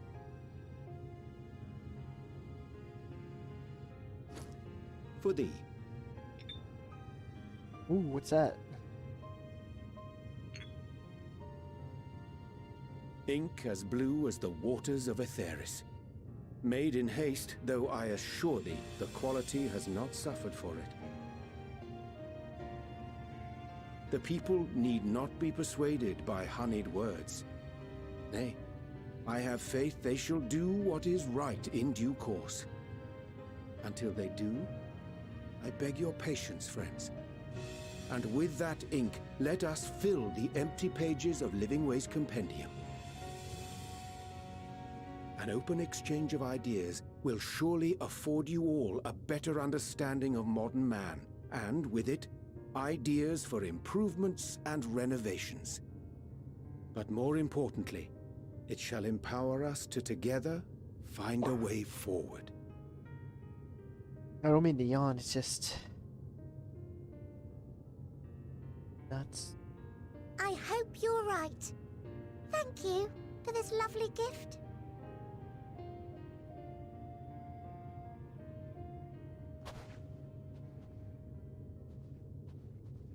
There you have it. I shall remain with the Loporrits to ensure that all is in order. Though we must needs prepare for every eventuality, you would all agree that the evacuation of our star is a last resort. To accept failure is to accept the demise not only of our star, but that of Reen's, of all reflections, and the souls that call them home. Which is why I have every faith that you shall fight to the last, that such drastic measures may prove unnecessary. Should the worst come to the worst, and I pray deeply that it won't, I'll take comfort in knowing preparations were made under your watchful eye. Aye, thou mayest be assured that if calamity cometh, not a soul will be left behind, if being the operative term.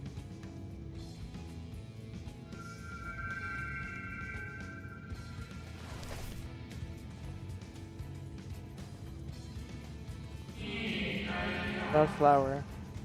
How came it into your possession? It was in Old Charlia, in Labyrinthos. Oh, how very like her, and Hydaelyn gave it to us. Guided by its light, you may come to know her true intentions, intentions which remain a mystery even to us.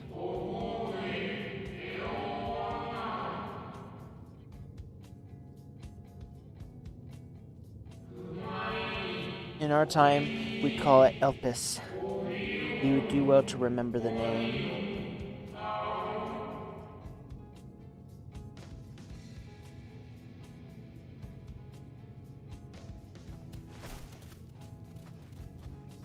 I hate to interrupt, but I feel like I need to make amends for all the secrecy. Think nothing of it. We haven't been the most gracious of guests. Do convey our apologies to Growingway and the others. But of course! And when next we welcome more guests from Aetheris, we'll have learned to be much more hospitable hosts. Oh, and circling back to the matter of inappropriate secrecy, we ought to discuss our benefactors. Agreed. The Charlian Forum, yes? What? How did you know? The more I heard, the more obvious it became. The Forum's aims align closely with those of your anonymous patrons. A telling coincidence would be an understatement. Though had we not taken it upon ourselves to peruse certain restricted tones in Labyrinthos, we might still be unaware of their plans. But let us continue this discussion upon our return. I dare say we have kept Alphino and the others waiting long enough.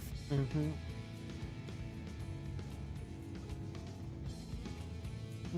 The bathing act. Oh, it's swiftly biding time. Oh, we're walking down to the...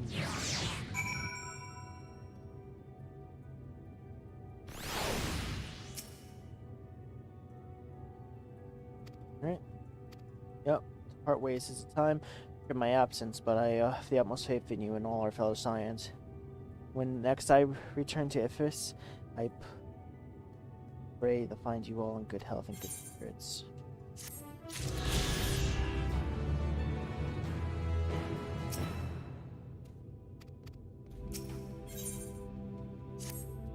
Alright, with the Loporits and Ariange capable of the hands, we need to aware of affairs.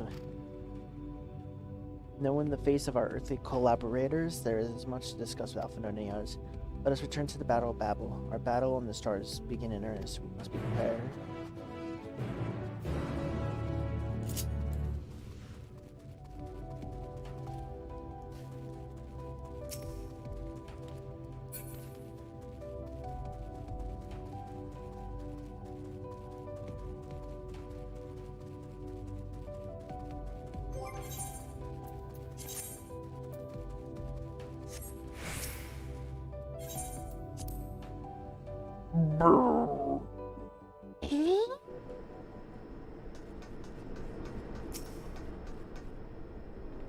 Gods, I could scarcely believe we went to the moon and back.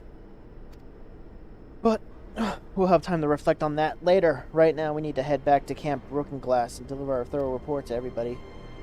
I would like to know Everyone is getting on there. They only just begun to treat the tempered prisoners when we left. We share curiosity, but warning our allies of the final days of far importance. Speak not for only the contingent, of course. The heads of the state of every nation must know what we've learned. We know not of when or where in this matter the final days will begin to manifest, so we must see that everyone is prepared. Agreed, though we may wish to stress the importance of discretion, lest the public be set into a panic. Not that anyone is in position of responsibility should need to be told as much, but it bears repeating anyway. First things first. Broken glass.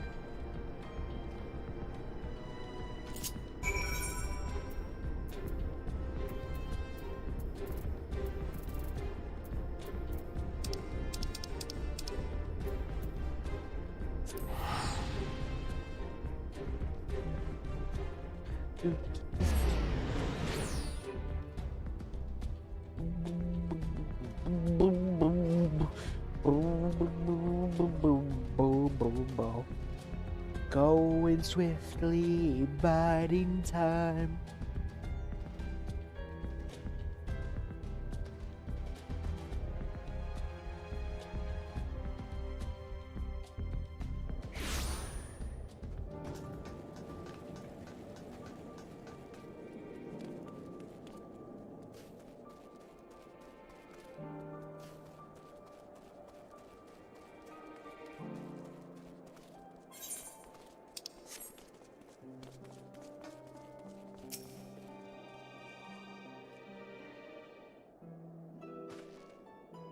It's all good to see you here again. No worse for your lunar adventure, I hope.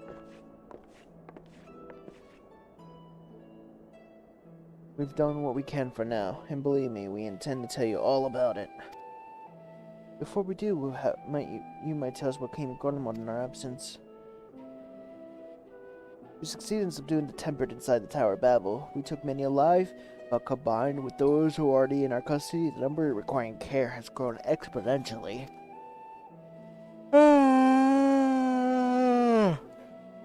The inclement conditions here have made it difficult, but not impossible, to treat them all. Some understandably are hesitant to proffer assistance, but some grant refuge for treatment. With the assistance of our fellow scions, we endeavor to see them safely transported and subsequently cured of their tempering. Will all the tempered be relocated? Not all, no. We have sufficient shelter to attend to those who need treatment has begun, and we have enough healers have volunteered to remain until their patients have recovered. Julius is one such patient, though he's not yet fit to receive visitors. Truth be told, it's a miracle he and those in his company were not harmed in the chaos. If not for Alpha and Alze's timely assistance, I dare say none of them would be with us today. In light of recent developments, have the Alliance leaders come to any decision regarding Garlemald?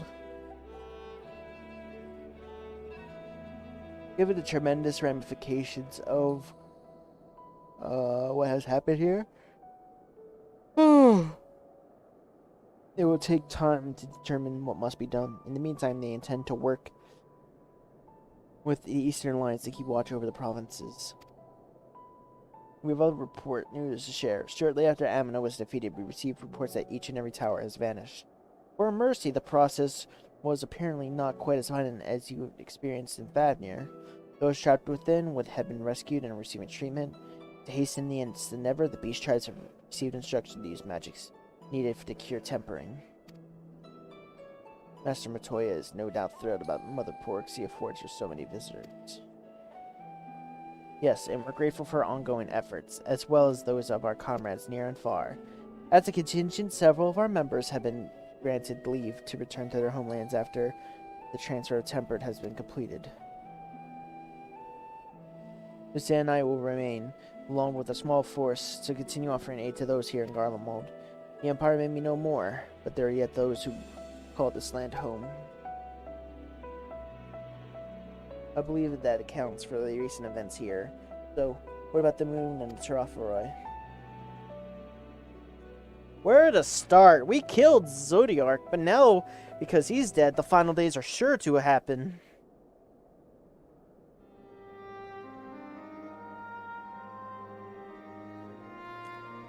The final days, God, I prayed your victory would mark the end of our troubles.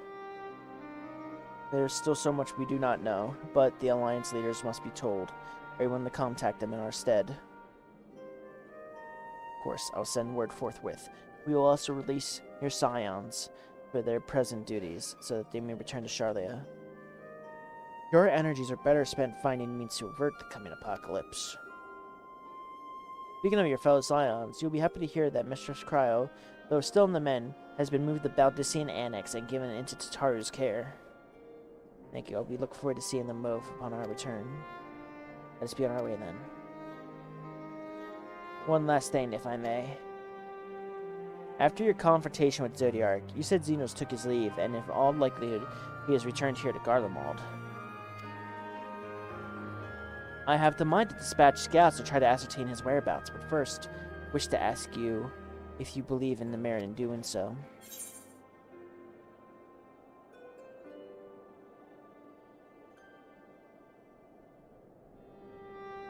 If they found them, they would most likely not live to the tale. If you're expecting a trail of destruction to follow, you won't find one.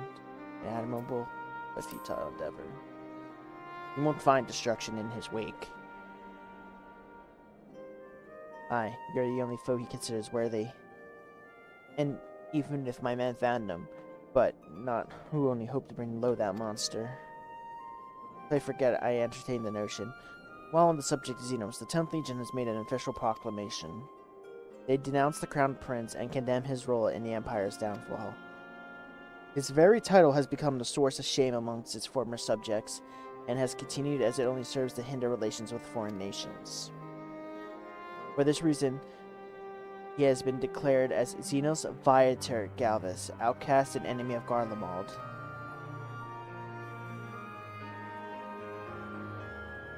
Ben Daniel is no more, and now his own people turn against him. It seems it is not but his bloodlust to keep him company. Better than an army, to see it sated. At any rate, I will not keep you any longer. I pray to keep safe passage back to Charlian.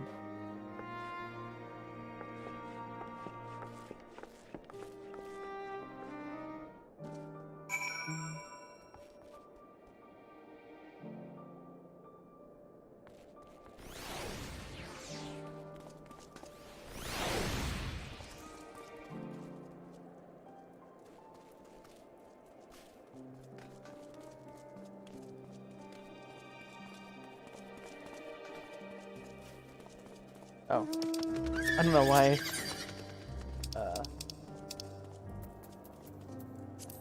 Back to old Charlayan! Well, let me quickly send a quick text to realize when dinner is gonna happen.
Back to Glips.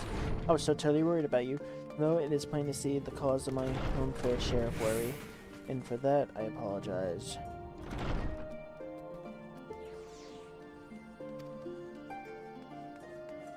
Hydaelyn called out to me that day you entered the Tapple Babel. Her pleas were faint but desperate. I knew at once you required a vessel to carry out her will.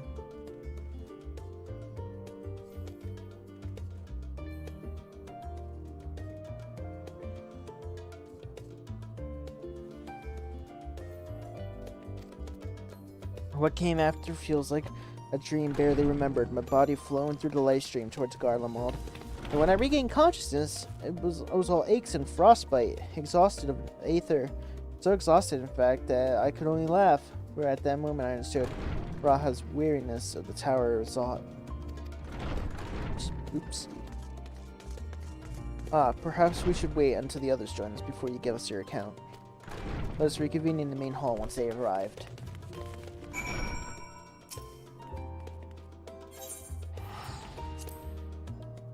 Boom, bum, bum, bum, bum. Wait for your comrades to arrive? Sure thing.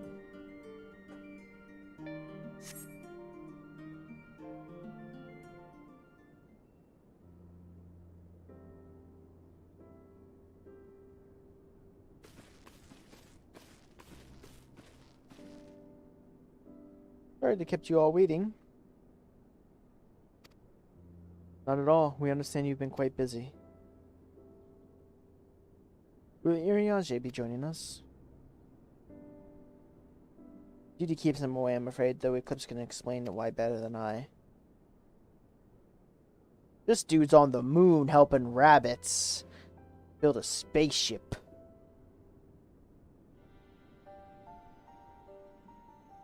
And then that's how we got back here. The final days, as befell Amarat. And we too escaped via the moon? What source and if its reflections? I have no intention of standing by while the world falls to ruin. So how do we stop this? Unfortunately, no answers at the present. If the celestial currents have grown stagnant, it's the case at a time of Amarat, and the solution is to alter the flow of aether throughout the entirety of the star. The ancients accomplished this by summoning Zodiac, sacrificing half the star's population in the doing. But it should be going without saying that much sacrifice cannot be repeated. Which leaves us with the daunting task of identifying the underlying cataclysm of the final days, a feat which even the Armortines could not accomplish. Unfortunately, we have no clues in Mare Lamentorium. Still so much we need to know about the catastrophe itself, let alone what may have caused it. The final days were marked by corruption and the Almertine's creation magics, but we command no such power, which invites the question, what havoc is in store for us? If we knew that much, perhaps we could draw some parallel with the events of the past, and thereby form resemblance of a plan. Perhaps we too should start the forum. Having worked the Loporits in secret all this time, there is surely more than they could tell us. Forgive the interruption, but I have urgent news. The forum is holding a public assembly in the plaza outside, as so it's some sort of announcement.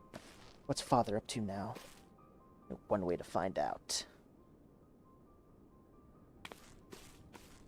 So then they must be finally acknowledging the final days.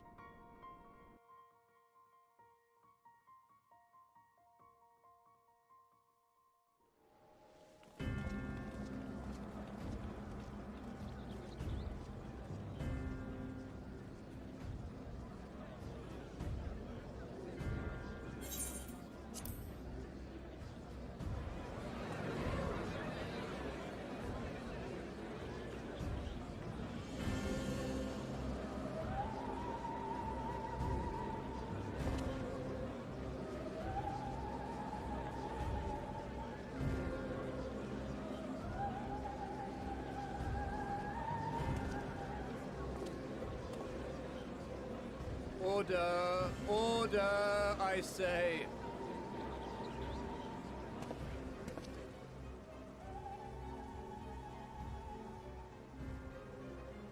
I thank you all for gathering here on such short notice. This day we must speak of grave affairs and their implications for the future of Sharlayan, nay, of this very star. Said affairs concern all citizens, and so we have called for a public assembly.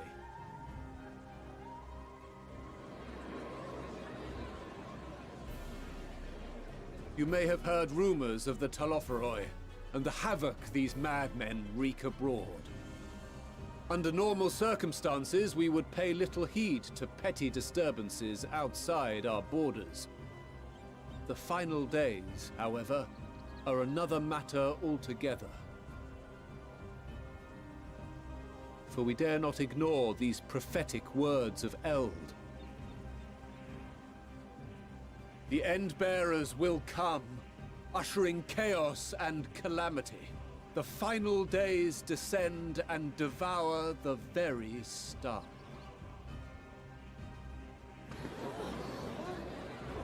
I've never heard this prophecy. Is it true? Will all that really happen? Calm yourselves.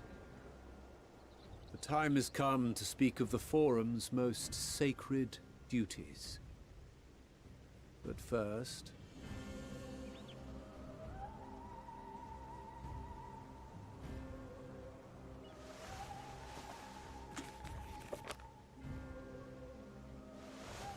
Give voice to the voiceless. Let bindings be unbound. By unanimous decree, I declare the enchantment broken.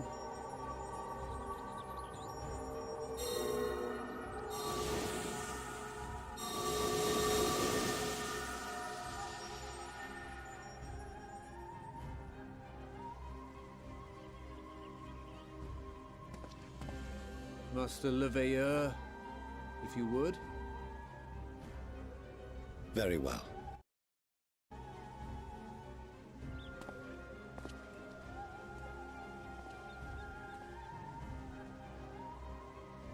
"270 years ago, our forebears began an expedition in the Dravanian hinterlands, in search of a route to access the ethereal sea.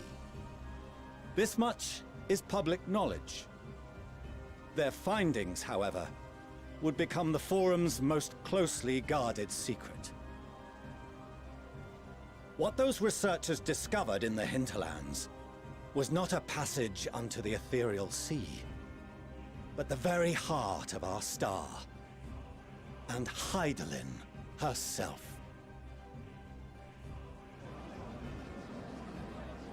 She spoke to them of a calamity that would extinguish all life, and of a means by which we might be spared. The moon.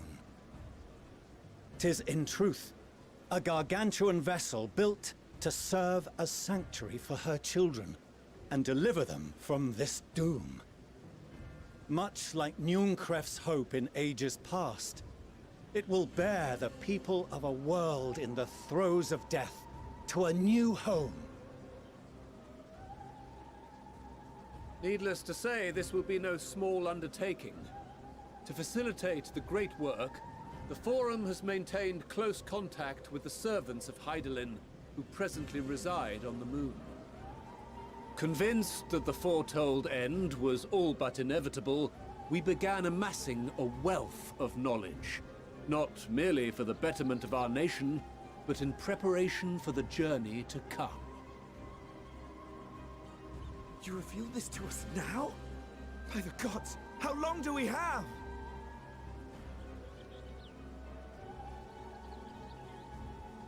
While we cannot say with certainty, we believe the hour to be nigh. We received a transmission from the moon suggesting as much not long ago. Which is why we must in earnest begin preparations for the Great Exodus. For his impressive contributions, and the leadership he demonstrated during our withdrawal from Dravania, we have elected Master Leveilleur to oversee this initiative.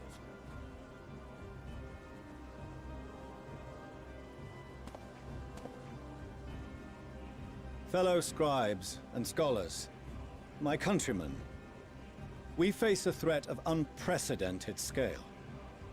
We must challenge the trials before us with composure and conviction if we are to find salvation.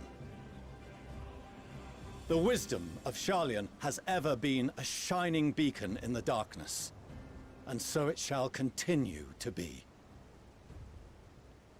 It is our solemn charge to see our heritage preserved for future generations. for those who will come after. We will brave a new frontier.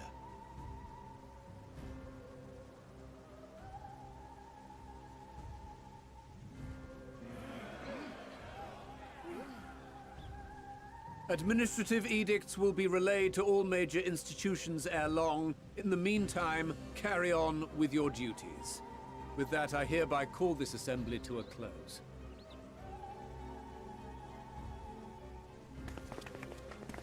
Oh, shit.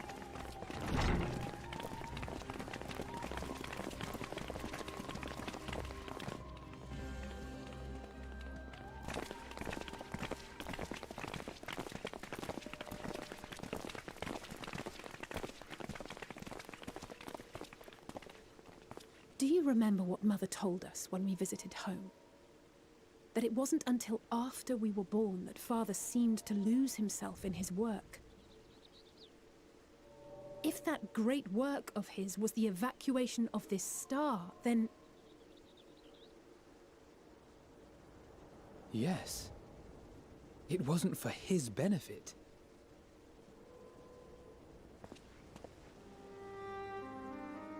Would you mind waiting here a moment? I wish to speak with Father before we leave.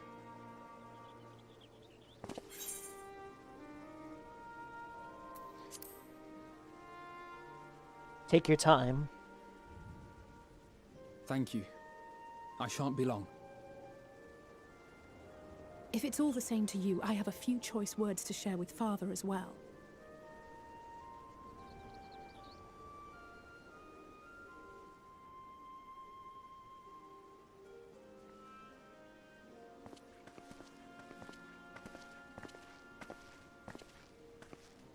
So, come to call us cowards and bid us join your fruitless battle against the inevitable. Nay, we do not object to the Forum's proposal. On the contrary, those who wish to flee have every right to do so. Urianger is cooperating with your associates on the moon to ensure that all is ready should evacuation be our only recourse. Then whatever your business, I suggest you be brief. Though we cannot boast the boundless wisdom of Sharlayan, we have first-hand knowledge of foreign cultures, and have conversed with no small number of peoples. These experiences have taught us fundamental truths that cannot be recorded in any tome, nor charted on any map. The beating heart of this planet is its people, many of whom would give anything, even their lives, to protect the lands they love. Many may choose to join you in the end. But what of those unwilling or unable, for whom escape will never be an option? What would you have them do? To ignore the plight of those one might conceivably save is not wisdom, Father. It is indolence. This is why we choose to fight. We'll not ask for your understanding, Father. Only that you don't turn a blind eye to the good we have done. That we can still do. We're not children in need of protection. Hold fast to your principles and let the world burn if it please. But we believe there is still another way. And if there is, we will find it. You see if we don't.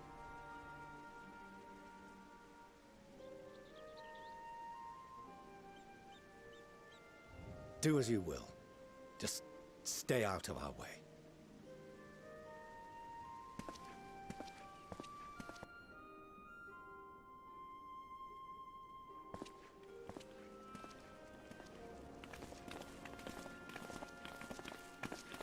Were he not so consumed with self-righteousness, he might tell you how proud he is of you both. Bold words call for bold action, and there'll be no turning to your father should plans go awry. As if I ever would. So long as there are those who wish to stay and fight for this star, we have to do what we can to help them.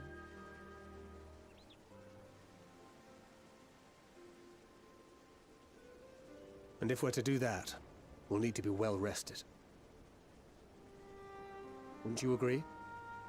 And having triumphed over what we once thought to be the source of all evil, I can think of no one in greater need of at least a dozen winks.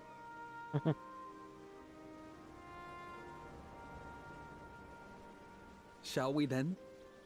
To the Annex, to prepare for tomorrow.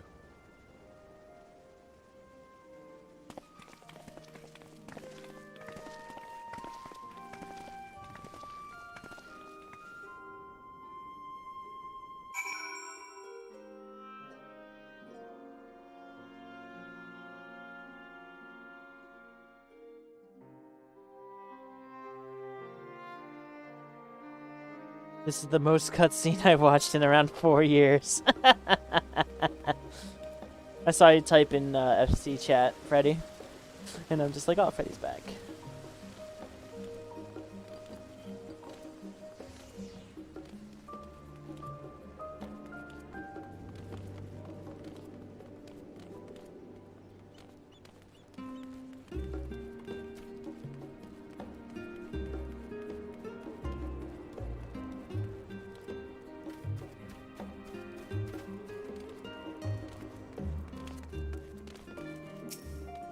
Yep, come back to Trevor swearing at me, Monka S. Crowd tells me the forum made rather momentous announcement, so there's a great exodus, is there? It reminded me of my narrow escape from the Isle of Val, the realization that running the mixture of relief and regret. Why me? I ask myself. Why me? Why us? Why now? Why what wonder? There's no use fretting over cosmic morality and the lack thereof. We're here, and we'll get through this together. And who knows, maybe my luck will rub off and grant everyone a narrow escape and no harm done. Oh, but enough of my rambling. You're exhausted. Your chamber awaits.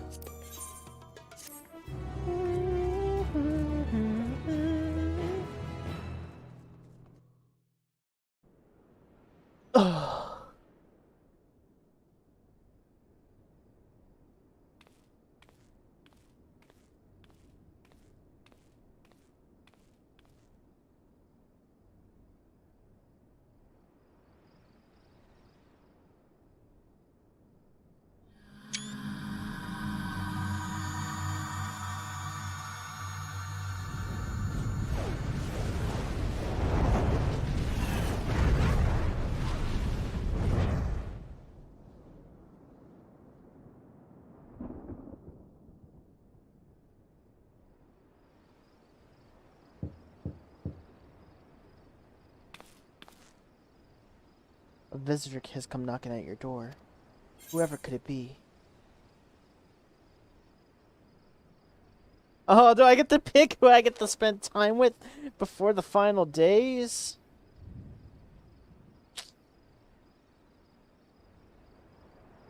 Alphanode, Alize, Thankward, Yestola, Grahatia, Estinian?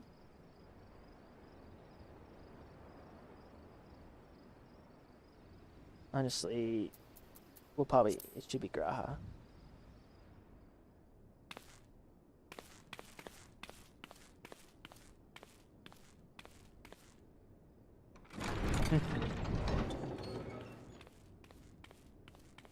Oh, apologies. I didn't mean to. If you could spare a moment before bed. The right shoe. Thank you. I fear this may be the last quiet night we have to talk for quite some time.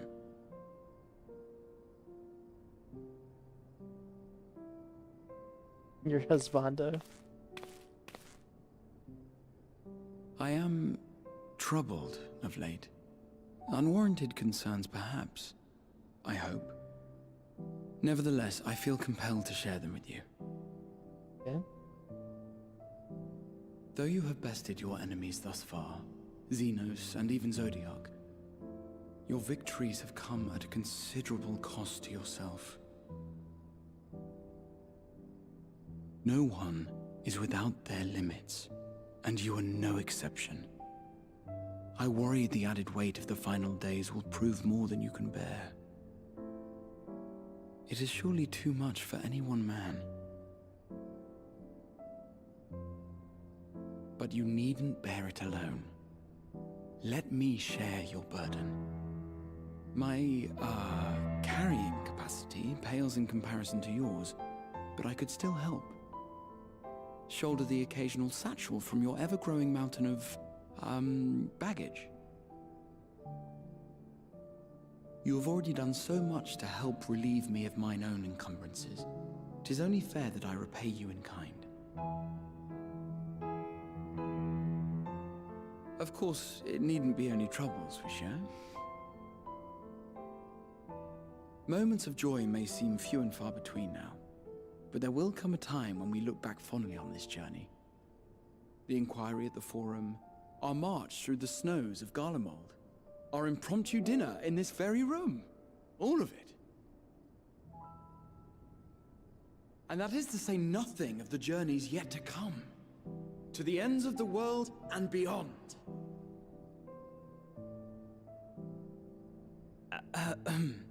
But tomorrow will be no less busy than today, and I've kept you from your rest long enough.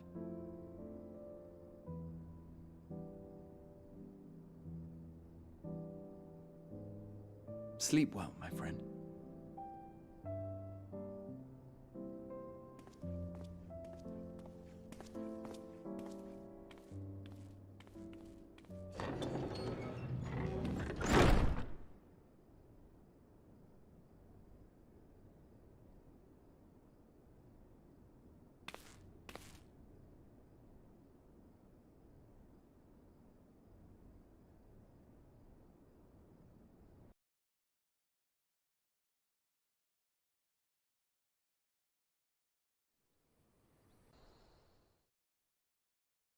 A short while earlier, in the Alamegan Quarter.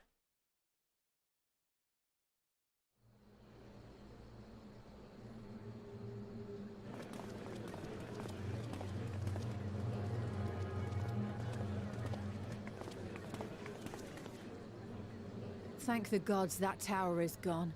The sight of it was enough to make me sick.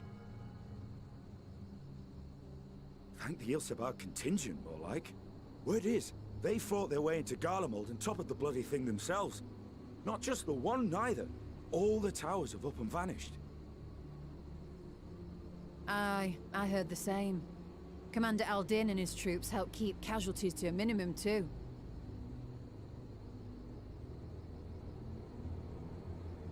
But is it true they brought back tempered Garlean soldiers? As Commander Aldin tells it, they've a treatment for that now. But don't you worry. Cured or not, they've no plans to bring them into the city proper. The London accent. I see. Well, that's a relief then. I know we've brothers and sisters among the lot, but I can't say I'm eager to welcome them home.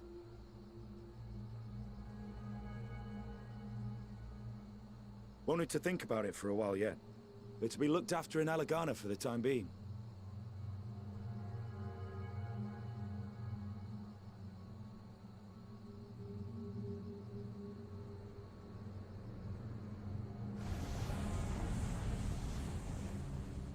What? What was that? Meanwhile, in Ishgard.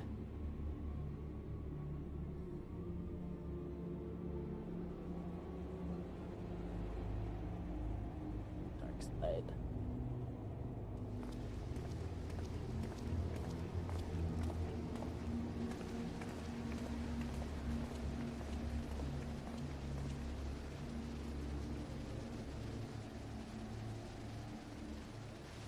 Another day, another commission of paramount importance.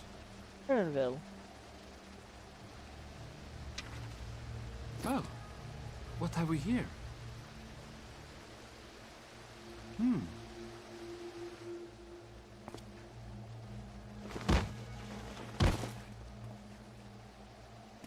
Hey, are you all right?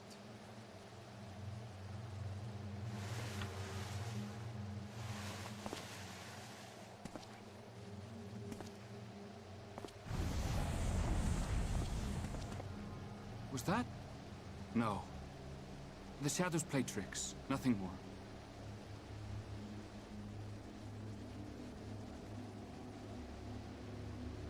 The towers are gone, and the Garlean threat is abated. And yet, why does it feel as though it's about to get much, much worse?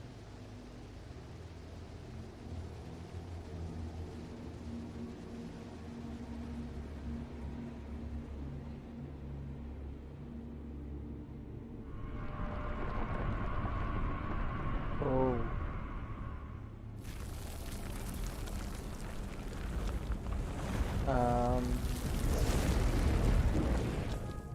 What's going on in Favnir?